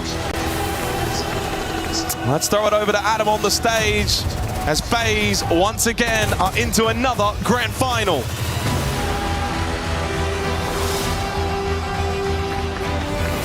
Thank you very much. I am joined right now by KDS. FaZe Clan are in the EWC Grand Final. How does that sound? How does that feel? Amazing, because it's the first time we are going to the finals of World Cup, and we are going to play against Fury. Is a tough opponent for us, and it will be an amazing game. It's going to be a great game. Let's focus on this one for a second. GK, we saw prior to this in interviews, you mentioned that they brought the unexpected. You didn't know exactly how they were going to play. We saw that first map. Shala, you lost. How did you regroup? What did the team have to do after you went 1-0 down in the series? I think we just communicate more with each other, you know, because we are giving a lot of kills for GK. So I think this is the main problem for the first map. And when we fix this, we win pretty easy against them. In terms of this final tomorrow, obviously this was an incredible matchup here, but Furia, you're playing next up in the grand final. They're going to be a tough cookie. Obviously, stage 1, you won 2-1 against them. What strengths do they have? What do you have to watch out for tomorrow in that grand final?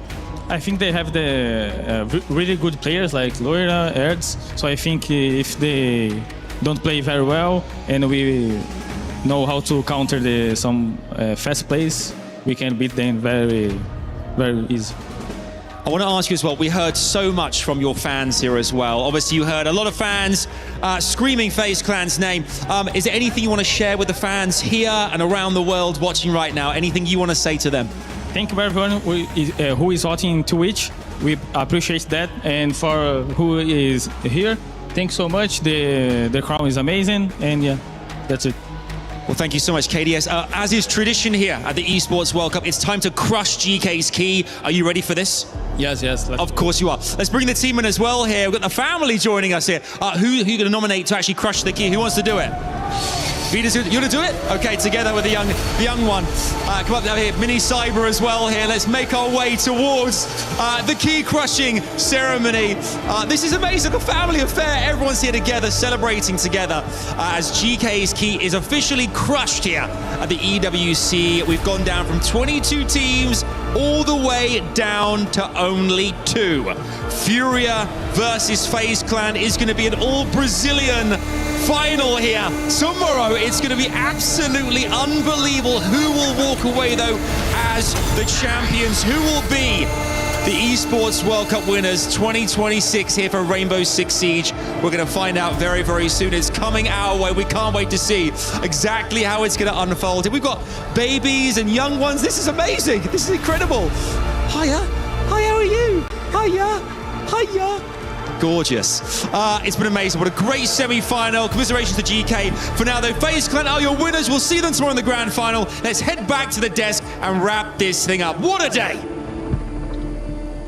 Well, that's just lovely to see. I know Adam and I have talked about our kids, and it's just so fun to see that representation on stage. The beauty of it is the fact that I do see this as kind of a theme with FaZe. They travel, they're a group, they're a family, both literally and figuratively, but they've got the history, they've got the pedigree, and now they've got the opportunity to do something that, believe it or not, they haven't done, which is win an EWC title. Listen, in Siege, 3 things are guaranteed: death, taxes, and FaZe reaching another grand final and a title shot. I mean, yeah, beautiful scenes. I feel like they really do travel together. You saw KDS mentioning before, this is their 4th year as a team, so they really have been through so many different metas and so many different challenges as a team, so it's great to see them still reaching for new heights. Yeah, the beauty of those types of moments when you can get them is recognizing that you're in them when you're in them, because a lot of times you kind of look in professional careers, and you guys have had your own, but there are ups and downs, there are different rosters, and you don't always get these great moments with this roster that lives on for years and years. I was going to say, I can't really relate to the side of FaZe Clan. I mean, they're so used to being in this environment. That's normal, though. To being in a grand final. Yeah. I mean, you even hear in KDS's interviews, we always kind of make jokes about it. He's just so nonchalant. Even when we interviewed him when he won that last invitation, he's like, yeah, you know, it's kind of expected from us. We deserve it. We work very hard, but it doesn't really speak how well this FaZe Clan does play together and why they're so deserving of these titles. And how rare it is. It really is. Whether you're in sports, real sports, just life, it's just having a unit like that can be successful year after year. You talk about 2 6 invitationals back to back. Now they're in an EWC Grand Final. Iconic. I mean, that's probably the best word to describe what this FaZe team is. Of course, and I feel like, too, they really do just play a great style of Siege team base, and then, too, they have the individual skill to just really come out and just, it's just such a dominant style that they play. The whole is greater than the sum of its parts, it seems like. Each individually great, but put them together, they are that well-oiled machine, and you mentioned it there from the fan base, and, you know, the celebrations that we've heard all throughout this tournament, to the smiles on a young son seeing his dad do something that's incredible they'll remember for years. FaZe Clan have done it, and that means they booked their ticket into our grand final. The winner of that is going to earn $750,000. It's a lot. For one game of Siege. I mean, that's pretty good. I mean, a few maps. That's a lot. I'll do it. I'll take it. Absolutely. He's like, yeah, I'll take it, but you got to get there. I mean, I've been there. It's been close, and right when you get there, like I say, it's sometimes the farthest you'll be from it. So you really have to reset and lock back in, because it's been a long tournament, but it only gets longer in that best of 5 tomorrow. Well, you know, you've seen him in this stage and environment. He's succeeded at some of the moments that clutched up the rounds for FaZe. Our MVP Handy in this series. Really, they could not have done it without him. And you guys do mention how well this group works together, but let's be real. I mean, Handy had a couple of plays that saved the rounds and really, I mean, kept the momentum in their favor. I mean, you got to give the guy a hand, right? I mean, he's always in the right place at the right time. Even in that last round where we were watching GK on that consulate start to get that comeback, and all of a sudden, where is Handy using his hands, throwing that C4, getting a 2K to close out that series, and just putting the nail in the coffin and not allowing any bit of momentum to fall into GK's side. And you look at what he's doing this for, because they take down his brother and Nate and Liquid Alienware, and so it's not just like, hey, let's go and see what happens in the semi. He knows he ended his brother's run, his brother's chance at something like this, so he's probably taking that onus on more, like, now I got to do it for both of us here.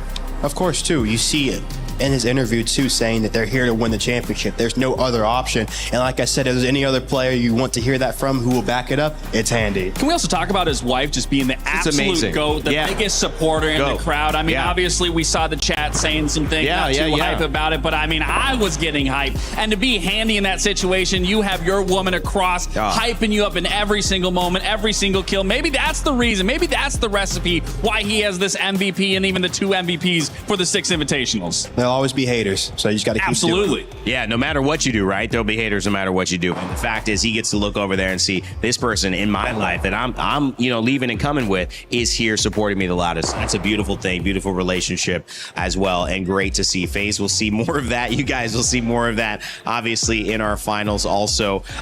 Quickly, you know, Iconic, just for me, does this make you think about FaZe differently? I mean, we come in and we've seen them be successful.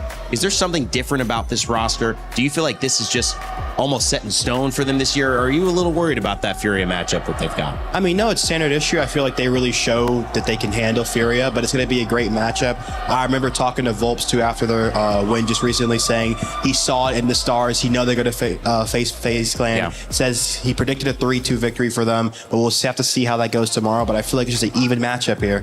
Listen, I'm just glad EML can't walk away from this and feel like they're superior. It's still NA for the majors. It's going to be Brazil when it comes to these bigger events. Alphama, I tried, man, but you left the building early for the first time. It's because you're on all the sets.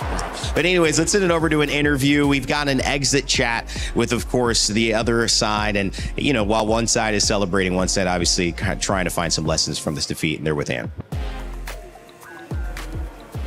We're speaking to Ask after their game. Ask, I want to talk about Consulate first here. You picked defense, and then it was a bit of a rough time. It was very attacker favor. What do you think happened? I think, to be honest, it was our first experience playing the map. We kind of have the map on the screens, but official on the matches is our first time, and we could handle not the pressure, but we could handle the attacks and their pushes, be able to be proactive or communicate with each other. So I think that's the reason we're kind of choke the defense side. All right, now for this being your first event together as a team, do you feel like you met your own expectations, or are you a little bit disappointed with how far you got? I think everybody's happy right now, but the way we lose today, I think nobody's happy, to be honest, because, we are kind of troll some rounds, important rounds. If we have a different side on the consulates, then probably everything's gonna be different. Even on Fortress, we troll kind of three rounds on the attack, planting and kind of stuffs. So, but that's why I love Siege. If you change just a little bit one thing, everything could be different. But that's why I love this game, and it's fine. It's a game. And you got to give yourself credit. You said you were glazing phase, the current world champions. You still brought it very close. What is your main takeaway as this team from your first international event together? I think the main thing, for everyone here on us, we should copy the way FaZe play. They are really, really strong team. The way they play together is beautiful to see, to be honest, So I'm being here, glazing here again. So I think that's it. I think that's the main thing, build more consistent on that point. All right, of course, that'll take some time as well. Now, there were GK fans in the crowd today. Anything you want to say to them supporting you, or maybe even the people at home? Of course, I think just thank you guys for all the support. Tomorrow we probably have the match for the 3rd place, so we can still getting up on the bracket. So support us again, and tomorrow everything can be different. Of course, thank you so much for your time. Good luck tomorrow, and we will send it back to the studio. Yep, we will see GK and Dark Zero tomorrow in our first match of the day, our 3rd and 4th place matchup, and that leads us to a bracket that is finally locked in. Furia and FaZe Clan, Dark Zero and GK. We'll kind of reverse the order for that, but let's take a look at the schedule coming up, because of course that means that when we start tomorrow at 11:30 or 1:30, I guess, CEST on our side, Dark Zero and GK Esports will be taking on. And that matchup, you may think, okay, it's 3rd place, but there's at least $80,000 on the line and the difference between that. So definitely also a very profitable game of Rainbow Six Siege. And then of course we'll have our finalists, some balloons pop behind us. You never know. Big loud pops, in public places. Not exciting, but it does happen, and you stayed cool. I like that. I tried to keep my composure. I think the drums from Furia, screaming from the FaZe fans. I think nothing can catch me off guard at this point. I agree with you. So we're cool over here, man. Hey, we stay cool, man. And the fan is hitting right now, too. It can get hot up here a little bit, but the fan is keeping us nice and relaxed. All right, we got a club championship update with Chris. I hear he's standing by with Lauren, a.k.a. Glitter Explosion. What's up, guys? CC update here with the Lauren. Of course, everything been going on for PUBG Mobile over on your side of things. Couple of days off here and there. We don't get days off on our stages, of course. Just want to rub that one in again. But realistically, look, 2 weeks of competition kind of coming to the culmination now for the next few days. How are things looking? Yeah, I think it's going to be a really fun weekend for us for sure. When it comes to the CC side of things, the 2 teams that we're paying attention to in our lobby are Aurora Gaming and Vitality, which, if they do well, could be a big week for Vitality. And heading into PUBG Mobile, they are one of the teams that are expected to do pretty well. Could take the whole thing home, and if they do, it'd be massive for them points-wise. However, there are also some non-CC teams in this finals lobby that could take that away from them. We're only 4 matches in so far. Right now, Vitality is in 6th and Aurora Gaming is in 4th. So they're both in pretty decent positions, but need to do just a little bit more if they want to take the whole thing home. I think for Vitality, it's pivotal, isn't it? The next 2 weeks, there is a lot of potential for them to pick up some points. I think when I was looking at some of our documents that we have, they still have the potential to actually go on and win it. It would take something quite miraculous at this stage for that to happen, of course. But if they can win over here, maybe win CS, all of a sudden, you're in the conversation. Maybe things can start start happening. So this could be a massive week for them. Another big week, though, for the two teams in the very, very top, Falcons, ag.al. Yeah, okay, we haven't really got much of them going on our stages, but it's stupid not to talk about it. I mean, what a crazy result there for ag.al to win and send themselves to the final up against Nakamura. Falcons, he falls out. And now, of course, we've got another semi-final going on too. It could be Falcons dropping out in third, fourth. Not as many points as we realistically thought they were going to take. Absolutely, and I think a surprise on the side of ag.al as well. Big win out of GM Dennis. They're able to kind of keep them in the competition, and that's massive, not only for the club, but definitely for him as an individual as well. Yeah, absolutely. It's going to be crazy the end of chess, but we're going to be keeping an eye on that. I'll be checking in with you over the next couple of days as well, Lauren, but back to the Siege and back to you guys on the desk. Thank you so much. In our Ramco Club Championship rankings, if you two weren't telling us all the details, would have given us this information. Scintillating stuff. I don't mean that sarcastically. It is true. This is a very big deal. There's literally millions of dollars on the line for one little thing, but it is looking like a two-team race for the win with ag.al and Falcons.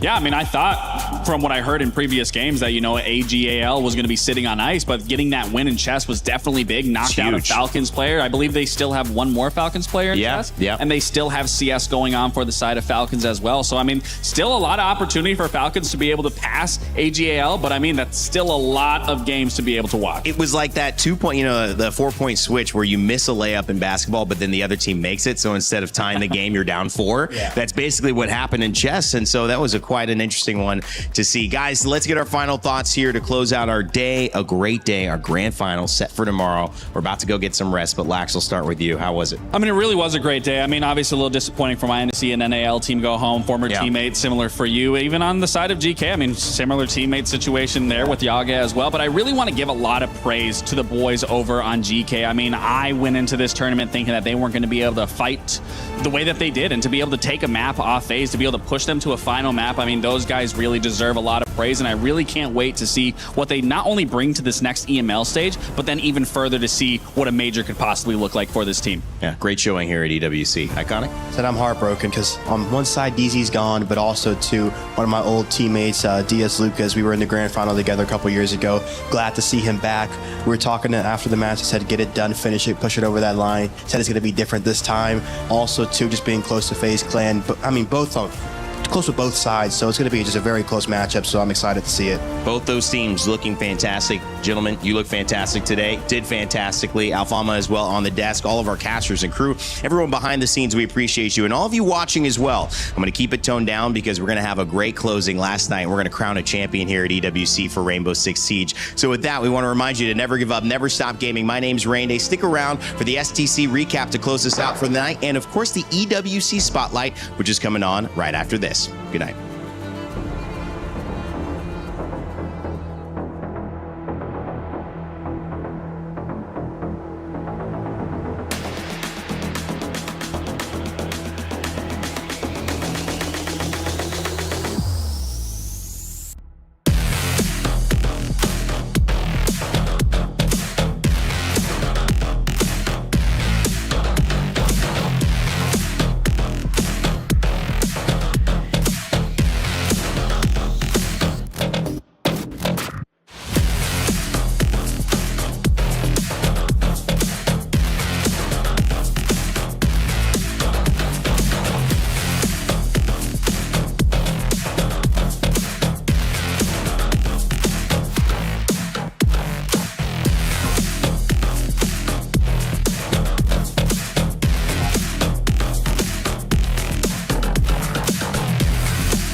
Hello, everyone, and welcome to the EWC Spotlight. Get it? Because we started with the spotlight. Did you do that? Do you understand that? I did. I cued that.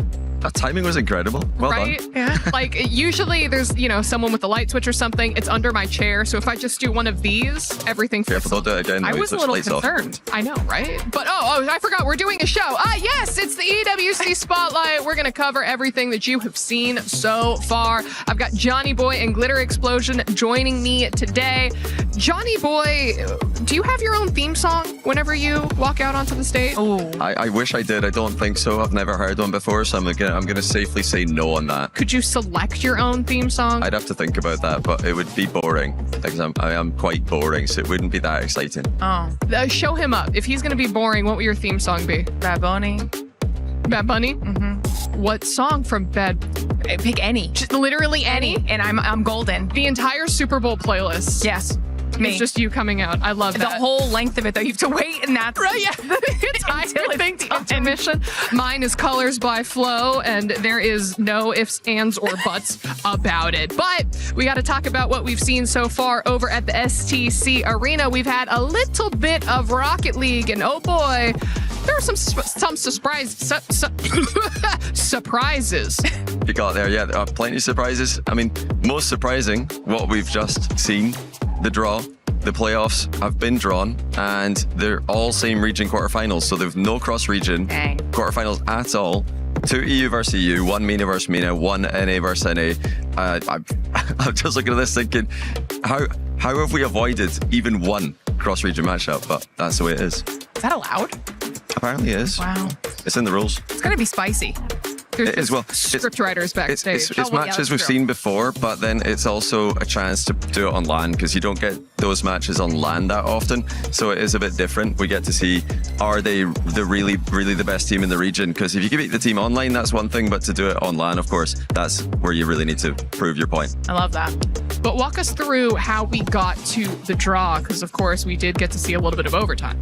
Yes, yeah, lots of overtimes, lots of close matches, a lot of close games, and even the teams that are getting eliminated, it's not all bad. So I'm thinking NRG had a big regain today. They like started the tournament with the worst possible result they could have, and had a bit of a regain before being eliminated. So you've got to take the good with the bad if you're an NRG fan. I think that's the story for a lot of the teams at EWC. Okay, and then circling back to the draw show for a second, what did you think about the technique when selecting the balls, where we had like a little bit of like a little finger, kind of like curl it up? But I don't know, how would you rate that technique? I don't hate it. You kind of have to go off vibes. You have to, go for whichever ball you're feeling, really. And clearly, they were feeling regional matchups. What would be the alternative methods if you're looking to? You gotta like dunk in like you're digging for the king size candy bar in like the Halloween bag, where you just go in and you have to feel it. There's none of this like, oh, maybe this one, maybe this one. It's a vibe. Yeah. Claw hand style. Claw hand style. Yeah. Also with 4 options, I mean, it didn't really seem like it was doing much when we're mixing them. We're not really mixing them, are we? We're just spinning them around. I don't know if I'm ready to take any type of like tech advice, theme song advice, or anything from Johnny Boy. So Glitter, I'm just gonna come to you as we talk about our next stage over at the Kadia City Grid. Sure. We had some PUBG Mobile. Sure did. We're 4 matches into the finals, and just beginning, really. There's still many games left in the competition, but when it comes to the storylines that we're really paying attention to, at the top right now, we've got Arena. Then CC side, we're also paying attention to Vitality and Aurora Gaming. 4th for Aurora, 6th for Vitality. But I feel like that isn't painting an accurate picture, right? Because only 4 matches in out of 18, that's nothing. So we still have a lot of action left to go. Excited to see what happens there next. But moving on over at the Lenovo Legion, the Alliance Vault stage, we got a little bit of chess going on, and some surprising faces are maybe on the way out. I mean, yeah, I'm surprised. I think chess from the games that are currently happening, that's the one that I'm second most familiar with after Rocket League. And I was thinking, looking at this, well, it's got to be Magnus versus Hikaru in the final, right? No, Hikaru eliminated, which I'm very surprised to see. I'm thinking, I'll go along and catch that, match when it happens, and now it's not going to happen. You thought you were going to get what you were looking for, but it was ag.al. It was GM Dennis, who I feel like it qualifies a little bit as an upset with taking out GM Hikaru, because I think a lot of people were planning on Hikaru being in the top after the performance last year. Still a top 4 for Falcons, so it's still a really good performance. But ag.al, top of the leaderboard in CC, now they're actually getting pretty far in chess. Yeah, I think that I have it in my notes here that ag.al have become the first club to break 4,000 club championship points so far. That tracks. Hello? That tracks. Hello? So what's that done for their chances now to just straight up win? It's tough. It's going to be really tough because Falcons still have really good chance. Obviously, they still have Ali Reza, so there could be some potential points on the board there. They've already secured at least top 4 points minimum, and then of course it depends on how they do in Rocket League over with you guys, because that could be another big chunk of points coming their way. And there's still an entire week of competition left, but they've got a decent amount of teams playing. So yeah, I think as of this moment, as we're speaking, ag.al is currently 500 points ahead of Falcons at the moment. Of course, anything could happen. But yeah, very interesting. But again, let's go ahead and move on to our final stage, the Lenovo Legion Gauntlet stage, where we had some Rainbow Six Siege, and you heard the drums. Yeah, you heard the people going crazy because there's something to get hyped for. And if you're wondering who was going crazy, it was Furia, okay? Because they were able to win in a decider match against Dark Zero, which is actually a really big deal because DZ was trying to get 2 S-tier event wins back-to-back. That dream has been crushed. Also, North America out of the discussion. Furia getting one of those spots in the finals, the only South American org left. I mean, this is really big.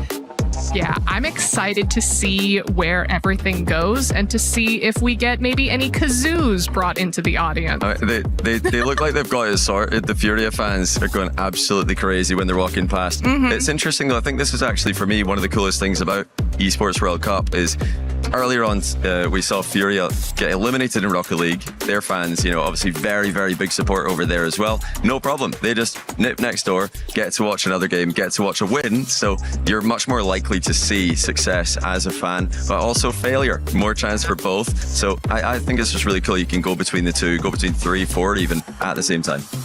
Yeah. I just want to see a Vuvuzela brought into the audience, okay? Yeah. Well, that's what they're called, the ones that kind of like have that curve? Yeah.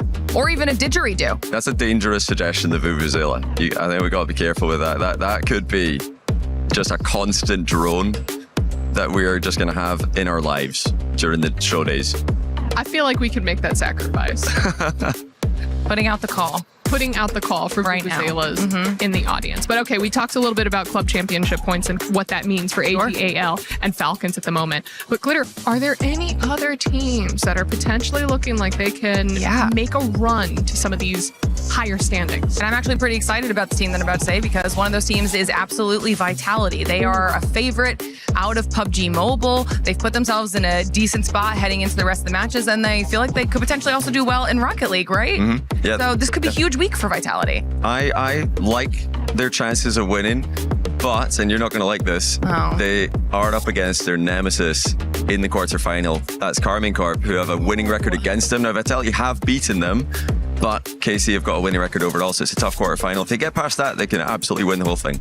You're messing with my ultimate plan right now. The ultimate plan.